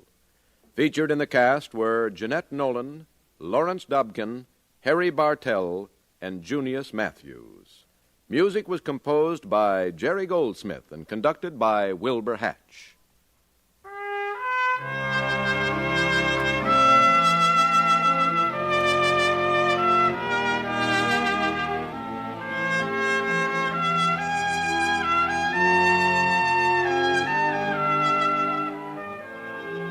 Later today, you'll have 5 more engrossing dramas waiting for you on CBS Radio, starting with Suspense, which today stars Herbert Marshall. You can look forward to plenty of action and plenty of thrills with yours truly, Johnny Dollar, the FBI in Peace and War, Indictment, and Gunsmoke. For good listening, keep listening to CBS Radio. Now, stay tuned for the Ford Road Show, which follows immediately over most of these same stations. Join us again next week for another report from the Frontier Gentlemen. Johnny Jacobs speaking. This is the CBS Radio Network.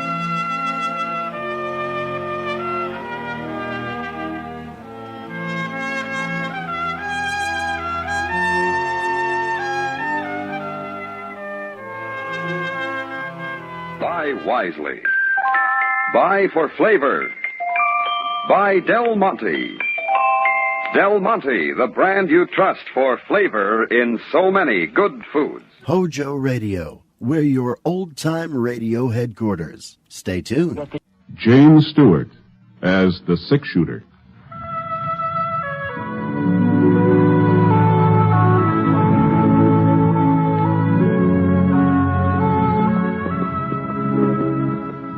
The man in the saddle is angular and long-legged. His skin is sun-dyed brown. The gun in his holster is gray steel and rainbow mother of pearl, its handle unmarked. People call them both the six-shooter.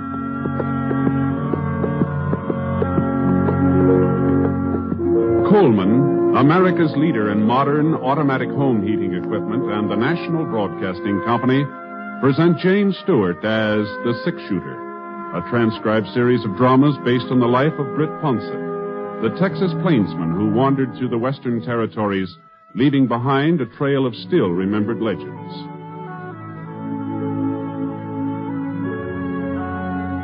Now, in just a moment, immediately following this important announcement, you will hear Act One of The Six-Shooter. Last year, thousands of Americans who tried to get away with carelessness on the highways were killed or permanently injured in traffic accidents. And remember, accidents don't always happen to the other fellow. Unless you are meticulous in your observance of the rules of highway safety, you and your loved ones are vulnerable to the menace of traffic accidents. Every motorist should take an active role in supporting the safety movement in his or her community. Encourage driver training in your high schools. Teach your children the rules of safety on the highway. Remember, the life you save may be your own. Now, Act One of The Six-Shooter, starring James Stewart.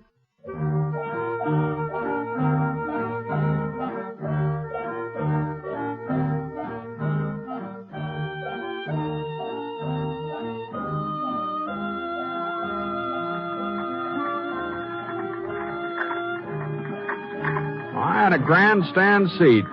A rocking chair on the front porch of the Temple City Hotel. Not that there was much to watch. A couple of women looking at the bonnets in the windows of Bradley's Mercantile, and some kids playing mummy peg over in the alley next to the bank, and the checker game in the shadow of a big elm across the street. But it was a couple of days before I was due to pick up some cattle in Atterbury for Mrs. Pritchard, and, well, Temple City seemed as good a place as any to stop over. I was considering taking a little nap when I saw Will. At least that's who I thought it was. He was coming out of the general store carrying a box of groceries. I couldn't be sure, though, because just as he started to climb into a wagon, another man rode up alongside and shut off my view. Well, look who's in town. You doing the marketing, Will? Thought the women usually did that. But I guess in your case, it ain't such a bad idea to switch things around. I was hoping I'd run into you, Temple. 2 of my cows have been killed this week. You mean your wife's cows, don't you, Will? It wasn't 2, it's 3. The boys found another one grazing on my side of the creek this morning. You're going to have to do something about that fence of yours. You won't have no stock left at all. That fence was all right yesterday. Maybe, but this is today. Now, you listen to me, Temple. I figure it's about time you done the listening, Will. I want your wife's ranch. Ain't made no bones about it. She was willing to sell until you came along.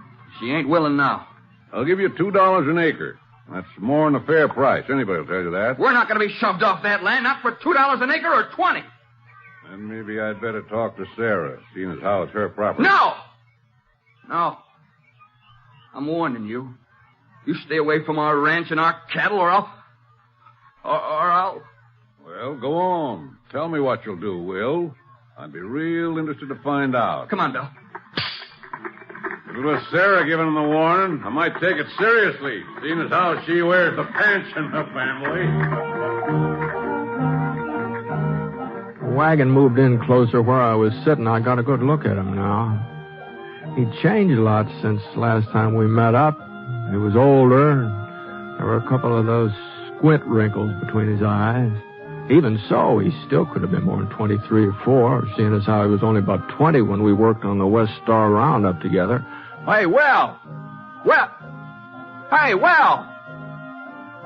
I thought he'd recognize me, but I guess I'd changed some, too. I wasn't getting aged or nothing like that, but I'd ripened up a bit, I guess. Anyway, Will kind of glanced my way and then drove on. And from the way he was holding those reins, I had a pretty good idea of what he was thinking. This Temple fella, he pushed him too far. And if I knew Will, he was getting ready to do something about it. Well, there was no point in trying to run him down now. We'd probably meet up later. So I went into the hotel and looked around for a place to sit down.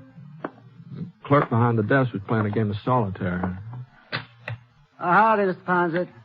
Something I can do for you? No, don't think so. Room all right? Yeah, it's fine. Room's fine. Real pleasure having you stand with us. Anything you'd like, will you? The Black Queen. Huh? It plays on the King of Diamonds. Oh, thank you. Like to look at the Denver paper? It just came in on the stage. No, thanks. Just the same. I was sort of figuring on a little snooze. A little too much racket outside. I know what you mean.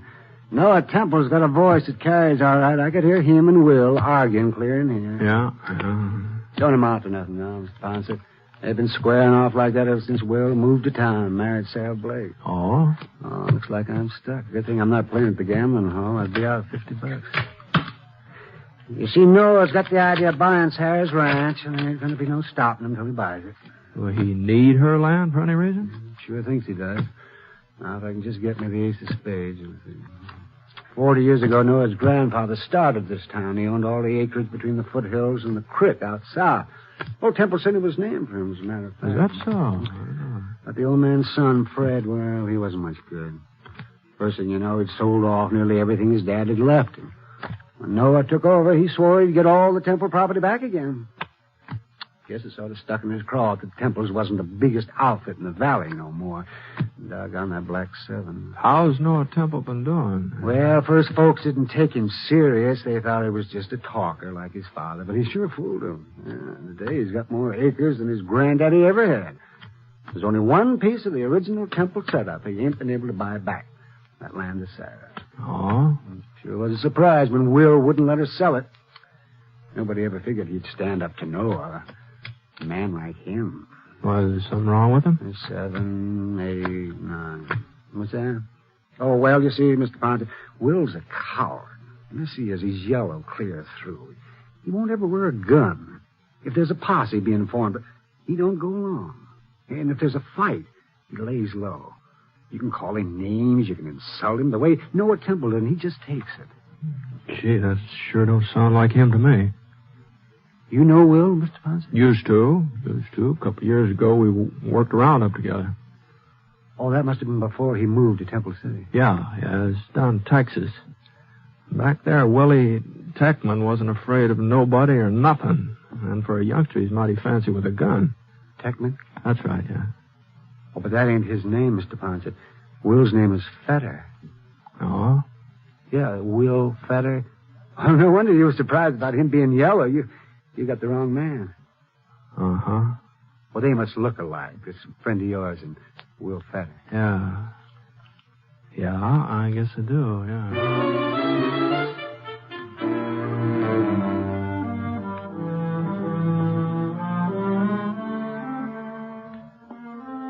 I went upstairs to my room, started to pull my boots off. You know, it's funny.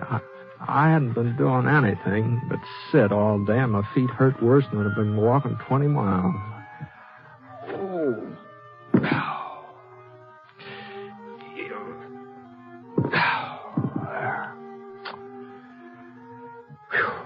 I looked out the window. That sun is just about even with the church steeple. So it'd be around 3 o'clock.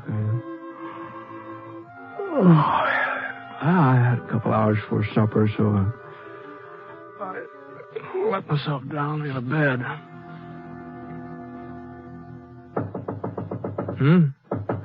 Yeah. Well, come on in. Mr. Ponce? Oh, excuse me, ma'am. I didn't know it was a lady. I'm sorry to bother you, Mr. Ponce. Oh, not at all. I wasn't exactly what you'd call busy. Won't you sit down here? Thank you. Yeah, wait, I'll get those boots out of your way. Mr. Ponce, I'm Will's wife. Oh, I'm pleased to meet you, ma'am. Will told me you were in town today. He saw you. And you saw him, didn't you? Yes, ma'am. At least I thought I did. Well, you can't tell anyone he's here, Mr. Ponce. Oh? You didn't come to Temple City looking for Will, did you? Will thought maybe that was the reason. We heard about what happened in Prescott last winter when you came across Bar Cleaver. Yeah, well, you heard wrong, ma'am. I didn't come across Cleaver. He came across me. And as for Will, He's made a new life here. A good life. If he has to go back to prison... Prison? Oh. Well, you knew about the bank robbery in Austin and about him breaking out before... You knew, didn't you? No, ma'am. No, I haven't been back that way since... Then you wouldn't have told the marshal? But we thought... We were sure. What have I done? No, just take it easy, ma'am. Oh, if I hadn't come to see you, nobody would have known he was Will Techman. Things have a way of coming out sooner or later. How much longer was Will supposed to serve? 2 years. Uh-huh. Well, that's not so long when you're young. We're going to have a baby, Mr. Ponce. But I almost wouldn't want to have him if he was going to grow up knowing his father'd been in prison. Why should Will have to go back? Why? Well, I guess maybe you'd better ask the judge who sentenced him, ma'am. What I mean is they say it's so a man will live a decent, respectable life when he comes out. And Will's already living a decent, respectable life. He works hard. He never makes trouble for anybody. He doesn't even wear a gun, and he promised me he never will. Was that your idea, not wearing a gun? Before we were married, he told me about the trouble in Austin and how he broke out of prison. I suppose I should have made him go back. But I was so much in love I couldn't. So I asked him to give me his word he'd never use a gun again. Never even carry one. Well, it must have been kind of hard on a fellow like Will to keep holding himself back that way. It hasn't been easy. I've heard what men like Noah Temple call him. But Will takes it. He's kept his word. This fellow Temple, the way he and Will were going at it today, it sounded like they were heading for trouble. Won't be anything serious. Will just doesn't want us to be pushed off of the ranch. You can't hold that against him. No, there's not. Then you won't tell the marshal over in Atterbury? Or anybody? Well, I don't imagine Marshal Sanders would like me mixing into his business. This is his district. I guess he can take care of it. Anyway, he has so far. But now, look here, Thank you, Mr. Ponce. Thank you. Now, and thanks for Will, too. Wait, wait. Well,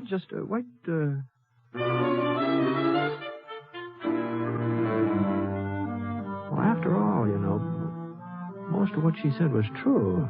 Sending Will back to prison might do more harm than good. And it wasn't up to me to sit judgment on him. I was going to be leaving town in a day or so anyway, and if anything happened after that, it wouldn't be my concern. So, of course, a man does have certain duties even if he's not wearing a badge. A man who spots a wanted criminal, he's supposed to report it. And I always had before.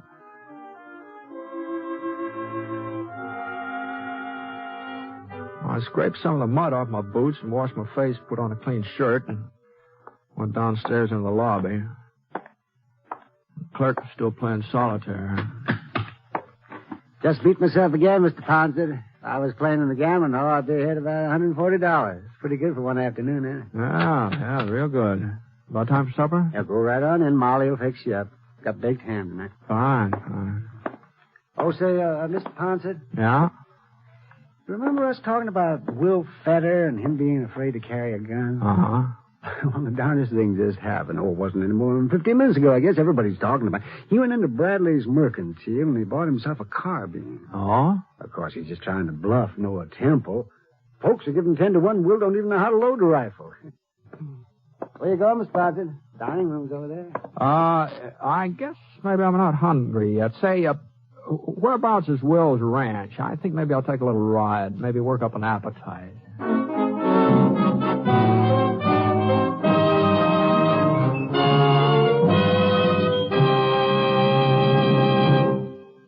We'll return to James Stewart as the six-shooter in a moment. First, a word from Coleman, America's leader in modern automatic home heating equipment. When winter comes, does your house shrink like this? Well, I guess it's time to close off that back room. There's just no way to heat it. Don't deprive yourself of valuable living space. Get a Coleman automatic heater and enjoy new warmth in the hardest-to-heat room. Get your Coleman oil or gas heater now during Coleman's big bonus sale. You'll get 3 bonuses. A new low price. Yes, now you can get a dependable Coleman oil or gas heater at a new low price. A new low operating cost. Coleman saves you up to 25% on heating bills because Coleman gives you maximum heat from your fuel. And a 32-piece set of Libby Safe Edge glassware worth $14. It's free with your new Coleman heater. Get 3 big bonuses during Coleman's big bonus sale. The sale is for a limited time only, so see your Coleman dealer tomorrow. Look for his name in your telephone directory. Remember, comfort costs so little with a Coleman.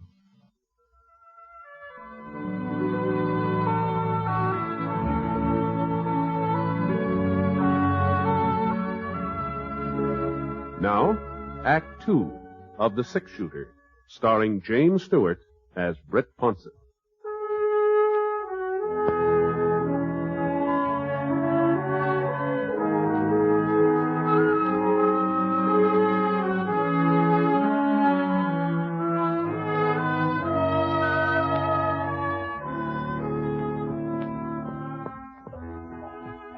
Fetter Ranch was about 2 miles south of town, and from the outside looked neat and comfortable, well kept up.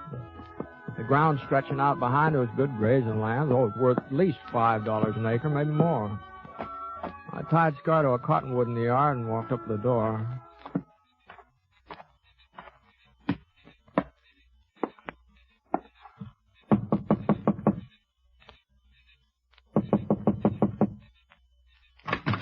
About time you got home, Will. That was... Oh, Mr. Ponce. Evening, ma'am. Come on in. Will's not here? No, he was gone when I came back. He must be out tending the stock. Uh-huh. What's wrong, Mr. Ponce? You haven't changed your mind, have you? Where's the Temple Ranch lie from here? It's all around us. On all four sides of our land. And Temple's ranch house, where's that? East. Due east. But what's that got to do with it? What's happened? Will was in town this evening. He bought a rifle. I don't believe it. He promised me. You're wrong, Mr. Ponset. Will isn't gunning for Noah Temple. He's out tending stock. Well, he'll be home any minute. You'll see. Maybe. Where are you going? I hear Temple's got quite an outfit. It's worth paying it a visit. You won't find Will there. He gave me his word he'd never use a gun again. You won't find him.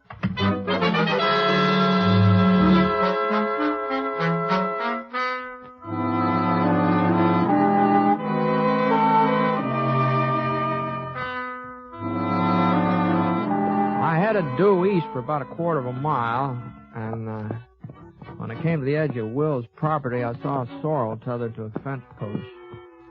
Looked like Will had decided to go the rest of the way on foot, so I climbed out of the saddle and looked around. There was a big break in the fence, but the cattle hadn't made it. That barbed wire had been cut. And there were 4 heifers and a couple of steers lying just over the Temple boundary. Well, there just wasn't much question about it. They'd been shot. So I crawled through the opening and went right past a big sign that said, Temple Ranch, trespassers will be shot. I found some footprints. I figured they were Will's.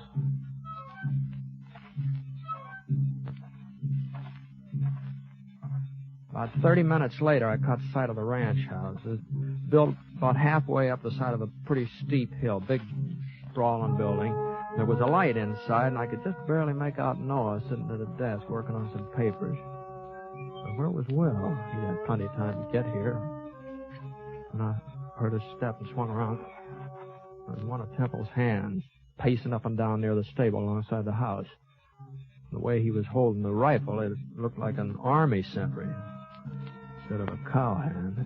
All of a sudden, he gave a little gasp. I saw a shadow tighten around his throat. The sentry went down, and there was a struggle. Not very noisy, though. Not noisy enough for Temple to hear it. And then everything was quiet. The shadow stood up. It was Will Tackman. He was inching his way toward the house, toward the window where Temple was sitting. I came up behind him. I pulled out my gun. He was starting to aim his rifle. Will. Drop it, Will. Yeah. I might have known you'd turn up. Give me your rifle, Will. Could get off a shot. At me, but not at Temple. Temple gets our ranch and I go to prison, is that it? We'll talk all about that as soon as we get back to your place. Now, come on.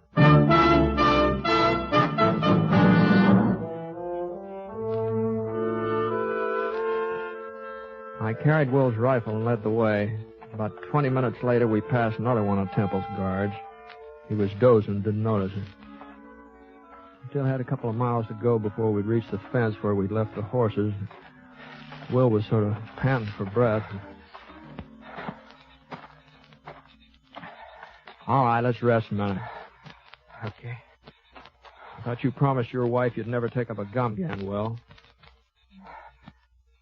Mr. Ponset, You see them dead heifers over by the fence? Yeah?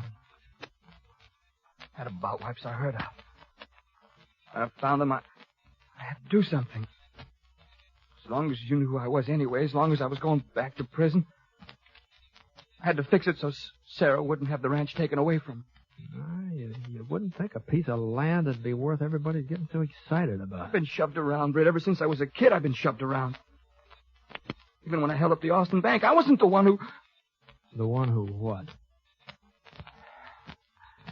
Nothing. Since I married Sarah, well, I've had to take a lot that other men wouldn't put up with because of her and because of her knowing what I was. This thing with Temple got under my skin. I made up my mind to stand up to him. A man's got to take a stand sometime, somewhere. I'm sorry, Will, but... Hey, what's that? Get down, Will. Yep. We've got you dead to rights, brother. Trespassing. I ain't alone, Temple.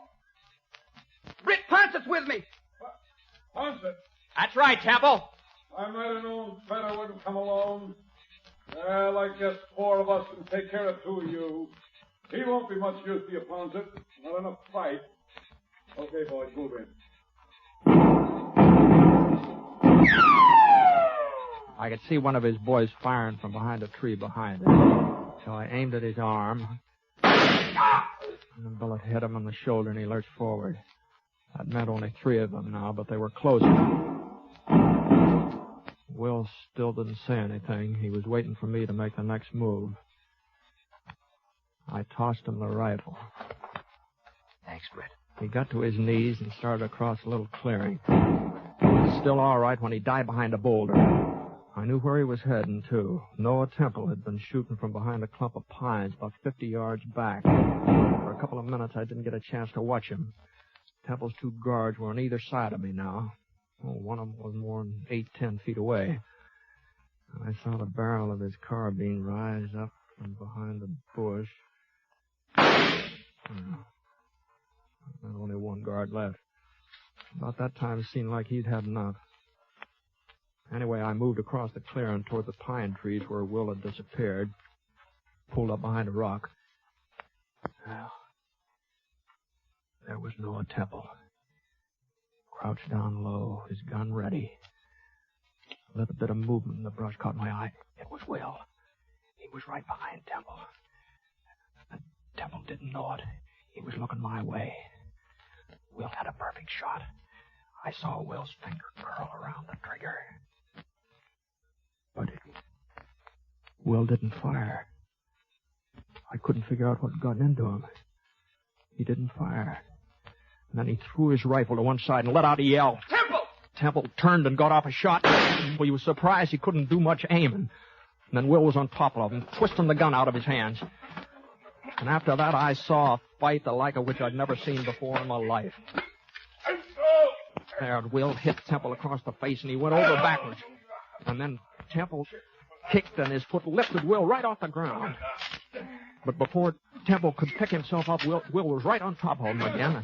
And Temple tried to reach for his gun, and Will brought his boot right down on Temple's hand. Temple quit reaching.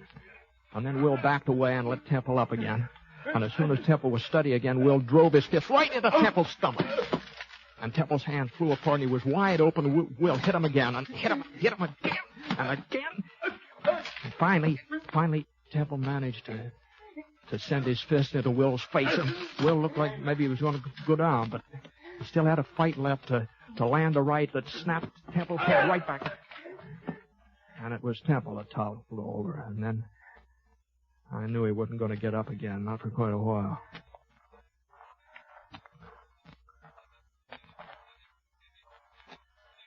Feel better, Will? Yeah. Yeah, lots better. You had your chance to kill him. You had a perfect shot. You didn't have to fight him this way. It's the only way I could fight him, Brett. Huh? I had him in my sights. Something kept me from pulling the trigger. Maybe you'll think I'm crazy, but I kept remembering what I'd promised Sarah. I wouldn't use a gun again. I couldn't pull that trigger, Brett. I just couldn't. Uh-huh. Well, let's see if we can't get Temple here to a doctor. You know, it looks like he needs one.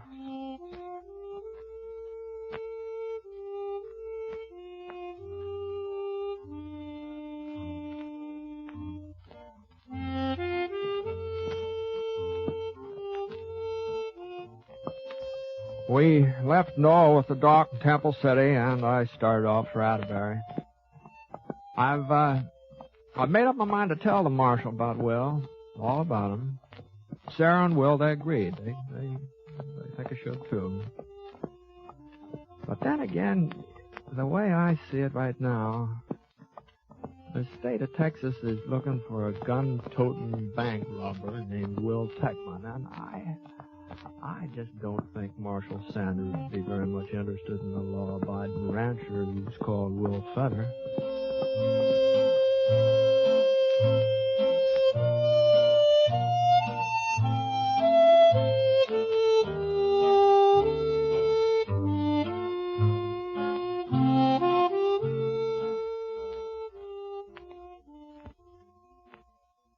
I'd like to take a minute here to remind you about some of the great entertainment that's in store for you on NBC Radio.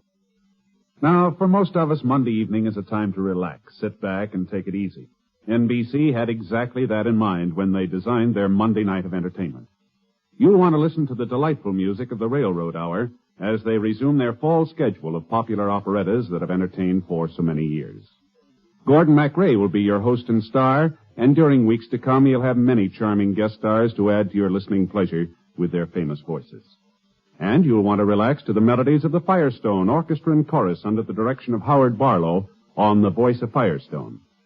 Another great Monday night favorite is the Telephone Hour, with its wonderful program of music directed by Donald Voorhees. Yes, every Monday night, hear these three fine musical programs on NBC Radio.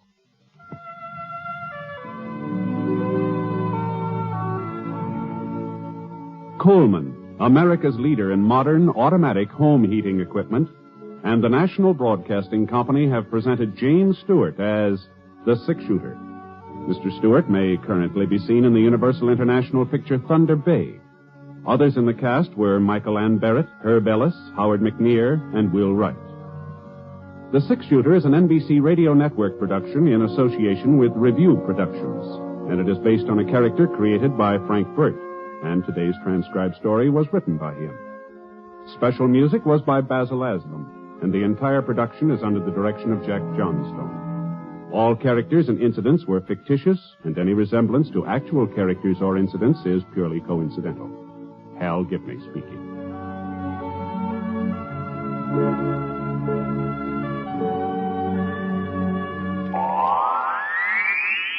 Oh, this miserable cold. And my sinuses. Haven't you heard about Dristan? Dristan decongestant tablets for real relief from cold's misery and sinus congestion. Dristan is the revolutionary three-layer tablet which for the first time makes it possible to unite certain medically proven ingredients into one fast-acting, uncoated tablet. Dristan not only helps drain all 8 sinus cavities, critical areas of cold's infection, but circulating through the blood, Dristan's decongestant reaches all congested areas, shrinks all swollen membranes, relieves pressure and pain.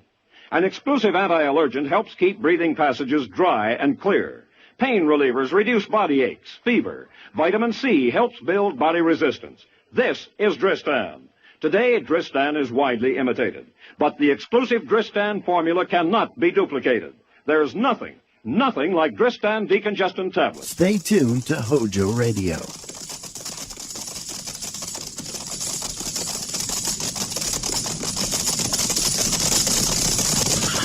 Company, charge!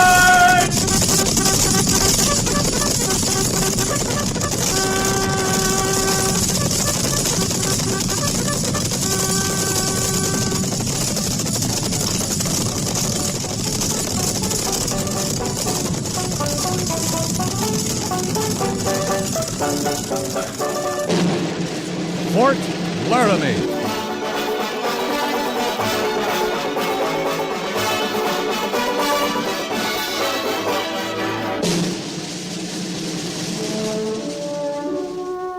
Fort Laramie, starring Raymond Burr as Captain Lee Quince.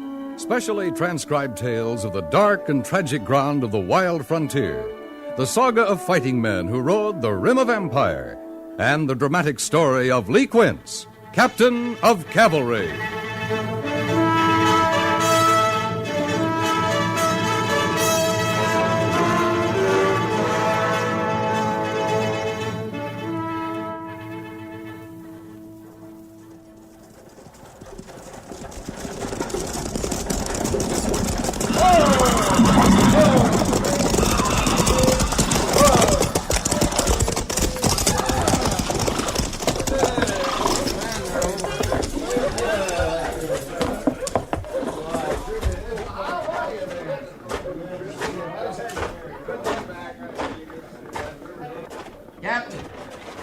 Captain Quince. Sergeant Gorse, how are you? Oh, it's sure good to see you, Captain. You look kind of funny, though. What do you mean? Well, them clothes, mufti. I ain't used to you out of uniform. I'll be back in uniform at midnight tonight, Sergeant. We'll stay in town till then. And you can buy me a drink. Me? I thought you was going to get rich in St. Louis. Did I say that? Well, you talked about nothing else before your leave come through. Just proves you shouldn't believe everything you hear, Sergeant. Yes, sir. I'll try to remember that. See that you do. And to really fool you, I may go back to St. Louis. Quit the Army? Man can make money there, Sergeant. I don't mean gambling. I mean honestly. In an honest business. Buying things. Selling them. Well, sir, the Army's sure no place for a man who wants to get rich. I'll say that. The Army's no place for a man who wants to do any living at all. You're either turning black with the boredom of garrison, or you're riding hell-bent into nowhere. It's sure enough true, Captain. Well, come on, let's get our drink.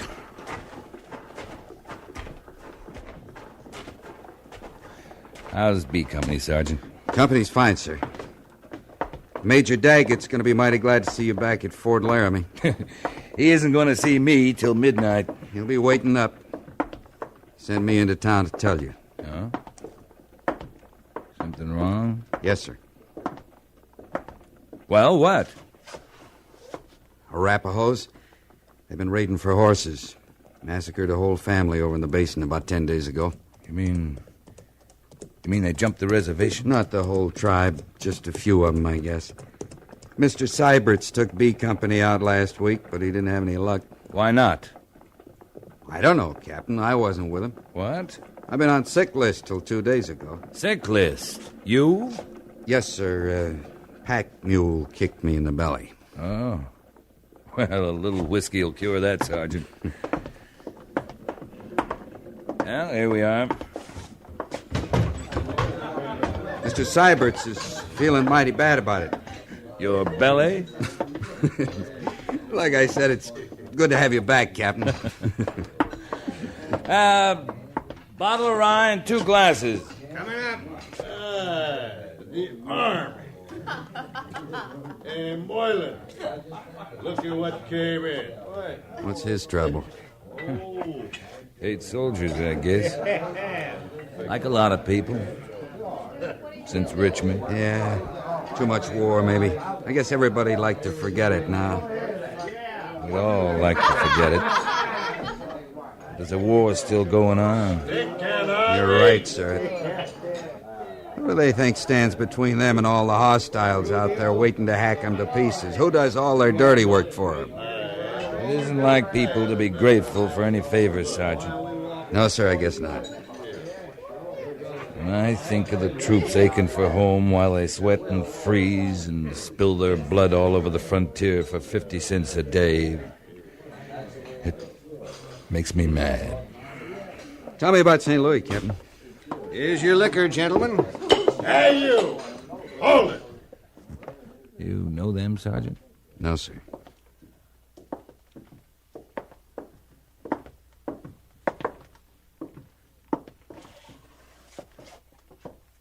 What's your trouble, mister? My name ain't Mister. It's Rudio. I ain't talking to you. I'm talking to the soldier. I'm with the soldier. You stay out of this. You know what's good for you. You tell him, Moylan. What do you want from me? I never saw you before. Yeah. You won't want to see us again after we're through with you. What's this all about? We don't like soldiers drinking where we drink, mister. We like to teach them a lesson now and then. Don't we, Moylan? Yeah, we do it, too. Now, you just shut up, mister. What's the matter with you? Coming in here with a soldier. Gonna drink with him, too. Rudio, I just guess that he ain't no better than no soldier himself. Just scum floating with scum. That's what I call it. Well? Okay. Sergeant Gorse? Yes, sir. You can have Moylan there. Thank you, sir. Move out.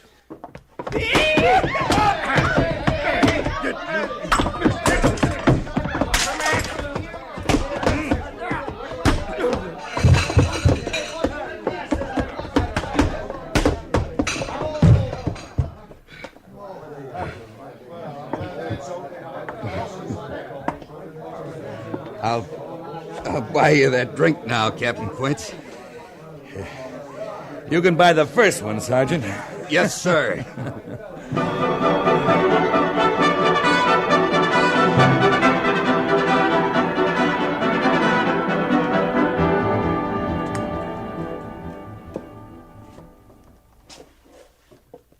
You're half an hour late, Captain Quince. I was on the post at midnight, Major. I wanted to get back into uniform before reporting. I'm glad of that, anyway. I kind of figured you would be. You still think I'm too Army, don't you, Lee? We've known each other a long time, Major. Since Vicksburg with Grant. I remember a night in Chattanooga. You weren't very Army.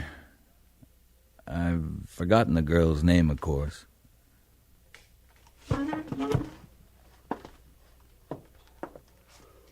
Captain Quince, I trust Sergeant Gorse told you about the Arapaho trouble. Yeah.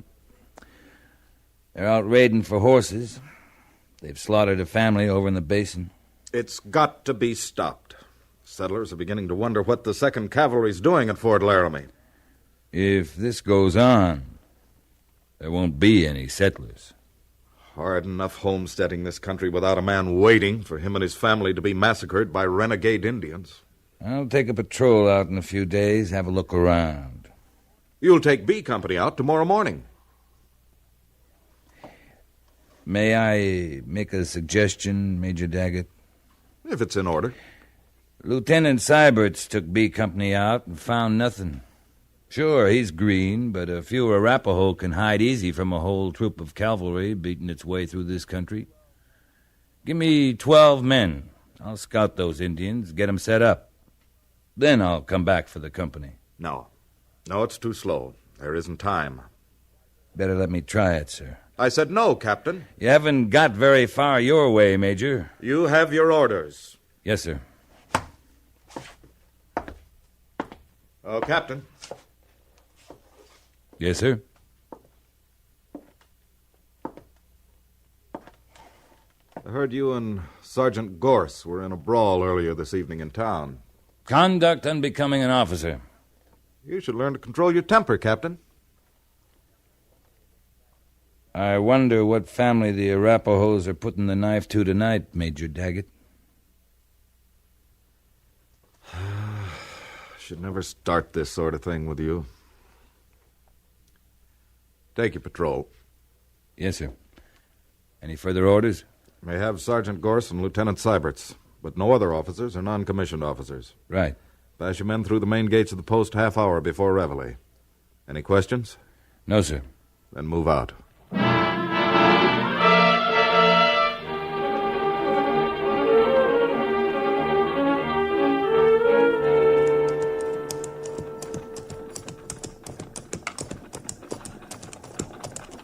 There's a cabin just over this rise, Captain Quince.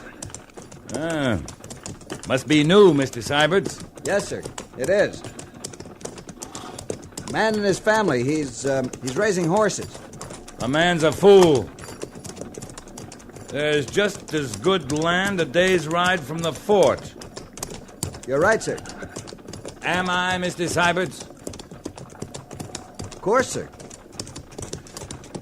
What if the man likes it out here, away from people? That make him a fool? No, sir. Then I'm wrong. I'm afraid I don't understand, sir. You agree too easily, Mr. Syberts. Better learn to think for yourself. Yes, sir. Now, where's your cabin?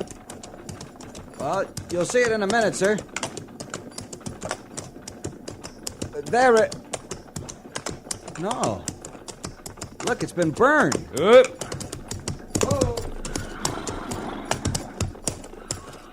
Sergeant! So those Arapahoes again, Captain. Yes, Captain. Look down there, Sergeant. File the patrol out as scouts, Sergeant. 1,000 yards between men. If there's any Indians around, I want to know it. The men will watch us at the cabin for arm signals. Right, sir. And then join Mr. Seiberts and me down there. Move out. Yes, sir.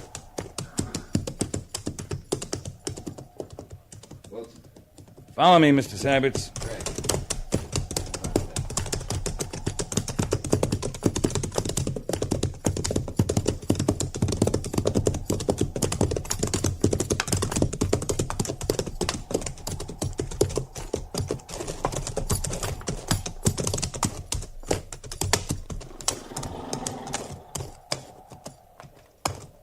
Looks as if they slaughtered every one of them.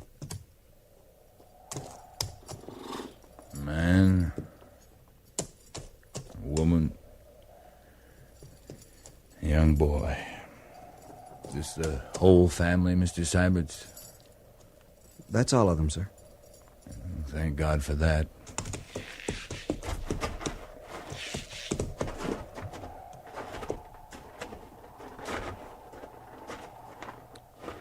Every one of them scalped.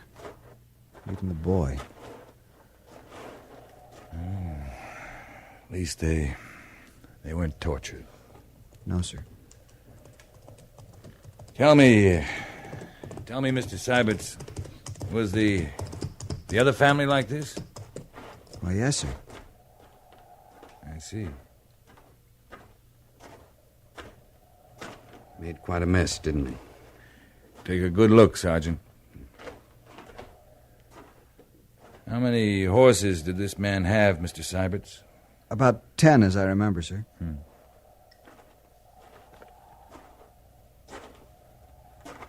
Well, Sergeant? Funny thing. What is? Well, Captain, I don't know how them Arapahoes could have surprised him so fast. What makes you think they did? Not many arrows around. If the men had had a chance to put up any fight at all, there'd be a lot of arrows. Is that all? Yes, sir. You sure?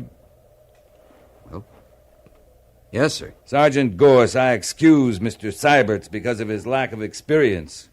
But you're a disgrace to the cavalry. Ought to clean your sleeve and send you back to stable detail. Yes, sir. Don't stand there, Gabbin. Use your eyes. I'm looking. Look harder. There ain't no tracks. No tracks? Somebody dragged him out with a blanket. Somebody? Why do you say somebody, Sergeant? I don't know, sir. There's something wrong here. Look, how old's that boy, Sergeant? Maybe 12, 13. Old enough to be a brave in a couple of years if he was an Indian? Yes, sir. Don't Arapahoes usually keep a boy that age and try to make a warrior out of him? They always do. No, wait. Them tracks, they wouldn't hide their tracks. No, they wouldn't. Captain. Yeah? Now I know why you got so mad. I'm pretty mad myself. Took you long enough. Mr. Seiberts. Yes, sir? A man wearing moccasins doesn't care about his tracks. He's got nothing to hide. Wasn't Arapahoes did this. Wasn't Indians at all. It was white men.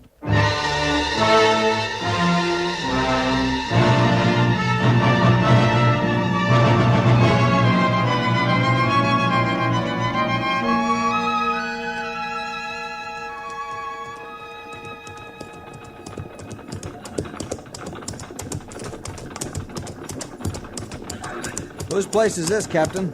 Oh, Jake Steele and his wife. Their daughter lives with them. Shouldn't their daughter live with them, sir? Ollie's 19, going on 20. She had some schooling back east. You mean she should be married now? This country needs women, Mr. Seiberts, but it doesn't need single women. Yes, sir. Patrol! Up!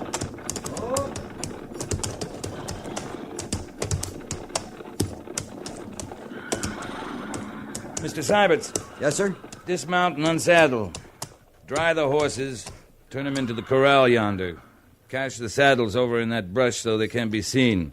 All other equipment the men will keep. Yes, sir. 2 men will stand by for escort duty. Move out. Yes, sir.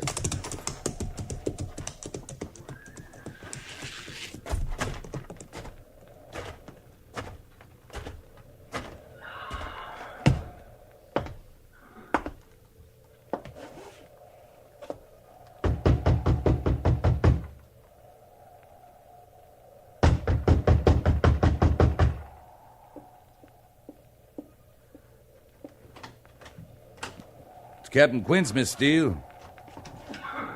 Well, Captain, what are you and your troopers doing out here? I'll tell you if you ask me in. Oh, well, come in.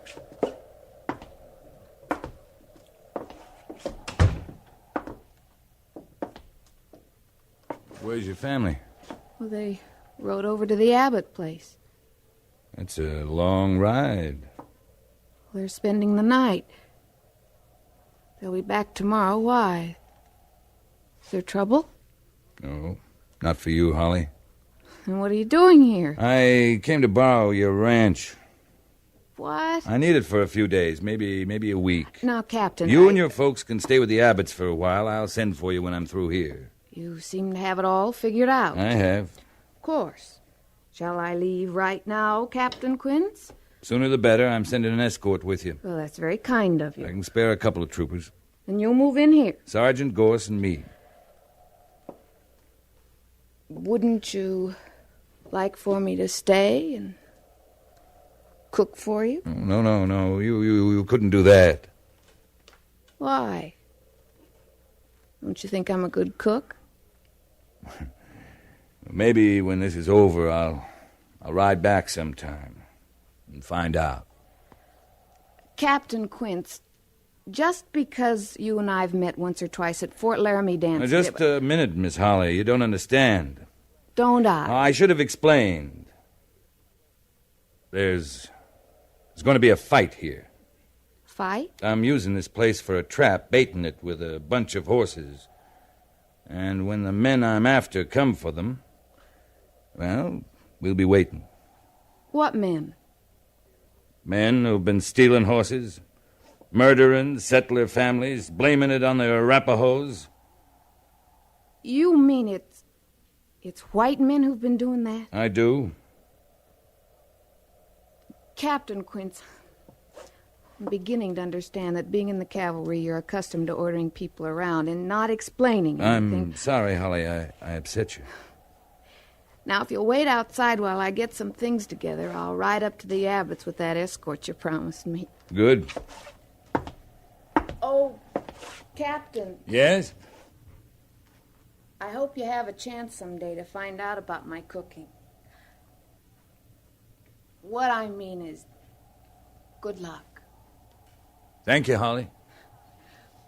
Go on, get out of here now.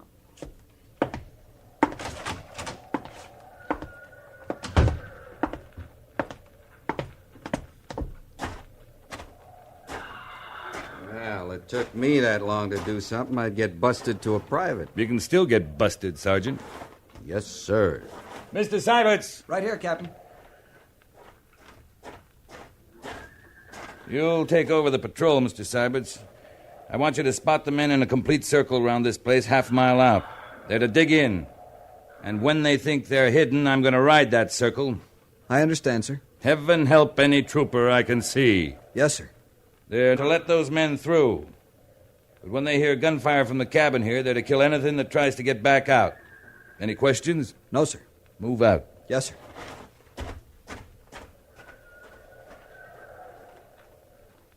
Well, Sergeant, you and I are going to be sitting on the pan of this trap. Like poisoned meat, huh? Maybe. Before we get off.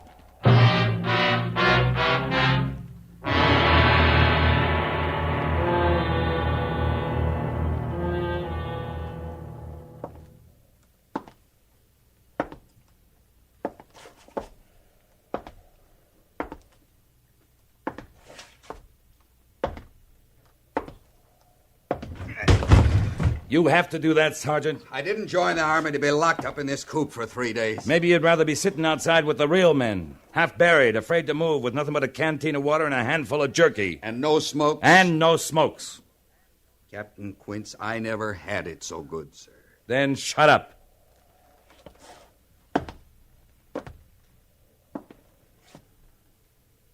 Dark out already?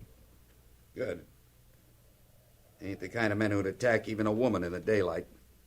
No, I guess not. Gosh, you lied to me. What? No smokes. You tried to make me think you'd find it rough out there with the troopers because they can't smoke. Well... You never smoked in your life, you ape. Not with that quid of tobacco in your jaw day and night. What are you trying to give me? You need action too, Captain. Bad as I do. Yeah, I do. 3 days of this is worse than a winter in garrison. You go to St. Louis, I'm going with you. That easy money... Shh, wait. Come here. What is it? Horses. Listen. We got him, Captain. We got him. Okay. Move fast. Get out the back window. Come up the off side of the cabin.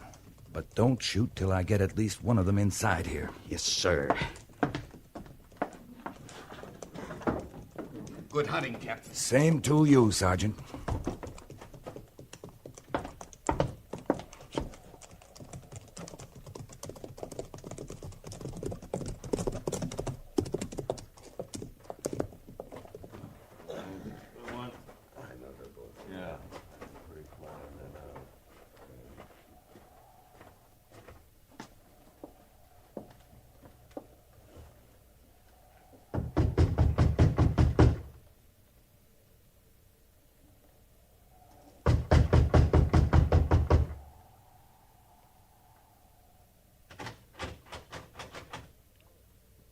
Hello? Hello there. Come on, open up. We want to have a little talk with you. Look out, Jim. You'll have a gun. Listen, mister. We ain't gonna hurt nobody. We got something to tell you is all. Let's fix them and get out of here, Jim. We're just passing by, mister. Got some news for you. Maybe there ain't nobody home. They wouldn't leave all them horses alone, would they? I'm coming in, mister. Don't shoot now.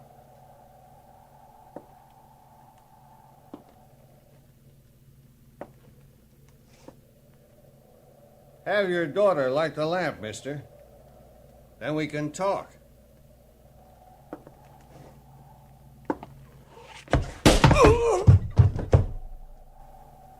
Jim.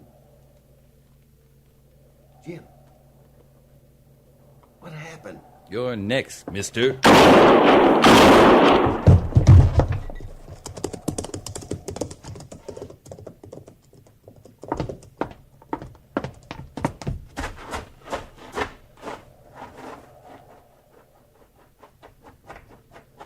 You okay, Sergeant? Yes, sir. Well, we got 2 of them anyway. I didn't realize there were more than that. He was holding their horses. Well, the troopers will take care of him. They deserve a little action, too. They sure do. Who are they, do you know? Strangers. One inside dead? I didn't kill him. But you took an awful chance, Captain. It'll be worth it. Maybe we can find out what they did with all the horses they've stolen. Maybe we can take them back. Yes, sir. But, well, there's 2 families won't never get theirs. Hear that, Captain? Mission accomplished. No more women and kids dying hard. Feels kind of good, don't it, Captain? Don't it? Sergeant? Yes, sir? Feels a whole lot better than making money in St. Louis.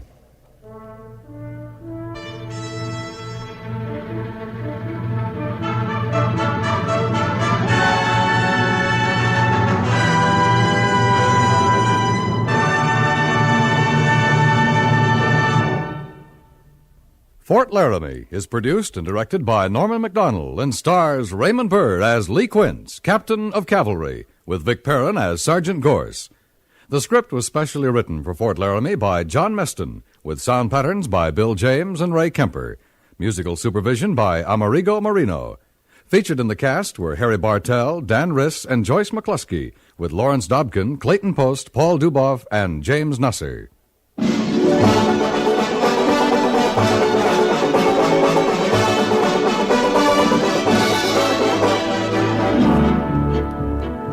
Old Man Trouble takes it on the chin 5 nights a week when Bing begins to sing, which is just dandy for everybody else who's listening in. Since Old Man Trouble has no great charm to speak of, and since Bing Crosby has an ear for melody, a cheery disposition, and many other charms as well, folks naturally prefer to spend their time with Bing. For good company and easygoing songs, hear The Bing Crosby Show Monday through Friday nights over most of these same stations.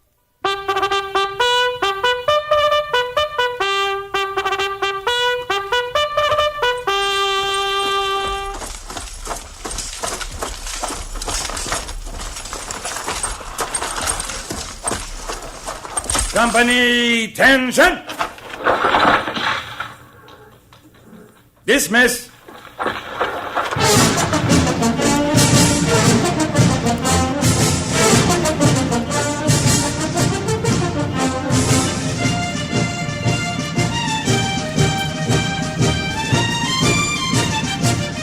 You will be pleasantly surprised when you discover how Spam baked for dinner is a real taste tempter that satisfies the family completely. That's because Spam, S-P-A-M, is a perfect blend of sweet, juicy pork shoulder meat and tender ham, seasoned in a better way, cooked to a delicious extra goodness. Plan a meal around baked Spam. It's so easy. Just open a can of Spam, place the meat in a shallow baking dish, and bake according to the recipe on the label. In a jiffy, you'll take to the table a main course so distinctive in meaty flavor, so filled with lip-smacking satisfaction that the family will say, Spam is really elegant eating. Give the folks baked Spam tomorrow. The easiest to get, best to eat dinner you've had in a long, long time. But start right and get the real thing. Be sure to ask your food dealer for S-P-A-M, Spam. And then you'll be happy like Susie in the story, who found... Susie winked her eye, and Sam passed her by, but baked Spam for dinner was the way she got her guy. Keep it tuned right here to HOJO Radio for more classic old-time radio. Here's adventure. Here's romance. Here's the famous Robin Hood of the Old West.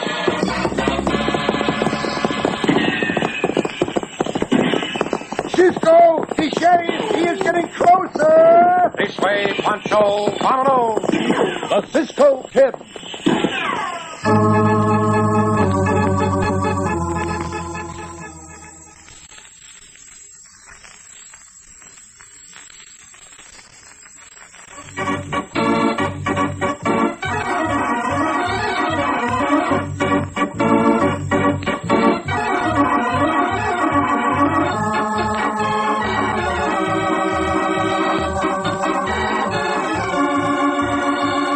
And now to tonight's exciting story of the Cisco Kid. People used to call Quirt Willis the meanest man in Arizona, but not to his face, because Quirt was greased lightning with a 6-gun. He never drew first, and he never missed. That's why there were 5 notches on the handle of his .45, and the law couldn't touch him. But of course, Joe Martin didn't know about Quirt. Joe was just a kid passing through with a herd of cattle on the way to market. And since his boss planned to stay over in the town of Riverbend for an extra day, Joe was looking forward to a big time. Hey, mister. Huh? Where can a fella get some grub in this here town? Miss Corey sets a good table down at the hotel. Cost you 2 bits, though. Hey, that's a lot of money. I reckon it's worth it for once. It's a right lively place, ain't it? You ought to see it on Saturday night. Must have been a couple hundred people on the streets last week. Had 3 shootings and more fist fights than you could count. Hey, looks like something's going on up the street now. Yeah, a lot of noise, but I can't see no action. Wonder if... What's the matter? See that big hombre walking this way? One they're all moving back to make room for? Yeah. Are you scared of him? Son, that's Quirt Willis. Quirt's been spoiling for trouble all week, and everybody knows it. Better move back and give him room. For what? It's a free country, ain't it? Reckon this walk's wide enough for the two of us. There ain't no walk wide enough for Quirt Willis when he's feeling mean. You better do what I tell you. Shucks, he can't be that tough. Listen, son, I'm telling you.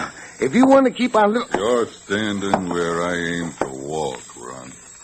Plenty of room on the other side. Get out of my way or I'll stomp you. I don't stomp so easy. Son, for the love of Pete, shut up and get out of his way. Nobody said nothing to you, Tolliver. But he don't know no better. Maybe it's time he learned. I don't like little yellow pups yapping at me. Somebody ought to teach him some manners. Like this. Why, you Keep your hand away from that gun, boy. He'll kill you. Shut up, Tolliver. If the kid wants to burn powder, it ain't your pudding. How about it, punk?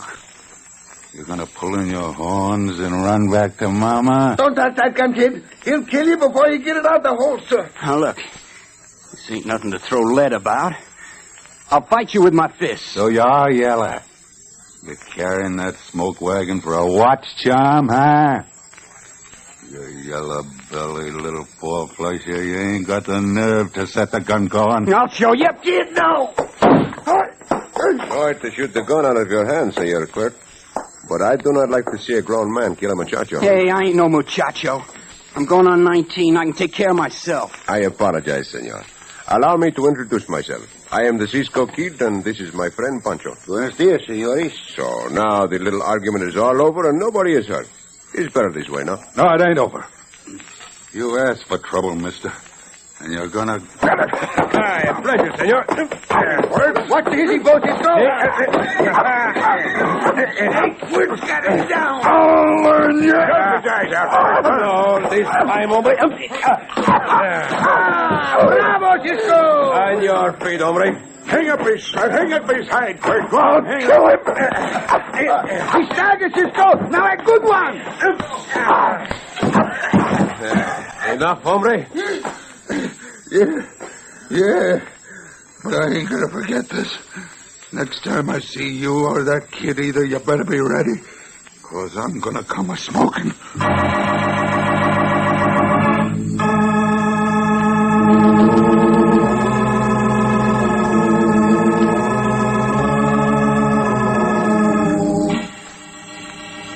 Yeah. Let me put this piece of beefsteak in your eye, Quirt. Go easy with it. You sure are a mess. Looks like you've been trumped by a herd of longhorns.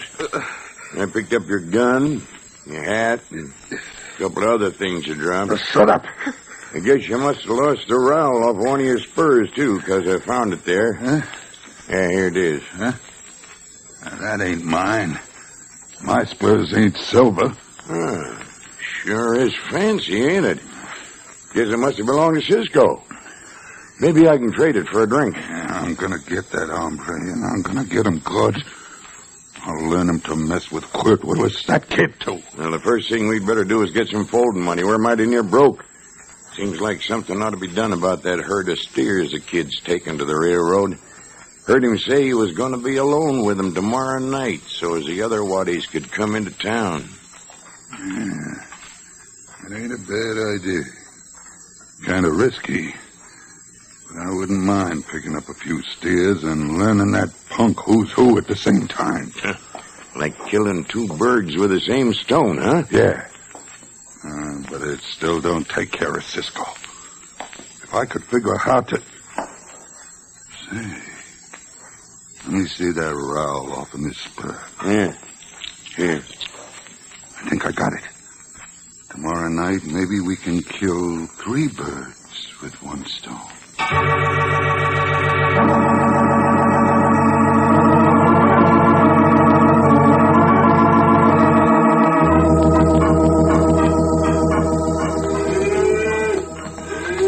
Roll on, little doggies, roll on, roll on, roll on, little doggies, roll on.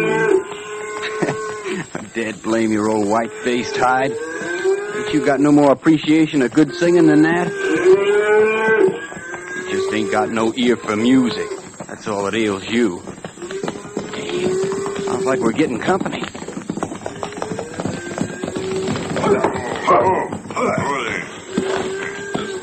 Kennedy's hurt? Yeah. Yeah, who you looking for? I guess you're the one we're looking for, kid. Remember me?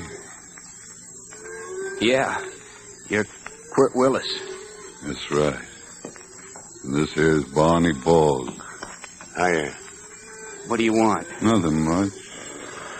Got to thinking I'd made a plumb fool of myself yesterday and rode out here to tell you I'm right sorry.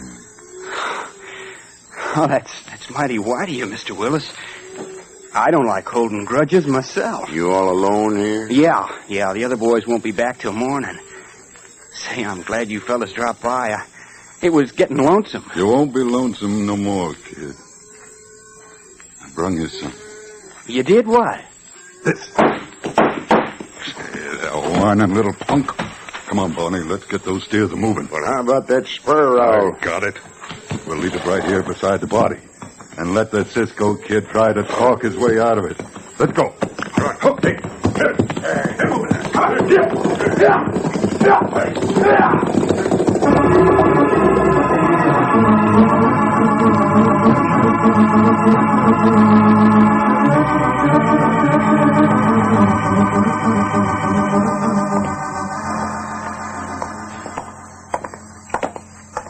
What is this here, Sheriff? It's a fine day, no?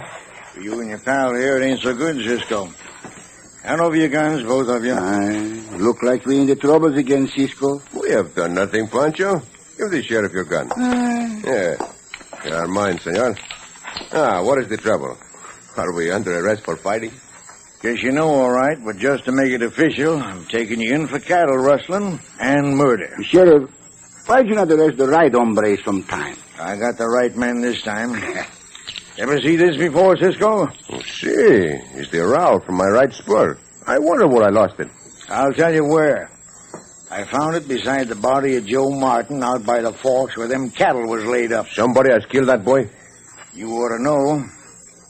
What'd you do with them cattle? Sheriff, we got no cattle. Search us and see. Quieto, Pancho. This is serious. You bet it's serious. I'll find when you hide them steers, and in the meantime, you boys cool off in the lockup. Your senor a good cook, Sheriff? Pancho not yet eat my supper. Sheriff, I give you my word. We had nothing to do with this. Your word's worth a lot, ain't it? What else did you horn in on that fight with young Martin at Quirt Willis for if it wasn't to make friends with the kid and get information about them steers from him? Quirt, he would have killed the Nino, Sheriff. And you two wanted to do it yourself, huh? Even if you can prove you didn't kill him, everybody in town thinks you did. And the calaboose is the only safe place to keep you. Come on now. Folks is pretty mad about shooting a young boy like that. And I'm going to have my hands full tonight preventing the lynching.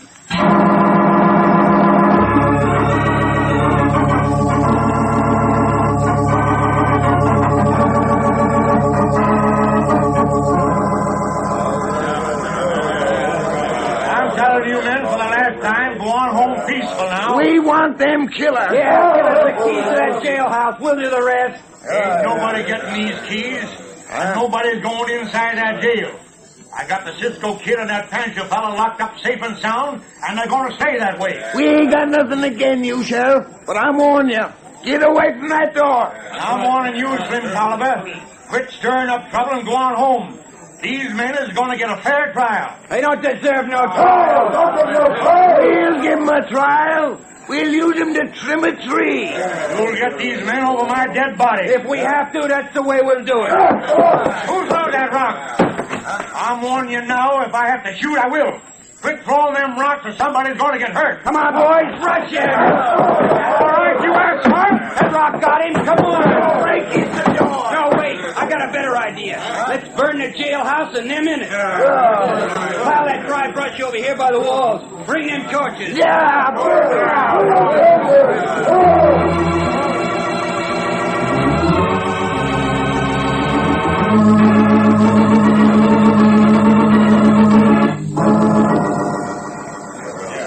Cisco, Pancho think he smelled the smoke. What they do out there? I cannot hear the sheriff anymore. Maybe he's dead. If we got the guns, maybe we could help him. Or maybe help ourselves is better yet. Pancho, there is smoke. If the sheriff not still there, why they not try to break in the door? I'm afraid I know why, Pancho. The smoke is getting thicker. Look, to the door, Cisco. The stairway on fire. They want to burn us alive. This jail is wood, old and dry. Will blaze like a prairie fire. Unlock the door! Unlock the door! It's no use, Pancho. Even if the door were open, we could not fight our way through that mob. Better the mob than burn to death. Unlock the door! Lock the door! The stairway is collapsing. Instead of Pancho go to the hot place where he die, the hot place come to Pancho. Here, by the window, Pancho. At least we breathe another minute. Put your face close to the bars. They see us. They want to see us die. And it look like they not got long to wait.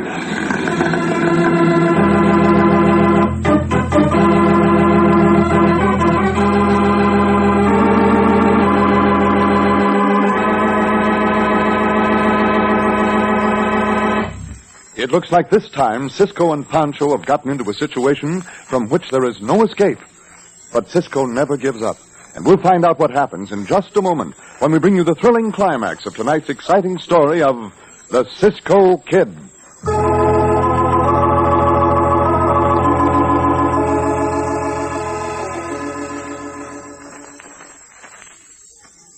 And now, back to the Cisco Kid.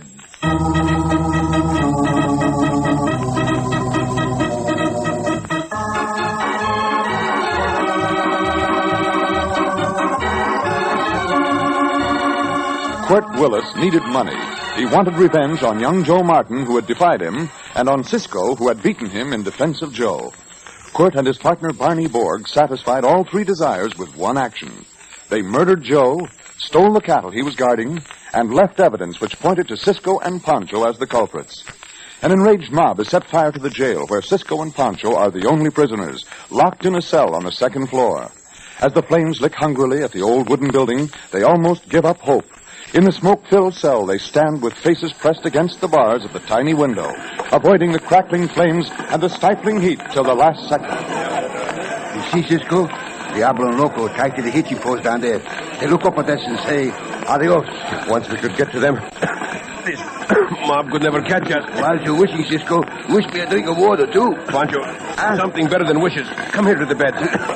You sleep at a time like this? Save your breath. This iron cot. You take one side, I take the other. So, we make the bed, huh? There is a chance. The window is wood. The iron bars are set in wood. We make a battering ram of this cot, Pancho, against the window frame. Now. Harder, Pancho, harder. He's beginning to break. Once more. Cisco, it works. We free. Do not forget the mob, Pancho. But maybe they cannot see us through the smoke. I go through the window first. Wait for you below. Cisco, you all right? See. Quick, Pancho. Squeeze through. Jump. Pancho fought. And the window so thin. They've not seen us yet from the smoke. Now for the horses. Run. They're loose. There they go. Get them. Don't let them reach them horses. Up, Diablo. Ride for your life, Pancho. Ride. Go.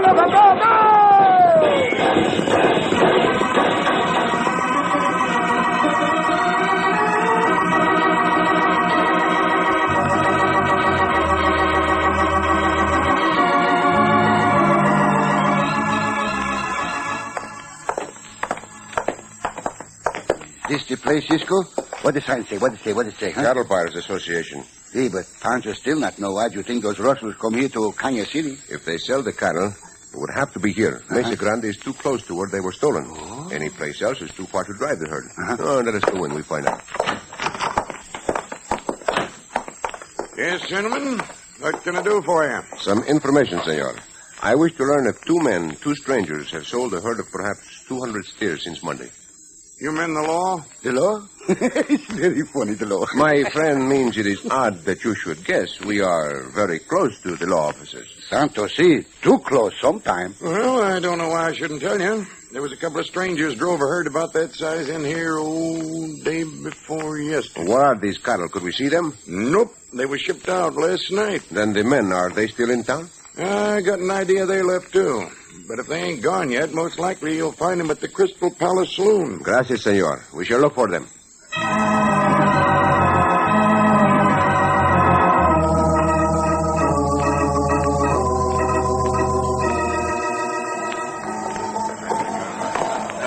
Madre mia, this Crystal Palace is one fine place.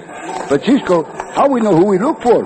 You got an idea who steal the carrot and kill the Nino? I have an idea, see. But we look for anybody from the town of Riverbend. Oh, there's someone, Cisco. There's two of them. Where? Across the room. They head for the stairs at the end of the bar. Fort Willis and Barney Borg. This is what I hope. Quick, Pancho, we follow. Hurry before they go up the stairs. Maybe it's a back way out of here and we lose them. Just a minute, gents. Do not stand in the way, senor. We are in a hurry. Then slow down. Because you ain't going up them stairs. The rooms up there is private. Out the way. We explain later. I don't want no explaining. You ain't going up, that's all. No time for talk. Come on, Pancho. No, you don't. Go on, Cisco. I take care of this one. Bill, Charlie.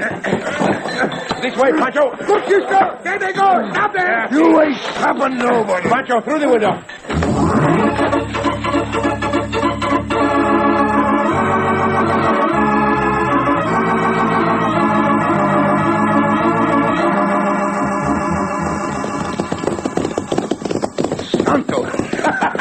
That's the best fight punch we ever seen in a long time. Someday maybe we go back and do it again, no? I would have liked it, too, if those men had not got away. Then the fight would be worthwhile. We find them again, amigo. Maybe at the cabin where we go now, huh? Maybe. They've used it as a hideout before, I know. If that is where they're heading now, perhaps we overtake them. Cisco, you a prophet. Look, up ahead, from behind those rocks. Come smoke. You are right. They stopped to make a camp. We have got them. Pop them. Go, now, go!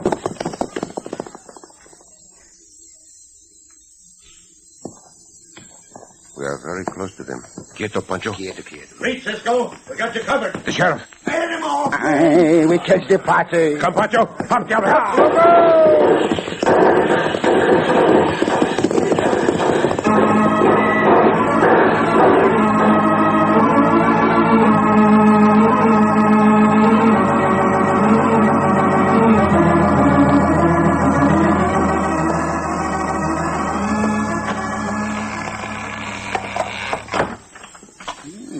Nobody here, Cisco. Look like we guess wrong about where they go for the hideout. Let us not give up too quickly. Huh? Maybe they come here yet. We wait and see. But maybe they party pick up our trail and follow us here, and Pancho not like to wear a rope necktie. The only way to prove we did not murder the boy and steal those cattle is to catch the men who did. We wait. Pancho hope they not take too long. He's a good fireplace here. How'd you like your Pancho cook something to eat, huh? Build a fire? Warn them we are here? Where there is fire, there is smoke. Cisco, put your hand here in the bottom of the fireplace. It's warm. Go ahead. Warm? It's warm. Oh, it is. We are not too early, Pancho. We are too late. Court and Bonnie have been here and gone. What we do now? We find them. We keep hunting till we do. You won't have to look for that. With them guns, you wouldn't have a chance. We were expecting you, Senor Court. And you, Barney. Yeah, we wouldn't disappoint you for nothing in the world. Yeah, come on, Quirt. Plug them and let's get out of here. No, I want to take plenty of time and enjoy myself. Get the guns, Bonnie. So, the big tough hombre. The great Quirt Willis, who claims to be the best gunfighter in Arizona. He's afraid to shoot it out. See, amigo. He brave like a maverick cop what lose his mama. I just ain't taking no chances. I've seen your tricks before, Cisco. Hey, Quirt, let me plug the fat one, will you? I never did like his looks. If Pancho got a horse with a face like yours, hombre, I sell him for glue. Yeah, well, maybe your face needs a little work than others. Bonnie, cut it out. We're going to do this my way. Ah, you want all the fun yourself. You'll have a good time. Don't worry none. Now, you two, back up to that wall. All right. You're going to shoot, go on. Get it over with. Well, since you want it that way. Hey, you missed. Ain't that too bad? Wonder how I come to do that. Maybe we'd both ought to practice, Pony. Yeah, I get you. That's a good idea. You must have missed him by 2 inches. Let me see if I can come any closer to Fatty there. My ear! You yellow hyenas. Why do you not kill us? If you think we will beg to live, you Wouldn't have do you no good if you're dead. But maybe we had better finish you off. That wall might look kind of funny if anybody was to come here later on. Oh, Cord, I was just beginning to like this. Yeah, but we can't take no chances. All right, Cisco, you're going to get your wish. Bonnie, you take the other one. Yeah. And we'll let them both have it right between the eyes. Listen, someone come. Hold on, Bonnie. See who it is. The posse. They follow us here. Never did Pancho think he'd be glad to have a party catch up with him. But this sheriff, I think I kiss. You're right, Cord. It is the sheriff. around the house, men. I'm going inside. Hurry, Sheriff. We waiting for you. What are we going to do, Quirt? Shoot it out? Don't be a fool. Let me do the talking. Come on in, Sheriff. It's all right. This is Quirt Willis. What Sam hell is this all about? What are you and Barney doing here, Quirt? We caught them murderers for you, Sheriff. Barney, give the sheriff the gun. Sheriff, these are the men you want. See, Sheriff. They killed Joe Martin. They steal the cattle, and we find them for Joe. What kind of crazy story is that? You think the sheriff's gone plumb loco? Sounds like they're loco themselves, Quirt. I want to thank you and Barney for rounding up these critters. Guess you saved us a lot of trouble. Sheriff, they were going to kill us, so we could not tell you. Look at Pancho's ears. See, and when Pancho get his hands on that horse-faced one, I twist off his ear. How about that, Barney? Well, sure, Sheriff. We had to do a little gunslinging. Wasn't easy to corral these outlaws, you know. Yeah, I guess you're right. Colonel Kennedy offered a pretty nice reward for these rustlers. Looks like you and Quirt can split it. Glad to help out, Sheriff, but we can use the dinero all right enough. And I'll see that you get it. Come on, you two. Reckon we'll have to find a new jail for you. But, Sheriff, Pancho tried to tell you that you got You ain't telling me nothing. Get moving. Very well. But first, for Senor Quirt, I have this. Why, you dirty maverick. You ain't gonna live to be strung up. Drop that gun, Quirt. You ain't shooting no prisoner of mine. You hit me when I wasn't looking. I'll put windows in his skull. I told you to drop that gun. Go on, Sheriff, shoot him. The other one, too. I'm running this party, and there ain't gonna be no powder burning. I don't need no shooting iron. I'll beat him to death with my fists. As you did the last time, hombre? Yeah, if it wasn't for the sheriff here, I'd learn you how lucky you was that time. Maybe the sheriff will give you that chance. What do you say, Senor Sheriff? Don't see no harm in it if you both want it that way. Well, Where's the big talk now, eh? You going to let everyone know how yellow you are? Or will you fight? You bet I'll fight. Who killed Joe Martin? You did, you murdering. Keep back there, Barney. You too, Pancho. It's gonna be a fair fight. Who rustled those cattle? You and that.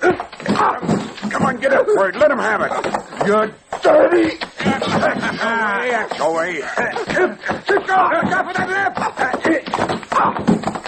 Who killed Joe Martin? You did, Joe. Who killed Joe Martin? I'll cut your heart out. Let's go, look out. Throw that knife away, Quirt. Drop it, amigo. Drop it. Quit twisting. Drop it. Who killed Joe Martin? You. You want more, or will you tell the truth? Sheriff. I'm keeping out of this. It's getting plumb interesting. Will you talk? Yeah. We done it. Me and Barney. Come back here, Barney. Lest you want me to start throwing lead after you. You shot the boy, left the rowel from my spur beside his body, then took the steers to Canyon City and sold them, did you not? Yeah. You see, Sheriff? Always you arrest the wrong hombre. Looks like maybe you're right, Pancho. Sheriff, you ain't going to believe that, are you? Quirt would have sworn anything. Anybody could see that. It will be easy to prove, Senor Sheriff. Senor Anderson of the Cattle Buyers Association in Canyon City will identify these two as the ones from whom he bought the steers last Tuesday. That ought to be convincing evidence, I reckon. Yeah. What in blades have been going on in here? Sounded like the shack was getting tore apart. But near was, Slim. You and the boys missed the dad blameless fight you ever seen. Huh? You better take the prisoners outside. Sure. Come on, Cisco. You and Pancho won't get away this time. Ain't them, Slim. Quirt and Barney is our men. Well, I'll be darned. Someday, senor, you ought to run for sheriff yourself. How come? You learned the system so fast. Always you arrest the wrong hombre. Oh, Pancho. Oh, Cisco.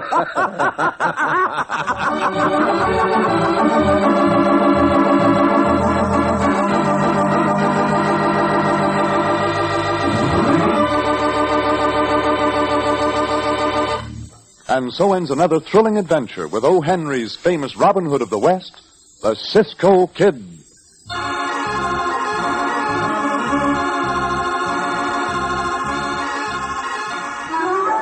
Never borrow money needlessly, just when you must. Borrowed and where loans are a specialty from folks you trust. Borrow confidently from HFC. Household Finance Corporation offices are listed in your telephone book. Stay tuned to HOJO Radio. Ladies and gentlemen, the Railroad Hour. And from Hollywood, here comes the star-studded show train.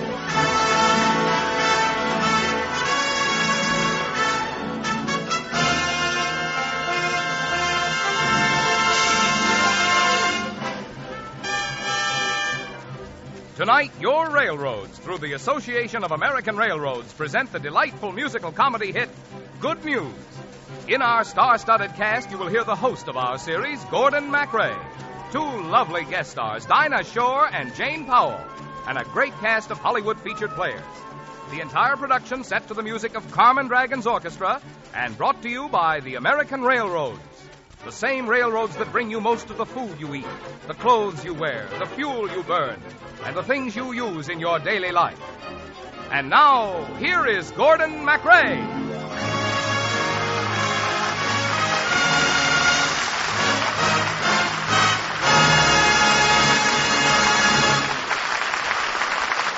Good evening, ladies and gentlemen. This is Gordon MacRae helping to bring you the first in our series of musical comedy successes. Tonight, the Railroad Hour show train presents the Lawrence Schwab, De Silva, Brown, and Henderson musical hit, Good News, starring Dinah Shore as Connie Lane, Jane Powell as Babe O'Day, yours truly as Tommy Marlowe, and a great supporting cast including Jim Backus, Mary Lee Robb, Lou Merrill, and Rye Billsbury. Marvin Miller is our announcer. Our chorus is under the direction of Norman Luboff, and our orchestra is presided over by Maestro Carmen Dragon, who is now playing the final strains of our title number, Good News.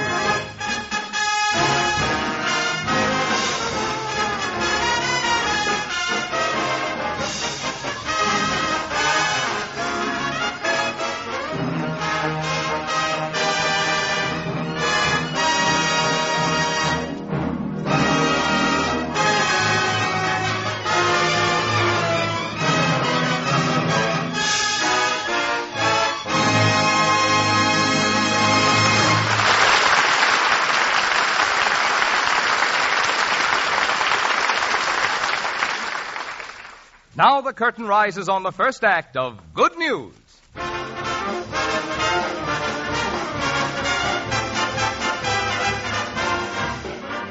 In the huge gymnasium on the campus at Tate College, Babe O'Day, a blue-eyed little blonde co-ed, is trying to teach a new dance step to a group of freshmen. Stop the music! Stop the music! Of all the dumb clunks, you freshmen take the prize. Now, if you kids want to be in the swim at the dance tomorrow night, after our team beats Colton, you better pay attention and learn this step. I'm going to show you just once more, and that's all. So watch carefully. Okay, Maestro, give. Here is the drag. See how it goes. Down on the heels, up on the toes. That's the way to do the varsity drag.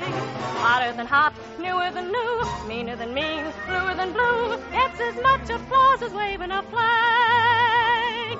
You can pass many a class, whether you're dumb or wise, if you all answer the call when your professor cries. Everybody down on the heels, up on the toes. Stay after school, learn how it goes.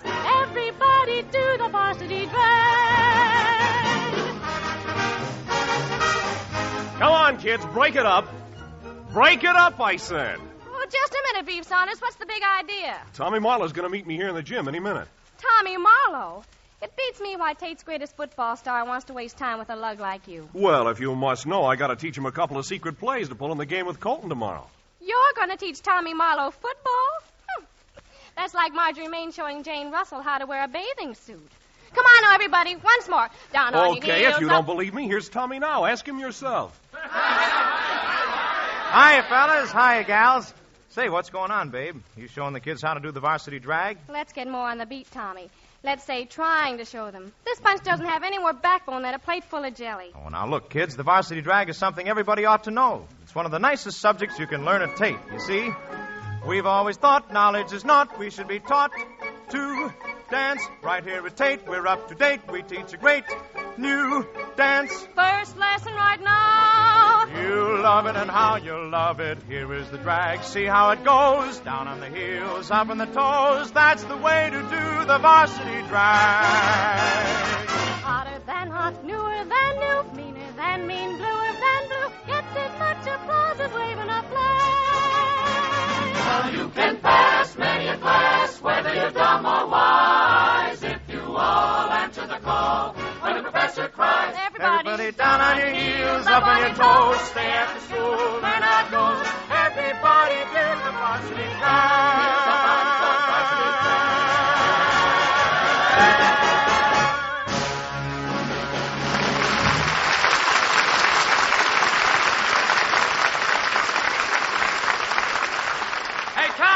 Tommy Marlowe. What's up, Bobby? Well, Coach Johnson's holding a special meeting with the team down in his office. I guess everybody's going to be there, because I got to go, too. Coach even wants a substitute, huh, Bobby? Oh, lay off, Heels Beals. You're speaking of the man I love. Bobby? I thought you preferred the athletic type. Bobby is the athletic type.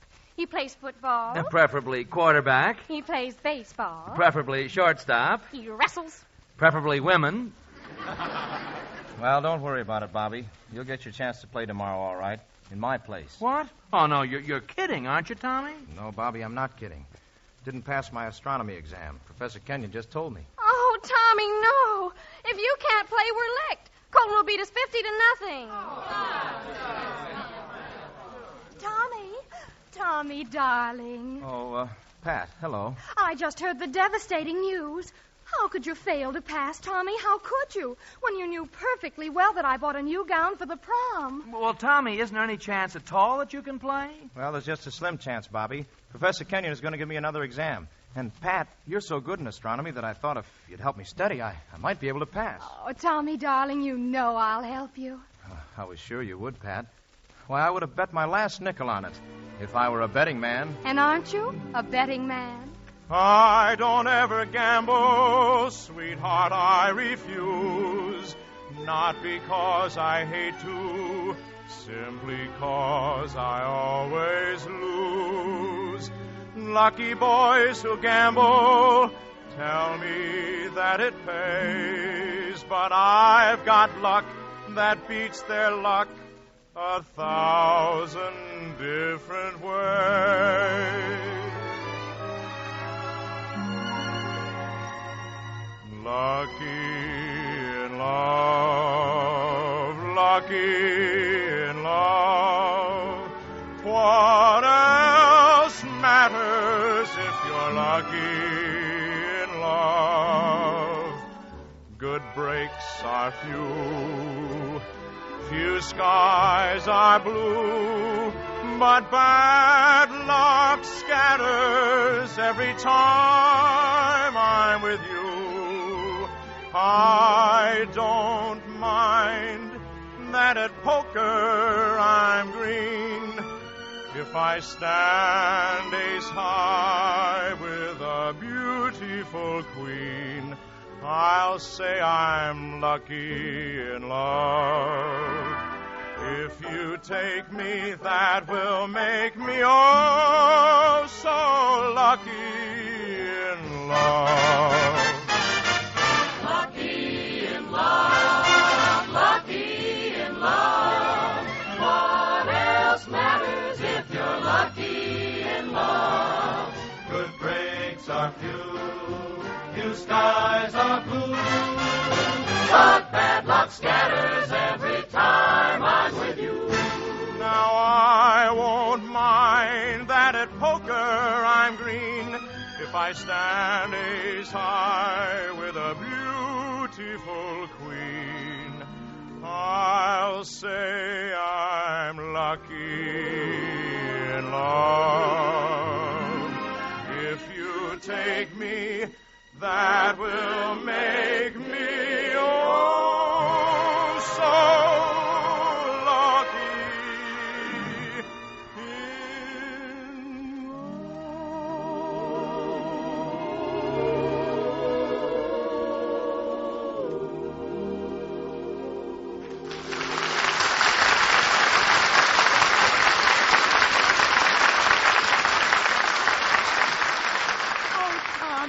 Tommy, you you're sweet. Oh, but I must leave, darling. I have an engagement. Well, gosh, Pat, I ought to start studying right now. Can't you break it? Break an engagement with my hairdresser? Oh, darling, that's impossible. I'll meet you, ce soir, at the bench behind the chemistry laboratory. Around 8-ish.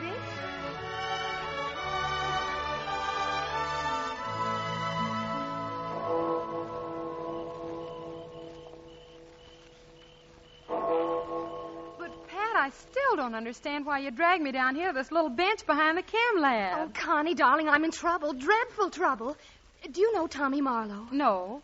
Oh, of course I know that he's the captain of the football team and that he's your friend, but I don't know him. Well, you're going to. Oh, Pat, when? Tonight. You heard that Tommy didn't pass his astronomy exam? Well, yes, but they say you're going to tutor him. Well, I was, but confidentially, Beef Saunders' new car was just delivered, a luscious red convertible, and he's asked me to go riding with him. So I want you to take my place. Oh, there's Beef now. I'll have to run. Oh, Pat. Oh, here comes Tommy. Oh, do I look all right? Why, you look perfect, darling. And anyway, all you're going to tutor him in is astronomy. He'll learn about women from me. Bye. Gosh, Pat, I didn't expect you to be right on time. Oh, pardon me. I thought you were Pat Bingham. I'm Connie Lane, Mr. Marlowe. Pat asked me to meet you at this bench and help you with your astronomy. She has a terrible headache. Oh, the poor kid. That's too bad. And it's nice of you to help, but trying to teach me anything is going to be pretty tough to take. Sort of like going to the dentist. Oh, no, it won't, Mr. Marlowe, because I'm going to put something in your head, not take it out. Well, I guess there's plenty of room. And won't you call me Tommy? All right, Tommy. Now, what is it about astronomy that's so difficult for you? You know, I just this minute figured that out. Something has always been missing before. Astronomy is a subject for two to study. Good. Well, then open your textbook to page 85.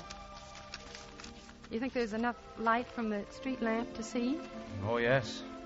And everything I see is very beautiful. The stars are beautiful tonight, aren't they? Oh, I wasn't thinking of the stars. But you must if you're going to pass that exam tomorrow. Now tell me, what planet is that? Planet?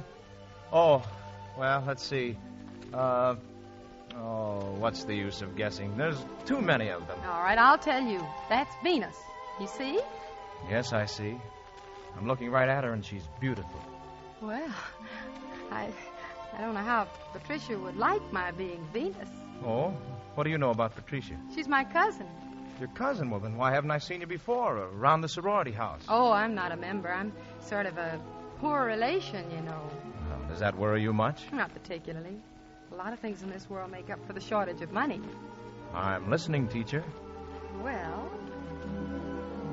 there are so many kinds of riches, and only one of them is gold. The wealth you miss, remember this: worthwhile things cannot be bought or sold.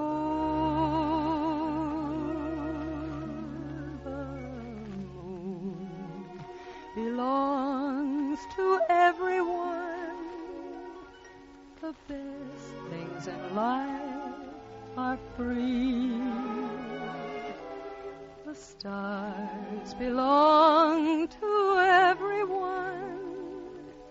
They gleam there for you and me.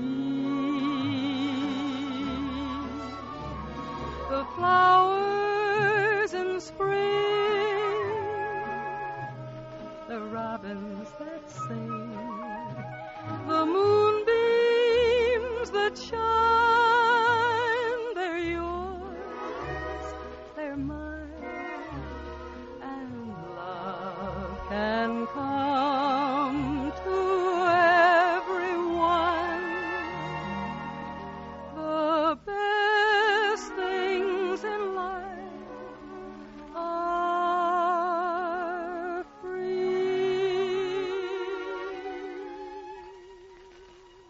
Gee, I never thought of things that way before, Connie, and You know, from now on, that's my philosophy, Please, Tommy, we're wasting time. Now, what's that other planet way up there? too. Oh, wait a minute. I used to know. Now, don't tell me. Never mind. It's Mars. Oh, yes. Faithful old Mars. Still there. Of course.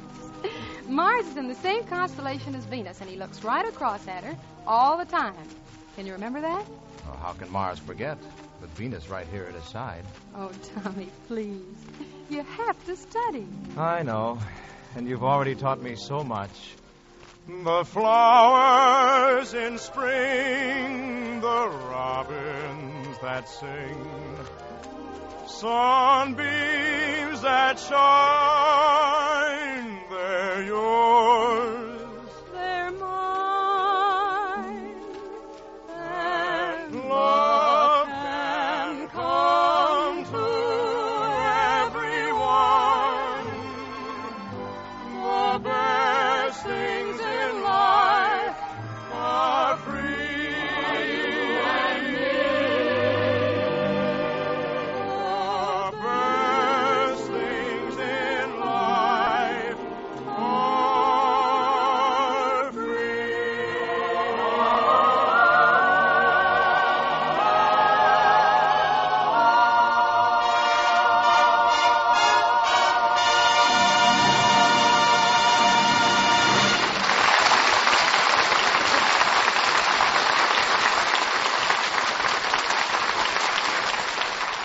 And so down comes the curtain on the first act of that grand musical comedy, Good News, brought to you by the Railroads of the Nation, cooperating through the Association of American Railroads. And now I'd like to present to you William T. Pharisee, president of that association. Tonight, Mr. Pharisee is in St. Louis, Missouri, attending a meeting of the National Association of Shippers Advisory Boards. Mr. Pharisee. Good evening, ladies and gentlemen. As you have just heard, there is now meeting in St. Louis an organization representing the shippers of most of the nation's freight. These businessmen, 25,000 of them, work with the railroads to improve service. You and I and everybody in the country benefit directly from their cooperation. Long ago, the railroads learned that to give the very best service, they not only had to work with each other, but also with the public. 25 years ago, one group of their customers set up the first Regional Shippers Advisory Board. The work of the board was so valuable that soon there were 13 boards covering the entire country. In 1937, they joined to form the National Association of Shippers Advisory Boards. These boards, while working with the railroads, are not made up of railroad men. Instead, they are made up of shippers who work with each other and with the railroads to help provide the whole country with more adequate and more efficient transportation of freight.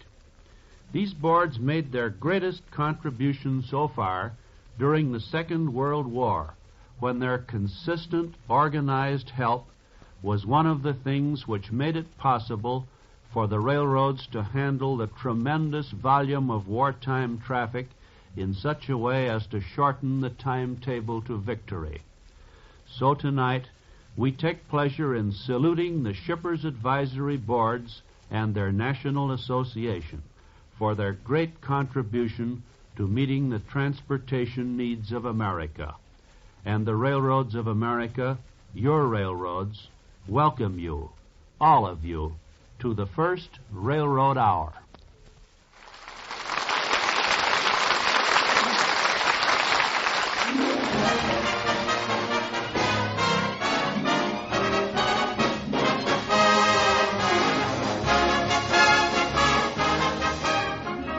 And now the curtain rises on the second act of Good News. It's the next morning, and Tommy Marlowe is walking up the steps of Astronomy Hall, ready to take his examination, when he's stopped by the voice of his roommate, Bobby Randall, calling excitedly, Hey, Tommy! Tommy! What's the matter, Bobby? Well, how's the astronomy? You gonna pass that test? Oh, I sure am. I was coached last night by the most wonderful girl in the world. You mean Pat Bingham? No, her cousin, Connie Lane. Oh, Bobby, she's a dream. Yeah, but what about Pat? The Queen is dead. Long live the Queen. Do You mean it, Tommy? Well, certainly I mean it. Why? Why, I love Pat, Tommy. Well, I've loved her from the very first day you laid eyes on her. But I was too honorable to say so, and besides, you outweigh me. Then bless you, my children, bless you. Oh, Patricia, if I ever get a chance to... Shut up, Bobby. Here she comes. Well, I'll run along and let you give her the RKO privately. The RKO? Yeah, the Royal Kiss-Off. Good luck, pal. Tommy. Oh, Tommy, darling, I want to apologize to you. Apologize? Well, when I asked Connie to help you out, I didn't think she'd be stupid enough to make you study all night. Well, I didn't find her stupid. She wants me to pass. You mean I don't? Why, you must know me better than that, Tom, or you never would have proposed to me. Yes, I did propose, didn't I? Did you? I have it in writing. I always keep the letter right here, next to my heart, you know. Well, the fatal hour has struck. I go to my doom. Tommy, I was afraid I wouldn't get here in time to wish you luck. Well, thank you, Venus. Go to it, Mars. And, Tommy, here's a kiss from me to wish you the best.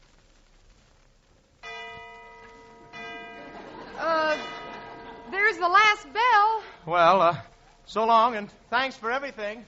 Oh, I want him to pass. Tom Marlowe, you've just got to pass. Why, Connie, darling, I never knew you were such a rooter for the school. Oh, I love the school. Well, just don't let that affection bubble over onto Tom Marlowe, darling. Remember, he's mine if I want him. And I'll want him if he passes that exam this morning. Well, maybe he is yours, but... Just imagine that he loves me dearly. Must imagine that I'm his sincerely. I'm pretending that he's sending love notes ending. I love you. Seems that he's there as the day is closing, on his knees there. I hear him proposing. He's not present. Still, it's pleasant to imagine that it's true. Just imagine that he loves you dearly. Just imagine that he's yours sincerely. He's not present. Still, it's pleasant. Just imagine. Just imagine that it's true.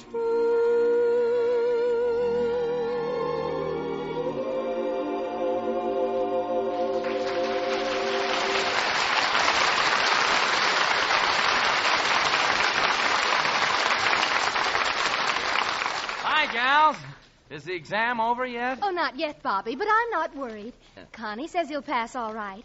Oh, by the way, Connie, I thought you were going to press my dress for the football rally before the game. Oh, I'm sorry, Patricia. I'll do it right away. Yes, Connie, you press the dress while I press my suit. Oh, Bobby, you're certainly funny when you get started. I am? Yes. Why don't you get started? Oh, there you go, Pat. No one understands me. I'm a serious-minded young man. Well, don't start making love to me if you want me to be serious. I'll go on. Necking is out of my line. It is silly, isn't it? Oh, it sure is. Now, take your hand, for instance. It's a nice hand, but as I hold it, it doesn't give me any thrill. Why? Well, it's power of mind over matter.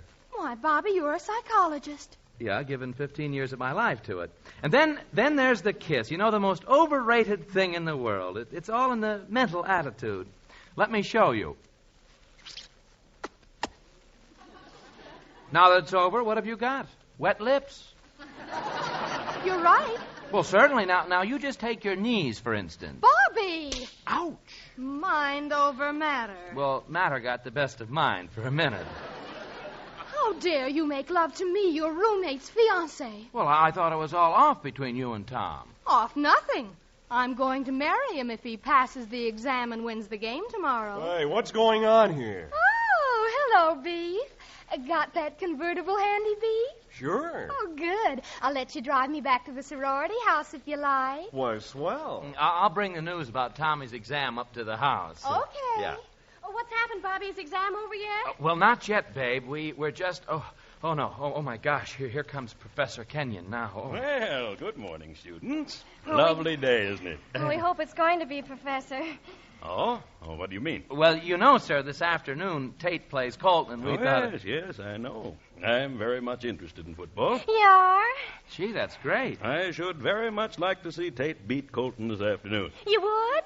Gee, that's great. Then tell us, Professor, how did Tom Marlowe do in the examination you just gave him? Oh, yes, Tom Marlowe. Well, here's his paper. Let's see. Listen to this. Sir J. Herschel estimated there are a billion stars down to the 18th magnitude. What holds them in place? That was my question. And now here's Tom Marlowe's answer. Mars and Venus. They are in the same constellation, and he looks across at her all the time. Oh, even I know that ain't right. Oh, gosh. Tell me, just how good is this Colton team? Oh, terribly good, Professor. And do we need Tom Marlowe to win? Do we? We could use Glenn Davis, too. Well, let me see. 75 is the passing grade.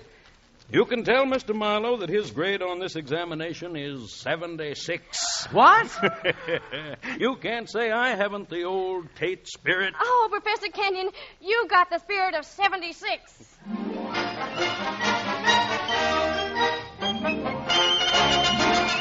It is out to win. Big men don't give in. What to do and I with no alibi.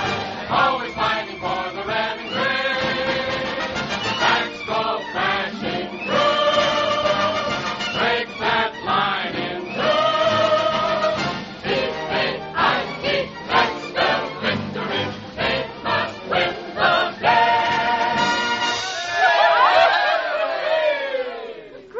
What's going on down here? Well, I told you we'd come up here to the sorority house and tell you the news about Tom's examination, didn't I, Pat? Well, yes, but I didn't expect such a crowd. The team, the band, everybody. But everybody wanted to give you the good news. Good news? Yes, Tommy passed his examination. And now he can play this afternoon. And we'll win, too. I know he will. You know, I've had a dozen omens lately that everything's going to be all right. So I know good news must be on its way.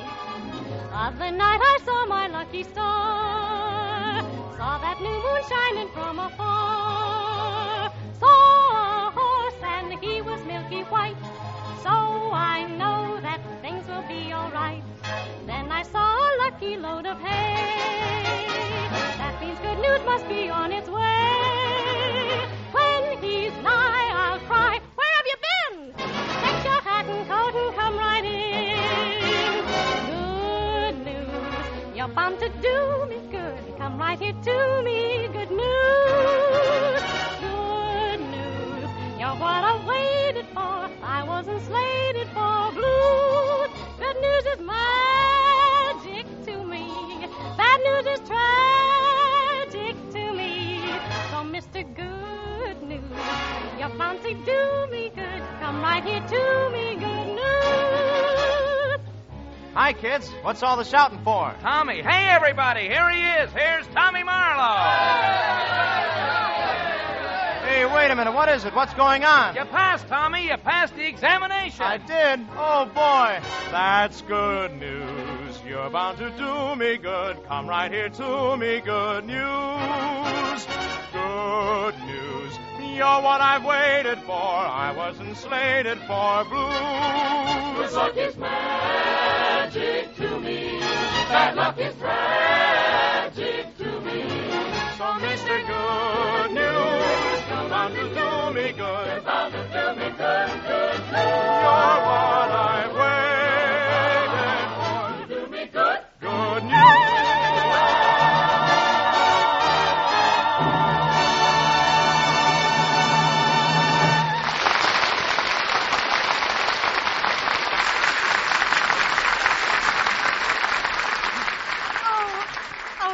darling, I'm so pleased. Now you can play this afternoon and you can win the game. For me. For Tate, you mean, Pat. And if I'm awful lucky. Say, you haven't seen Connie around, have you? Oh, not since this morning, darling. Oh, I wanted to thank her for all she's done. Oh, there she is over by the door. If you excuse me... I wouldn't go now, darling. Oh, why not, for Pete's sake? Well, you see who she's with, don't you? Oh, sure I see. Babe O'Day, Bobby Randall, and Beef Saunders. What about it? Beef, darling, he's a very jealous young man. Or so Connie tells me.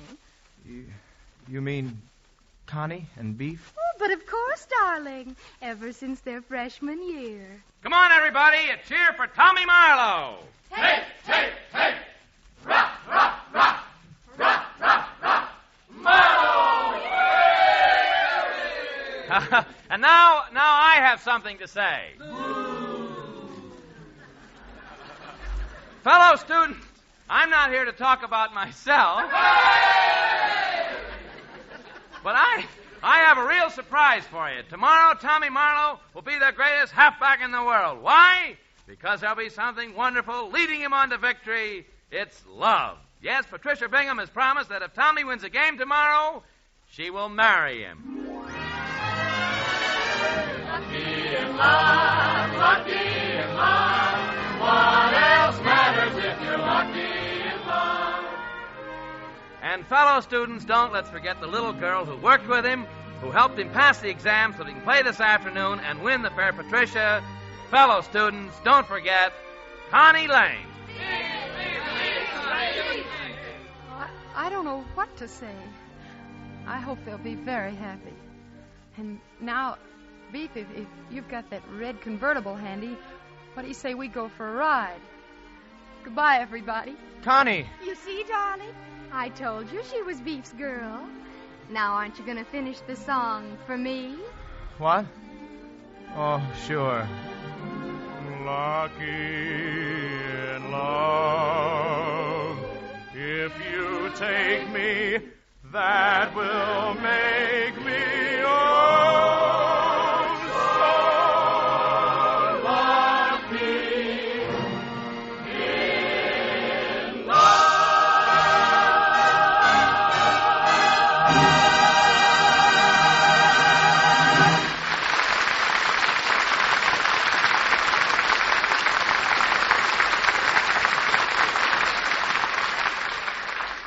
Mr. Pharisee, president of the Association of American Railroads, told you earlier on this program how the railroads and the shippers of the nation work together to produce better and better transportation. That's just part of the story, for there is the same sort of cooperation among the railroads themselves. Teamwork, indeed, is the very heart of better railroad transportation.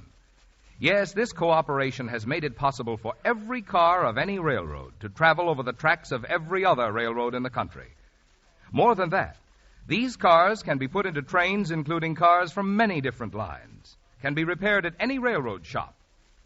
This is only one example of the cooperation that makes our continent-wide railroad operation possible. On this program, The Railroad Hour, we plan to tell you something of this fascinating story. The story back of the daily job of providing our nation with the safest, most efficient, most economical transportation in the world.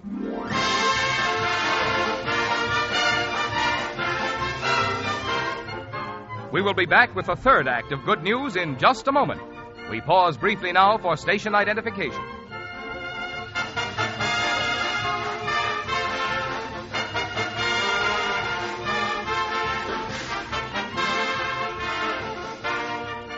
The curtain rises on the third act of Good News. The big game between Colton and Tate is just about to begin. And as Professor Kenyon approaches the stadium, he meets Connie Lane. Well, good afternoon, Miss Lane. Aren't you headed in the wrong direction? No, I'm not. Nothing and nobody in this college interests me at all. Oh? Not even the young man you tutored for the examination? No. And what's more, I hope he loses the game. Even though I did slave to make him pass the examination. Well, you did coach him. And he passed, too. He got 76. My dear, that 76 is only one of the sins of an old professor who has a young heart in football season. Professor.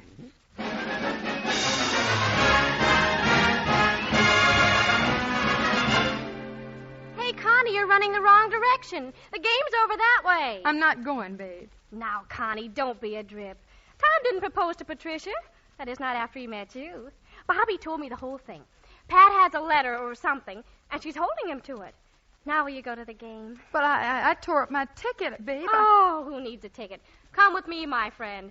I know where there's the best little hole in the fence that's big enough for the two of us to see everything. A hole in the fence? Are you sure, babe? Well, I should be. I put it there last night myself.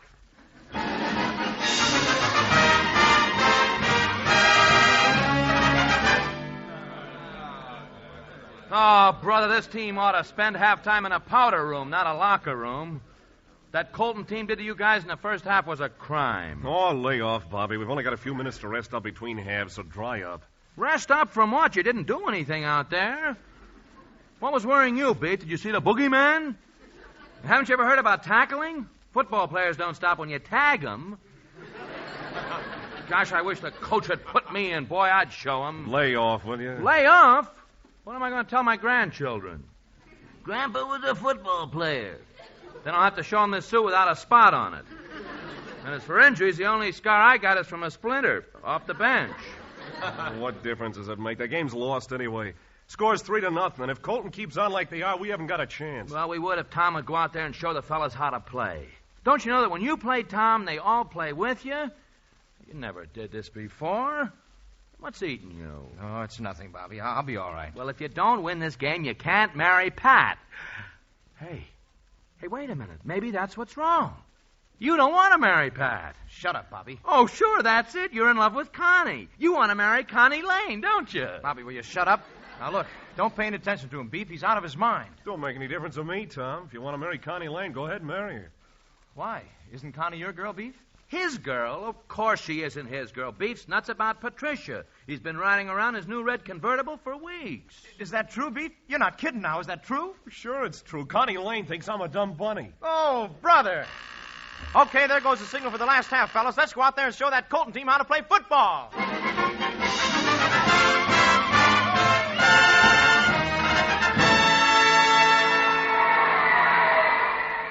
Get away from that peacock, Connie. Let me see what's happening. Gee, I think Beef just got hurt. Yeah. Oh, and there goes Bobby to help him off the field. The big clumsy lug. Hey, he's going to play. Does he look funny without a bench under him? Oh, there can't be more than 2 minutes left to play. Oh, babe, supposing Tom loses the game. Well, that's what I thought he was trying to do in the first half. But something came over him in this half. He could just get one lucky break. Well, there they go. Time's in. They've lined up. Look, they passed the ball back to Bobby. Yeah. Holy cow, he's running the wrong way. Turn around, you big lug. Turn around. It's all right. He's just fading back to pass. There, he's throwing it. It's a long pass. A long forward pass to Tommy. He caught it. Tommy caught it. Oh, brother, look at him go. Tommy, run. Run. Win for Tate, Tommy. Win for Tate. He's over. He's over. It's a touchdown. Yes. It's a touchdown. Why, Connie, aren't you glad? Of course I'm glad. For Patricia. Connie, where are you going? Come back here. Connie!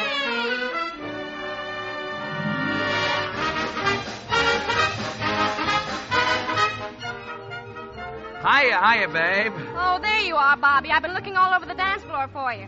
Come on out on the veranda. I want to talk to you about something. Yeah, I know it's about our marriage. Well, Yes, we agreed if you won the game, we'd get married. It was a very foolish thing, and I want you to let me off. What? Well, don't you know every girl in Tate is after me? Yes, and they can have you. My business. Really, my business is taking raw material, polishing it up, and throwing it back in circulation. Oh, but, babe, those girls don't understand me. They think I'm a hero. Oh, you gotta marry me. Oh, it's a good thing you said that. This brick is getting awfully heavy. Oh, nice going, kids, and all sorts of congratulations, but by any chance have you seen Connie Lane? I've been looking for her all over the place. Connie didn't come to the dance, Tommy. The last I saw of her, she was sitting on that little bench behind the chemistry lab. Oh, thanks, babe. Thanks a lot.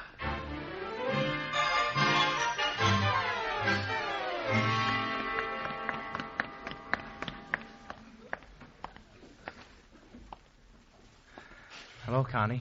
Oh, it's you. I just found out you were here. I've been looking for you ever since the game. Well, you found me. So now you can go right back to the dance and to the girl you're going to marry. But the girl I'm going to marry isn't at the dance, Connie. I mean, the girl I hope to marry isn't at the dance. Oh, Connie, don't you see? It's you I'm crazy about. Just you. Oh, Tommy. Hello, Venus. Hi, Mars. Oh, somebody broke that street light. Some little ruffian must have thrown a rock at it. Oh, you're wrong, Miss Lane. You're wrong. I did it. Why, Professor Kenyon. Mm-hmm. For years, I've had an insane desire to smash one of those things, and I couldn't have picked a better time. Well, that's kind of an about-face, isn't it, Professor, after that astronomy exam you threw at me this morning? Oh, don't say that, Tom. Your exam paper was awful. And the professor passed you just because he likes you. He likes me? Yes, Tom. But I'm going to leave you with someone who likes you a little better than I. Mm-hmm. My. Look at Mars and look at Venus. They seem closer together tonight than they've ever been before. And love can come to everyone. The best things in life are free. The best things in life are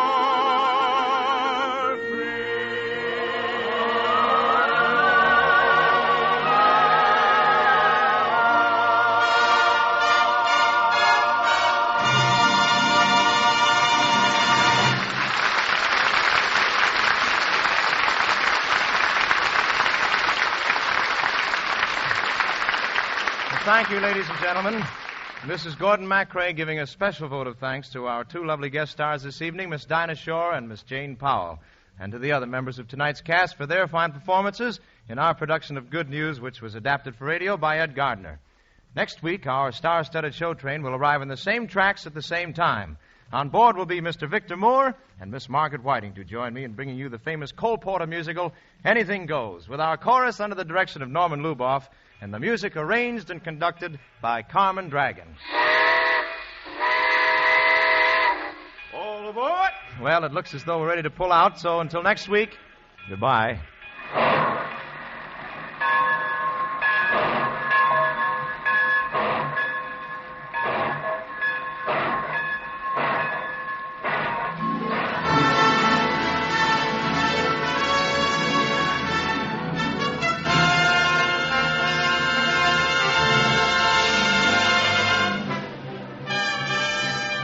And remember, during the coming week, as always, the American railroads will provide for you the dependable low-cost transportation which is so essential to the American way of living.